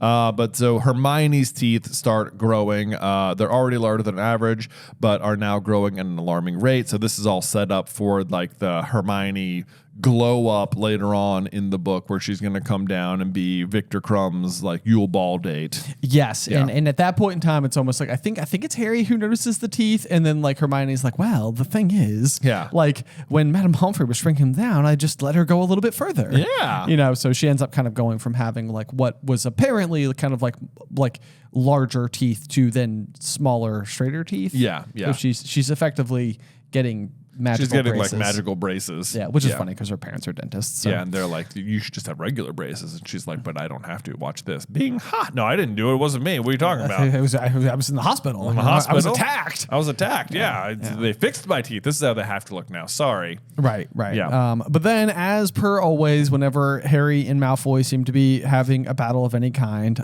Snape arrives on the scene and says, "And what is all this noise about?" said a soft, deadly voice. Deadly. It's like, why deadly? I know. Why would is it it be a deadly? deadly voice? Like, what is all of this about? Right. Yeah. I don't know. I don't know if that sounded deadly. No, I don't know. Yeah. I mean, it sounded a little bit like the Cave of Wonders from Aladdin. Only one shall pass. What would a deadly voice sound like? Let's see here. Okay, so what is this snake like I can be? Right, that's Jafar being deadly at the end. Oh yeah, nice. Yeah, to keep it in Aladdin. So let's give it to Snape. And what is all of this about? It still kind of sounded similar to me. It wasn't that great. Yeah, okay, yeah. well. I think you're not going oily enough. I feel it's more like, and what is all this about? That's sort of my interpretation. Well, I know. I was trying to be, okay. And you were trying to be silly. Did I little bit. Did I take it too literally? And then it was like, by comparison. And what is all this noise about? Noise about. Excellent bowling effect you had there. Malfoy, you tell me, I trust you will not fabricate the truth. Yeah, that's exactly what he says. He says, pointed a long yellow finger at Malfoy and said, explain. Yeah, like, oh yeah, I'm sure this will be honest, which of course it's not. He says, Potter attacked me. We attacked each other. And he going, this is Ron speaks up. Good for Ron. Says, Malfoy got Hermione. And Hermione's like trying to cover her teeth. And Snape looks at Hermione and says, I see no difference. To which I literally wrote in my book, what the actual hell, dude? Like, come on. Why? What are you talking about? This is so mean to someone for no reason. Yes, I know. It's like Snape.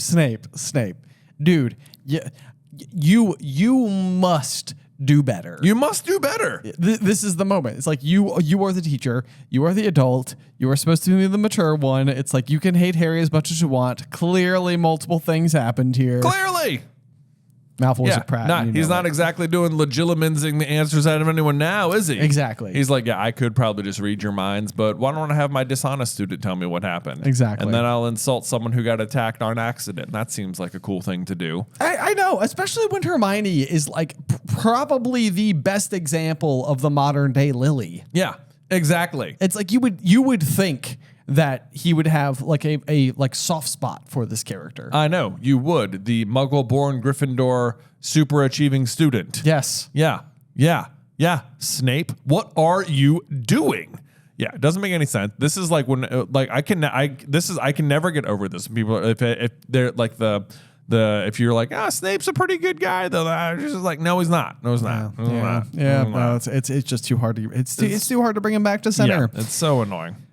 Anyway, then in the confused inn, it was impossible for him to hear exactly what they were calling him, which is Harry and Ron both yelling at Snape as loudly as they can. He got the gist, however. Let's see. He got the gist in a silkiest voice. 50 points from Gryffindor and attention for each Potter in Weasley. Now get inside, or it'll be a week's worth of detentions. Yeah. So they lose 50 points here. They also lost 50 points in year one, and it basically wrecked all of their social credibility to date. This time, not quite the reaction they get. I mean, Harry's already at like kind of a low. Like, I mean, the rest of the although this would be the kind of thing where it's like the whole school is mad at them except for the Gryffindors. Now the Gryffindors were mad at them. Yeah, what 50 points? Come on, Potter. Yeah, Harry's having a rough chapter, isn't he? Not having a good time. Yeah. But they get into the class and they're both shaking with anger. And for a moment, it feels like everything's back to normal between them. But then Ron's like, nope, it's not. I'm going to sit with Dean and Seamus instead. Seamus. My gosh, I am not speaking well today. That's okay, man. That's okay. Sorry about that. Yeah, but on the other side of the other side of the dungeon, Malfoy turned his back on Snape and pressed the badge, smirking. Potter stinks flashed once more across the room. It is so irritating what Draco gets away with and how caught Harry always is. I know. There's like no way that like maybe this would work for like a morning or something, but certainly by the afternoon, if enough students are wearing these, like the other teachers will have like noticed them. I'm like, all right, hand me the badges. Yeah, it's like, we're not doing that. We're not doing that. Yeah, we're not going to let this fly. Nope. But Harry is having some dark thoughts himself. He says, if only he knew how to do the Cruciatus curse, which is like, whew, gosh, Harry. Going for the big guns.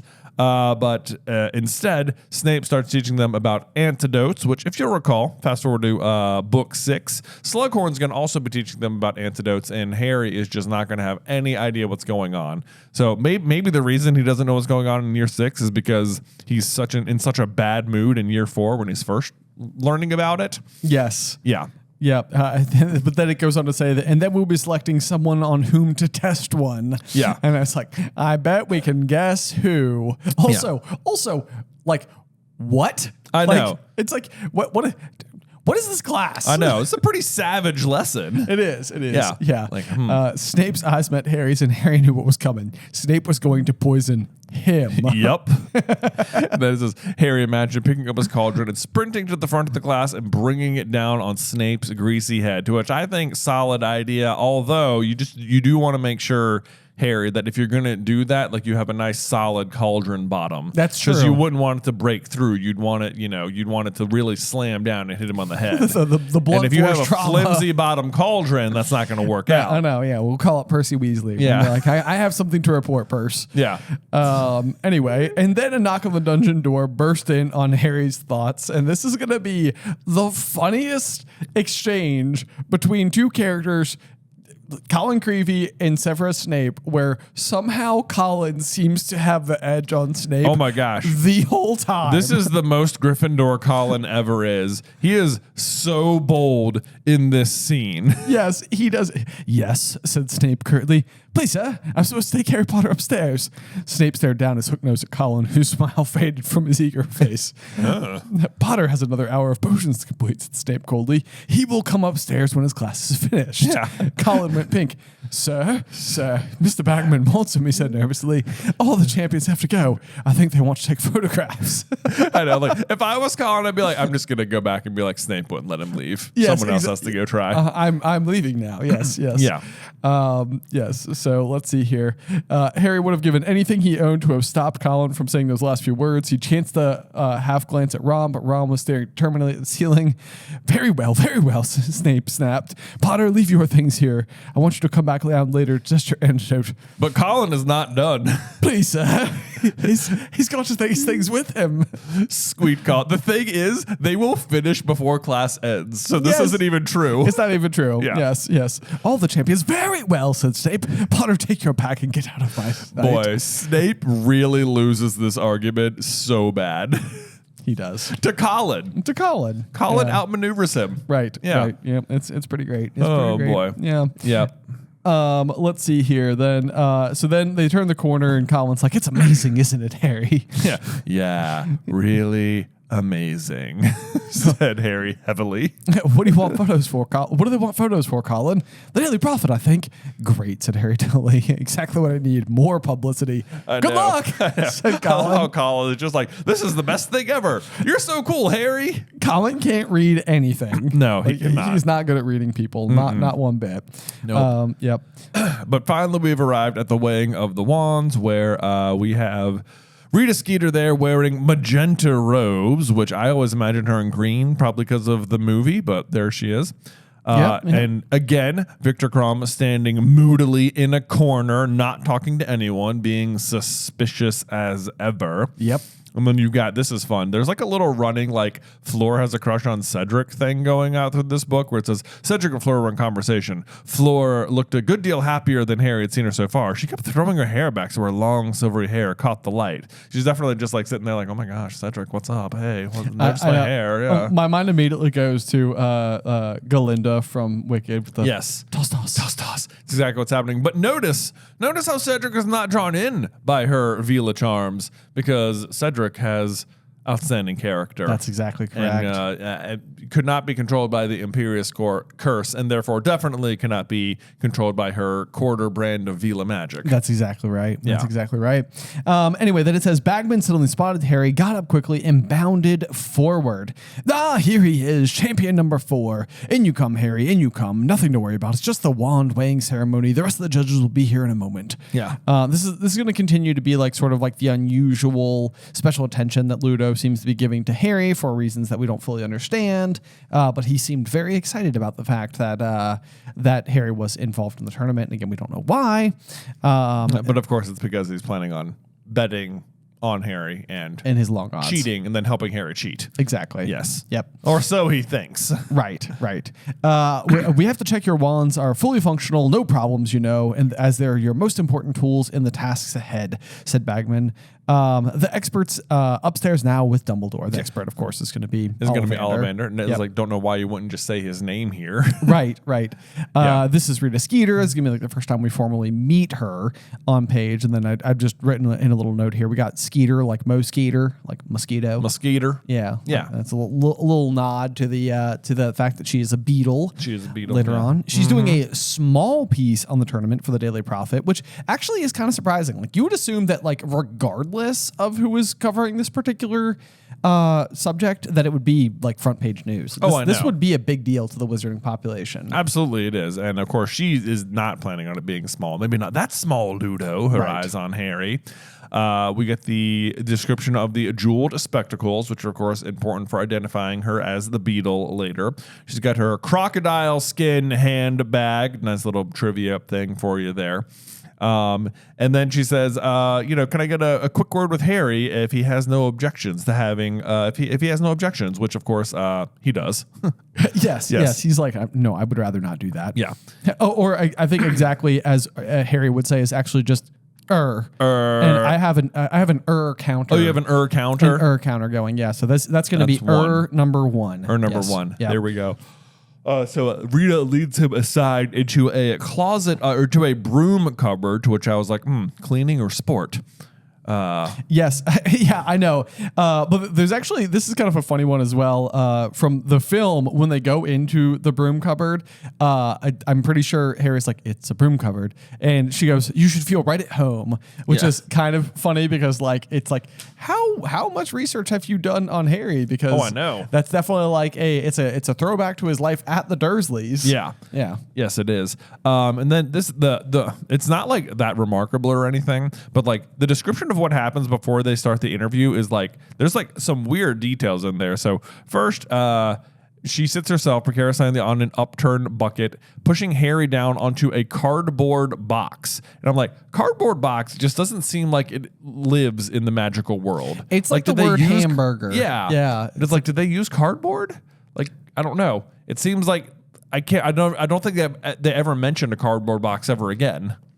It's a very good point. I mean, I feel like certain things come in boxes, but like maybe they're all like wood boxes. I don't know. I don't know. Box is a very satisfying word. I mean, I guess when he's getting the wands, like Ollivander has like all those boxes. He does have all those little boxes. Yeah, I guess there's that, but I don't know. This sounds to me more like a package you got from Amazon or something. Right. You know? Yeah. No, I mean, I follow you. Yeah. I mean, even the idea that he's sitting on a cardboard box, like cardboard boxes are not famous for being able to be sat upon. I know. How sturdy is this cardboard box? Right. Yeah. Seems very. But then she unsnaps her crocodile skin handbag and pulls out a handful of candles, lights them with a wave of her wand, and magics them into midair. So there's no light in this closet or windows, I guess. But also, more importantly, that means she's just walking around with a pocketbook full of candles. I know. And also, I mean, it seems like she's doing like nonverbal magic here in kind of an impressive way. And I was like, is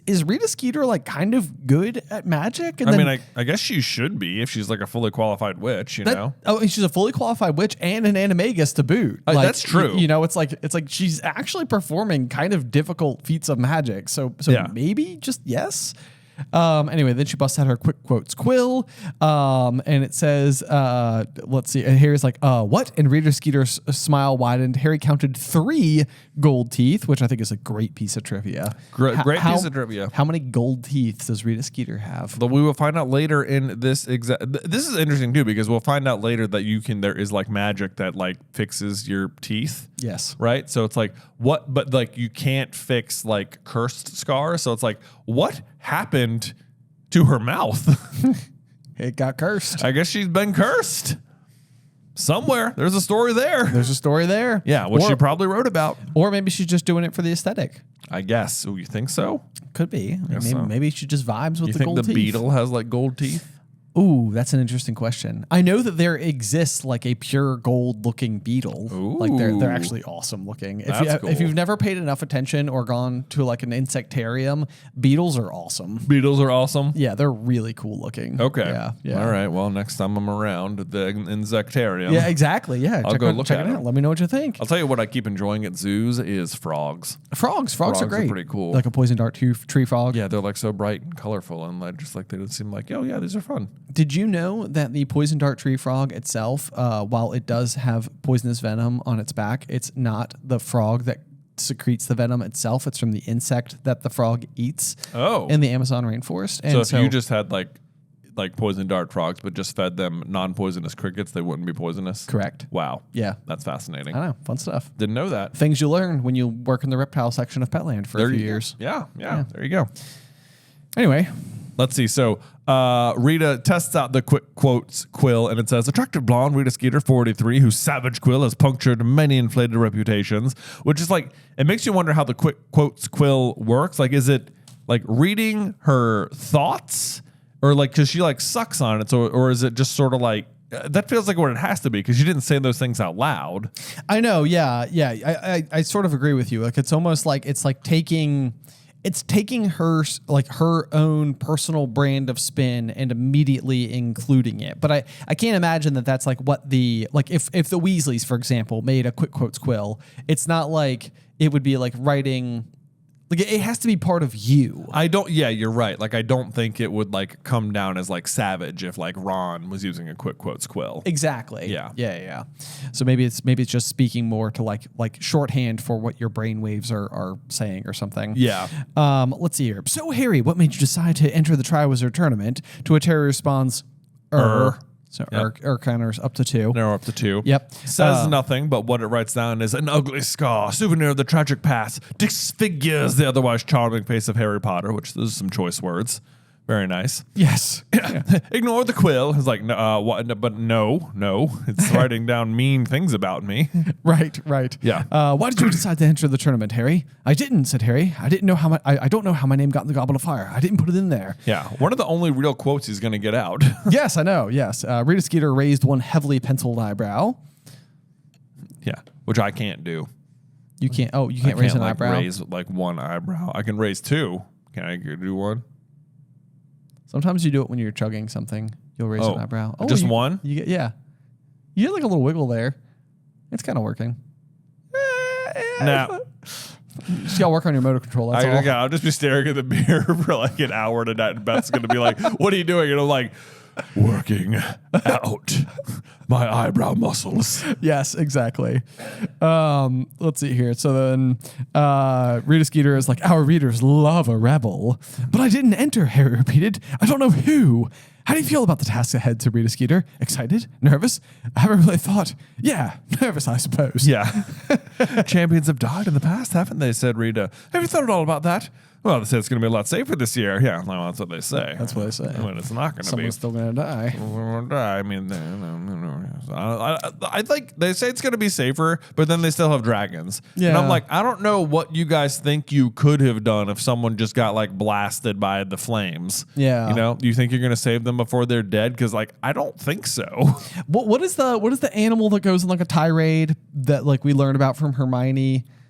like it's not a manticore, or is it a manticore? Is it a manticore? I think so. Something that the champions were supposed to be getting. Yeah, it's like whatever it is, it can't be a chimera. A chimera. Yeah, a chimera. Yeah, it seems like a chimera would be just like in a similar camp to a dragon in terms of danger. Right. It's sort of like, and there was one chimera to the 3 champions. Yeah, and it went on a rampage. Right. This is 4 dragons to 4 champions. 4 champions, and they'll get around it. So who knows? Yeah, there's that.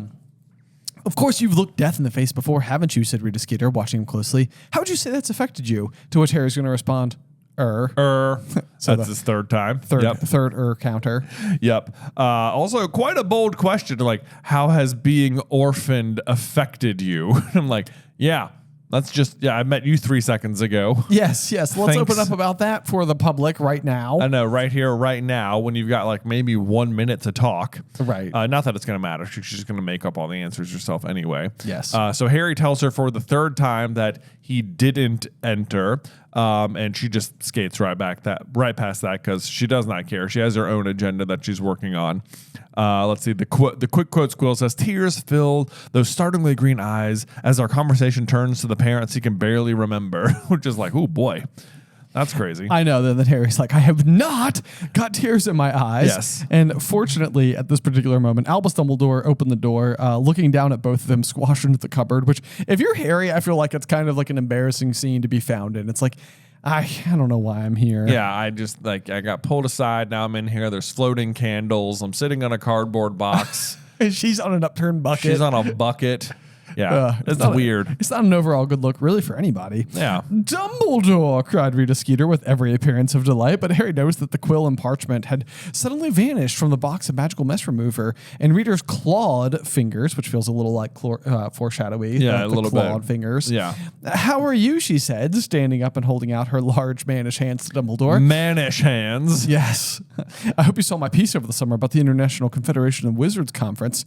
Enchantingly nasty. Yes, love that. His eyes twinkling. I know, I love that. I particularly enjoyed your description of me as an obsolete dingbat, which, as ever, Dumbledore with his signature savage politeness. Yes. Yeah, that's so fun. And then he totally shuts her down again, or she's just like, oh, I'm just making the point that some of your ideas are a little old-fashioned, Dumbledore. I'm sort of like, this seems surprising to me. Like, I feel like, if anything, Dumbledore's outlook on the wizarding world and Muggle relations and just about everything would be in more of like a progressive column. Yeah, they don't seem old-fashioned. They seem new-fashioned, which is often the problem. Yes. And then I love how he handles it. Just, I will be delighted to hear the reasoning behind the rudeness, Rita, but I'm afraid we'll have to discuss the matter later.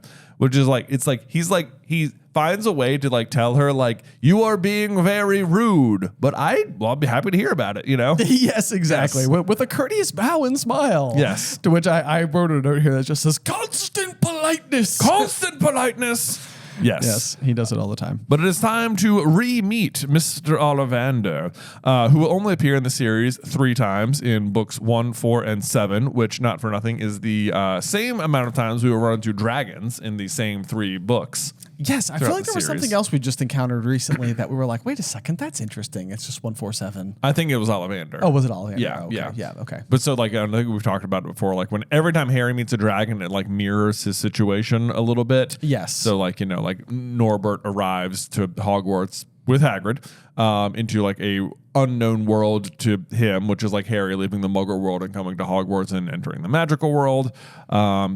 The Horntail is just going to be just straight up like Voldemort. It's just like who Harry will later face that year. Yeah, but and there's also a little bit of like the like both the Hungarian Horntail and Harry are being like placed against each other, kind of both against their will. Right. Yes. So because they're both being like, you know, forced to do battle in this tournament. Yeah. So neither of them really want to be there. Yes, and then finally we have the Ukrainian Iron Belly, which is deep below the like Gringotts. Yes, and its whole thing is sort of like breaking free of the chains and finally escaping like sort of the prison it's been caged within. Yes, which is then similar to Harry, like being very near to escaping his own like destiny as the chosen one. Like he will soon be free of the burden. Exactly. Yes. Yep. So anyway, but Mr. Ollivander has the same pattern. So it's like, I don't know if there's a rhyme or reason to that either. I mean, the first time it's just sort of like, obviously Harry has to get his wand and you learn about the twin cores, and it feels very much like he's here this time to remind the audience about the twin cores and to say that they came from the same phoenix, and like you definitely really need to know that for the end of this book to make sense. Yes, absolutely. And then when he comes again, I guess he'll tell him some about like the Elder Wand. So every time they do have a conversation about like him versus Voldemort and wands. Right, yes. And I mean, I think the whole point there, you're exactly right. It's like the relationship between Harry and Voldemort's wands is of vital importance, and we kind of have to like keep that like idea kind of prompted back to us, the readers. Yeah. So that makes a lot of sense. So then Fleur goes up first, and she hands over her wand, which of course is made out of rosewood and has the hair from a Vila. This is where we learned that it actually come from her grandmother, grandmother, which means she is in fact 25% Vila. The length of her wand is a little on the shorter side at 9.5 inches, which I was like, how small was Umbridge's? Because I feel like hers is also like really little. Umbridge's is 8, so it's not that small, but it is quite small. Right. It's also described as inflexible. Yes, which is like a more polite way of saying unyielding. Yes, like a bit rigid in nature, which I think is supposed to kind of create this slightly formidable nature as it pertains to both Crumb and Fleur as like opponents that Harry's up against. Yeah, because neither of them like are really bad, but both of their wands don't have like the most positive connotations. Yeah, I mean, it says inflexible, which, so far, most of what we've seen from Fleur is just sort of this like condescending, like my way is the highway. Yes. Yeah. So her character seems to get a little bit of an arc there in terms of the growth. Yeah, she gets pretty humbled in the second task, and that really seems like it makes her a little more flexible. Yes. Moving forward. Exactly. Harry does have a little moment there though where he's like, oh, so she was part Vila. Harry making a mental note to tell Ron, then remember that Ron wasn't speaking to him. Yep. Yes, and then Ollivander comments, he says, Vila hairs, I find they make temperamental wands, however, to each his own, and if it suits you, which I suppose it definitely would, because she's also part Vila. But then it's interesting what he makes with each wand. So he says Orchideus, and he like has a bunch of flowers burst up, which is like all of the wands are very what he makes are very fitting to the characters. So like Fleur literally means flower, and it's made from rosewood, and roses are flowers. He makes flowers. There you go. Yes, yeah. And I mean, I think she's also beautiful, and flowers are associated, or they're known for their beauty specifically. So, yes. Yeah, there would be that as well. Yep. So definitely a perfect fit on that particular occasion. Even rosewood. I mean, I don't know if rosewood trees are different. Or is there a rosewood tree versus just like rose bushes?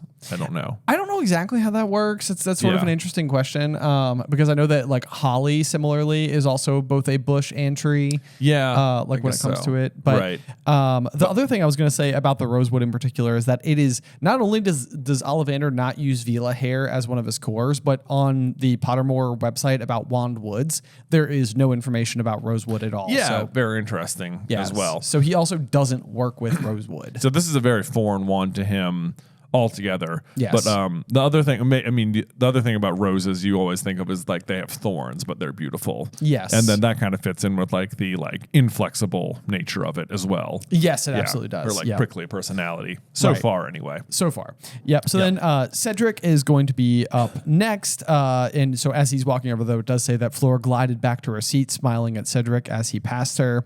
And so I do think it's kind of funny as well that like we know that she is clearly like making eyes at Cedric. Yeah. But when it comes to the Yule Ball, she goes with Roger Davies. Yeah. To me, which means like Cedric asks Cho before Fleur can ask Cedric. Yeah. But Cho, I believe, absolutely would have said yes to Harry had Harry asked Cho first. So it's like based on this like line of reasoning, and as much as like Fleur has like looked down on Harry, it's like the guy you like is going to pick somebody who likes Harry more than him. Right, exactly.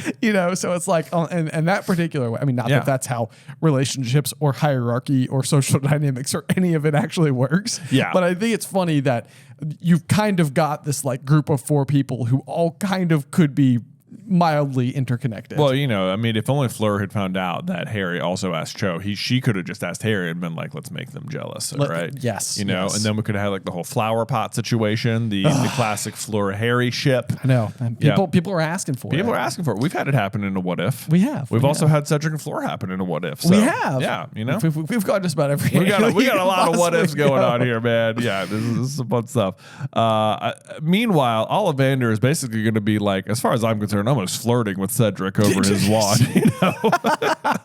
Yes. He's gushing, man. He really is. I remember it well, containing a single hair from the tail of a particularly fine male unicorn. Must have been 17 hands. Goodness me. Nearly gored me with his horn after I plucked his tail. Can you imagine Ollivander sneaking up on unicorns? I can't. Yeah. I can't. Yeah. No. I can't imagine they love him a whole lot either. Harry's always a little unsure how he feels about Ollivander. And I feel like unicorns feel the same way. Yeah. I don't know about this guy.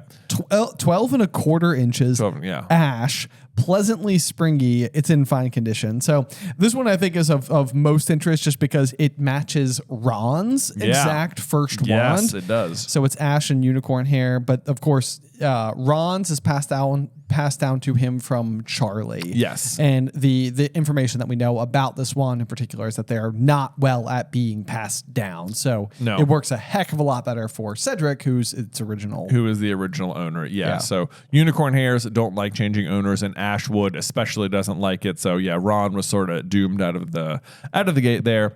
And then of course his wand wood is ash, and what Ollivander is going to produce is smoke rings. So like ash, smoke, fire. Boom. Get it? Yeah. I mean, there's that, and then I think there's also maybe like a tiny little foreshadowing feels like maybe a little bit too extreme to give the situation. But when Cedric is going to come out of Priori Incantatem, I believe he is the first one out, and it is described as almost like a smoky substance, like sort of exiting. So it could be a little bit of foreshadowing for old Dedrick over there. Mm-hmm. Meanwhile, Harry is feeling embarrassed that he did not polish his own wand last night and tries to like rub it clean. Gold sparks shoot out of the end of it. Of course, I think that's like just like a little like, oh yeah, it's supposed to be like embarrassing for him, but it's also they are gold, which I feel like is because he has the phoenix wing or wing tail feather. Yes, phoenix feather in there. Let's see, and then he looks at Crumb's wand, and we get as such an important sentence here. Won't come up again until Deathly Hallows, but he says, yes. This is a Grigorovich creation, unless I'm much mistaken. So Grigorovich is the foreign wand maker who owned the Elder Wand that Grindelwald will steal from him. He will use it in the duel against Dumbledore. Dumbledore will win the wand from him, and then Draco will Expelliarmus the wand from Dumbledore, and then Harry will physically take a different wand from Draco, and he'll be the master of the Elder Wand. But exactly. Blah, blah, blah, blah, blah, blah. It is important to know who Grigorovich is, and this will be the only mention of him until Book 7. Until then, yes. And it's funny because I think that when we first hear the name, Harry's like he's thinking about Quidditch, and I think Ron's like, "You sure you don't think of Gorgovich?" Yeah. And then I forget what Gorgovich does, but I feel like he's got like some type of funny description. Yeah. Like just another bad player for the Chudley Cannons. Yes. But Harry will eventually be like, Gorgovich, Crumb. That's why I thought Quidditch. Yeah. It's like he's going to be able to eventually like piece it back together. Yes, he is. Then we learn that Crumb's wand is made of hornbeam with dragon heartstring. Piece of information that I found while researching for today's episode is that Ollivander's own wand is made of hornbeam. Is it? Which I found to be of particular interest. Yes. And the description of hornbeam wand woods is that it is typically associated with people who have a singular speciality or passion of which they would dig deeply into. In the case of Ollivander, it's obviously wands. In the case of Crumb, it's obviously Quidditch. Yes, or Hermione. Yes.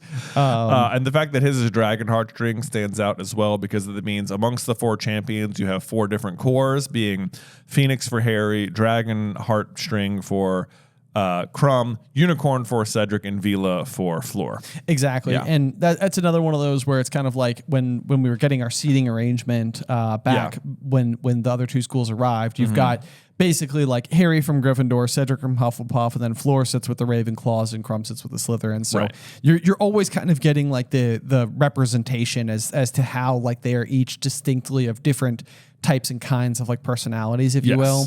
The spell that Ollivander uses for Crumb's wand is going to be Avis, which I think is a neat little piece of trivia. But interestingly, later on in the series, when Hermione is jealous over Ron and Lavender, she will have used the same spell to create the little flock of birds. Do you think he shows it to her? I think that there's a decent chance that he shows it to her. And I think in that moment, she is almost trying to like think of like she's jealous because she likes Ron, but I feel like what she's almost doing is like being like Crumb, you know, like she's like sending, not that Crumb is the one who cast the spell, it's Ollivander, but it is correct. Yeah, but in some way, it still feels like we for whatever reason, it feels very associated. It does. It's like, Crumb. Oh, you're trying to make me jealous? Fine, I'll make you jealous. Remember Crumb? Yeah, exactly. Yes.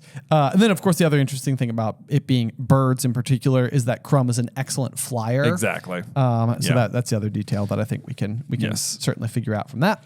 There is that indeed. And then Ollivander is definitely like, good, which leaves the best for last. Yeah. Mr. Potter. Mr. Potter. Not quite as good looking as that Cedric lad, but yes, indeed, yours is interesting. You know, you're the Phoenix I got this from. I dare say it was only about 4 hands or so, you know, whatever. Hard to say. Ah, yes, said Mr. Ollivander, his pale eyes suddenly gleaming. Yes. How well I remember.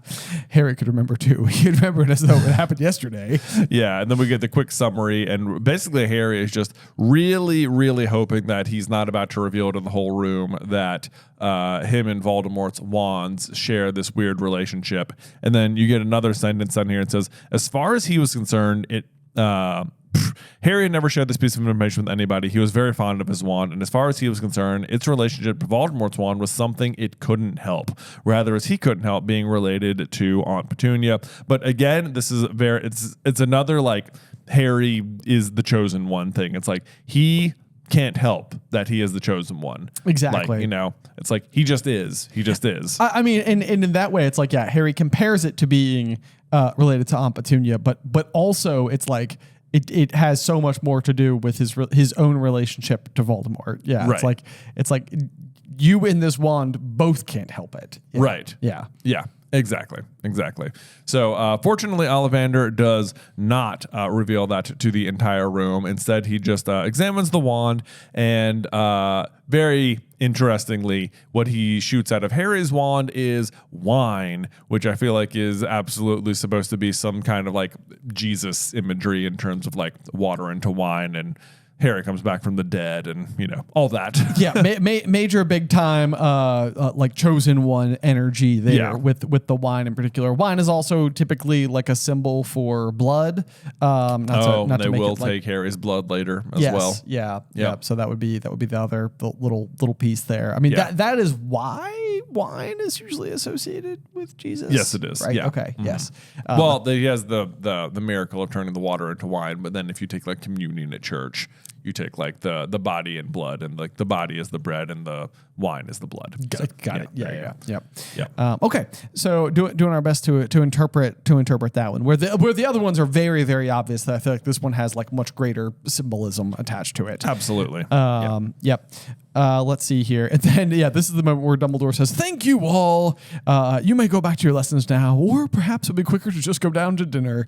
So that's the clue that it did not take as long as Carlin thought that it would. Yeah, I thought it would. So he probably could have gone back to Snape's. They will have to stay longer than that because they have to take photographs. But I love Dumbledore's initial idea to just sort of like skip the rest of class, because so often in the books it seems like Dumbledore, it's like he's like, yes, I'm the headmaster of a school and schools run a certain way, but there are rules here that I guess I'm supposed to enforce, but it's like he definitely has this like overarching opinion that like the real important lessons and the really most powerful and unique kinds of magic are the kinds of things you're not going to learn about in class. Yeah. And like those are what you really need to walk away from the school with. And like he understands that in a way that like literally nobody else does. Yes. Yeah. Yeah, absolutely. I mean, it's like this basic fundamental idea, even of like a little bit of like rule breaking, you know, it's kind of like that's the kind of thing you are supposed to be learning while you're here. It's like, we're not going to directly encourage it. And when caught, we probably need to react to it. I mean, he definitely has like a rules are meant to be broken approach to making rules. Yes, exactly. Right. Exactly. Yep. So let's see here. Then Ludo is immediately like, photos, Dumbledore, photos. Yeah. And this is probably like one of those things where Ludo certainly wants there to be more attention being placed on the tournament, because I'm sure that only helps his ability to like gather bets and wagers and stuff, wagers and things. Yep. Of course, the photographs take a long time because Madame Maxime is too big. I can't help but notice as well that he said all the judges would be there, but Mr. Crouch is not there. But like, it's not brought up this time. But it's like another spot where like he should be here, right? Yeah, it does seem that way. That's a good point. Right. Yeah, because it's like, it seems like kind of like all the other important people happen to be on standby, because even it's going to say that it takes a really long time because they're having a hard time figuring out how to get the like Madame Maxine properly positioned in the shot. Yeah, so you've got all the heads of house, you've got Ludo Bagman. It's like, yeah, it definitely seems like somebody is missing from this equation. Yeah, definitely does. And then I think it's just funny. It says the photographer seemed keenness to get Floor at the front, which is just like, that's just kind of funny. That is kind of He's funny. like, oh, put the pretty girl in front. And Rita's like, no, put Harry in the front. And like they're like, Crumb's like, I don't want to be in the front. Cedric's like, I'll do it. You guys just put me wherever you need me, okay? Put me wherever you need me. I'm happy you to want me to take the cooperate. picture? You want me to take it? Yeah. Bozo, you get in there, man. Go pop on. You've in. been working hard. Yeah, but Bozo is the name of the photographer. Yes, Bozo is Rita's photographer. That's literally his name is Bozo. Yes. Just a little fun fact for you there. So then let's see here. Up in the dormitory, Harry then comes across Ron. This is going to be like later in the evening. Ron is going to say, "You've had an owl." It says, said Ron brusquely. Yes, brusquely. Yeah. What's important here is that like Harry would have discovered that he had an owl and there was a note on his, bed no matter what. Yes. But like Ron knows that the owl is from Sirius, and as much as he is not talking to Harry, he still he is super cares that Harry gets that letter. Yes. Yeah. Yes, indeed. Yep. Then we'll get to the letter in just 1 second, but then he also adds that we've got to do our detentions tomorrow night, Snape's dungeon. So at least they're going to get to hang. I guess they're going to get to hang, You think that maybe they'll disembowel some toads or something like that. something. Who's to say? Yeah. That'd be fantastic. Sirius's letter comes back, and in usual Sirius fashion is just as vague as can possibly be. It says, "Can you ensure that you're alone by the fire in Gryffindor Tower at 1 o'clock in the morning on the 22nd of November?" Like, could you just put a little bit more information about that? Like I intend to use some flu powder to speak to you. Exactly. It's like Right. at this point in time, it's like if somebody knows that you're going to be able to communicate with Sirius Black in the Gryffindor common room at that particular time, it's like it doesn't really matter what the circumstances are. It's like it's going to be just as bad if they discover this note. Either which way. Either way. Yeah. So it doesn't make a huge difference. But Yeah. I know better than anyone that you can look after yourself. And while you're around Dumbledore and Moody, I don't think anyone will be able to hurt you. That little piece like with Moody in there, if that continues to just reinforce this idea that like this is an ally. This is Sirius. Like Sirius can usually like read between the lines. He doesn't seem to be concerned about Moody at all. So why would we? Yes. Just continue to vouch for him. He's basically on the same level as Dumbledore as far as Sirius is concerned. Precisely. Yeah. However, someone seems to be having a good try. Entering you in that tournament would have been very risky, especially right under Dumbledore's broken nose. It doesn't say broken, but I added that part. Be on the watch, Harry. I still want to know about anything unusual. Let me know about the 22nd of November as quickly as you can. Sirius. And that will bring us to the end of chapter 18. Yes, so Jay, it will. As per always, do you have a review for us? I sure do, Ben. This review comes from That Gentle Hufflepuff. Oh, They say, "Love Remus. Hey, brother, new fan of you guys. Do you think Lupin wasn't in the Slug Club because Slughorn knew he was a werewolf, since the teachers would have known his situation?" Ooh. Well, do we know for absolutely certain that he wasn't in it? I assume not, because I guess we don't know for no. I'm trying to think here. So were James and Sirius? No, you know what? I guess James and Sirius were not either, right? Because I feel like at the very least, like he points the photo of Regulus and he's like, would have liked the set. Yes. Which, I mean, I guess what he means there is he would have liked the set in his house. But under that same guise, like you would think that if he had been a member of the Slug Club, then that would have been the same as far as Slughorn is concerned as like collecting Sirius in the same way that he wants to collect Harry or Lily or anybody else who isn't of Slytherin. Well, the reason I think Harry sees his mom staring back at him from the photos too, doesn't he? Like because she's in a Slug Club picture. Yes. Right. And so if that's the case, then like I feel like it would have mentioned if Sirius and James or Remus were there as well. Yes, absolutely. No, I'm inclined to agree with you. So this could be the type of thing like where maybe like, I mean, and James even like if he's not a member of it, that would go even one step further because he comes from a certain degree of like wealth. He's like pure blooded. Yeah. And he's like apparently the best Quidditch player, best at everything in the school kind of like attitude. So it's almost surprising that he's not there. Unless it's like most of Slughorn's people at this point are just sort of like the forerunners to the Death Eaters kind of thing. Because like when Tom Riddle's there, it's like a bunch of like Death Eater names that you're familiar with. You're right. But if that's the case, then it feels like you wouldn't include Lily. Right. No, or at the very least, that if it was the rest of those groups of people, like Lily chastises Snape for hanging out with like Mulciber and Avery, I believe. So like in the event that the Slug Club was like Mulciber, Avery, and Snape, then I can't imagine that Lily would be going to Slug Club meetings. Right. And it feels like if Snape was in the picture, Harry would have noticed that too. Feels like if Snape was in the picture. Yeah. Right? Yes. Also true. Yeah. If there was any of the other characters that we knew, it seems like they would come up. Yeah. Under this particular. I just want to look it up now, just so that we can be certain, because I don't want people to be like screaming at their headsets, being like, "You idiots!" Yeah. Let's see here. Was James Potter in the Slug Club? Boom. All right. Let's find out. Let's see here.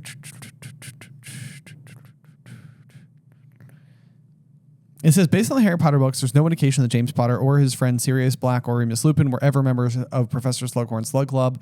I do see a Reddit post here just for the sake of the full conversation. Did James Potter avoid the Slug Club to stand by Remus? Let's discuss. So, I like that. That feels like it makes more sense. I could definitely see that. Like this would be a situation, especially with the kind of intensity of friendship that this group has. Yes. Yeah. That it would be like it's all or none. I can absolutely see Sirius and James being invited and them turning it down because Remus wasn't. Because from their point of view, like Remus is like extremely smart and bookish, and like there'd be no reason for him not to be included. Yes. Yeah. Other than the werewolf situation, which they would know, Slughorn would know about. And so. Yes. So his exclusion, but then they also can't really out Lupin to, at least not directly to Lily. Right. Either. Yeah. Like, because at that point in time, maybe that information wouldn't have been shared. So, like, Lily is talking to Snape and has that conversation where she's like, I know your theory. Like, whatever. So, I mean, she may know that, but she may also not have enough of the information to know that that's why the boys were being excluded, or that Lupin would be excluded. They could, I mean, to that end too, like they could also be just, if it's just James and Sirius, then two of their best friends are not being invited as well. Also true. Like if Peter's being left out. Like, well, maybe we just don't want to leave out those two, but I feel like it would be more to do with Lupin because I hate Peter.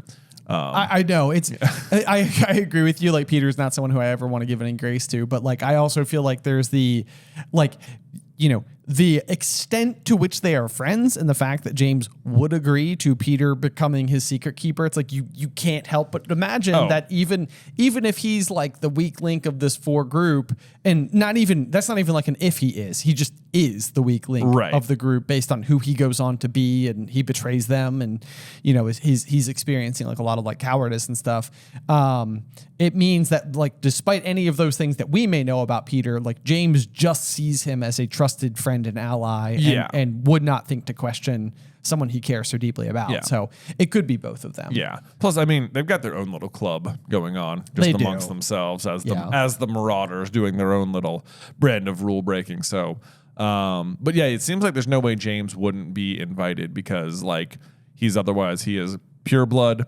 And he comes from money, and his father would have invented Sleek Easy's hair potion, right? I think it's grandfather. His grandfather? I think it's his grandfather. Okay. Because I think yes. So if he comes from an not just a pure blood family, but an influential family. Yes. And then Sirius also comes from the Blacks, Yeah, which is otherwise a hugely influential family. Especially to someone like Slughorn. Yeah, especially to someone like Slughorn. Yeah. Okay, so I like that though. And I would have liked the set because that definitely means Sirius is not involved. Everybody always makes it sound like they're the best at everything they do. I even wonder if there's any possibility that like James rejecting this invitation is part of like what would lead like Dumbledore to assigning him as like head boy. Oh, because he's not prefect. He's not prefect. No, that gets to Remus. Lupin. Yeah. But you could be in the Slug Club way earlier than that. You could. That's what I mean. Is that like if almost like as of 5th, 6th year when you might become prefect, James is rejecting the invitation, and Dumbledore knows why he's rejecting the invitation. Right. And so then he's sort of like, okay, he is maturing. He is capable of the responsibility attached to being head boy. Right. Because it's odd that James becomes head boy when Lupin's the prefect. Right. You would think that pipeline would be the more obvious. It seems like the traditional pipeline. Yes. But not necessarily the way it must be. Exactly. But he's also Quidditch captain, so there's that. There is that too. Yeah. So I mean, maybe. Well, is he? Maybe we don't even know that. We just know he's good at Quidditch. He's just good at Quidditch. Yeah. It's a good point. Okay. No, great question. I love it. Yeah. James, Sirius standing by Lupin in solidarity feels like it's the reason why Lupin or why Slughorn can't get both of the Black family brothers. Right. Yeah. Yes. Okay. And I also like the idea that maybe do you think Mulciber and Avery were in the Slug Club, and that's maybe why Lily knows more about them?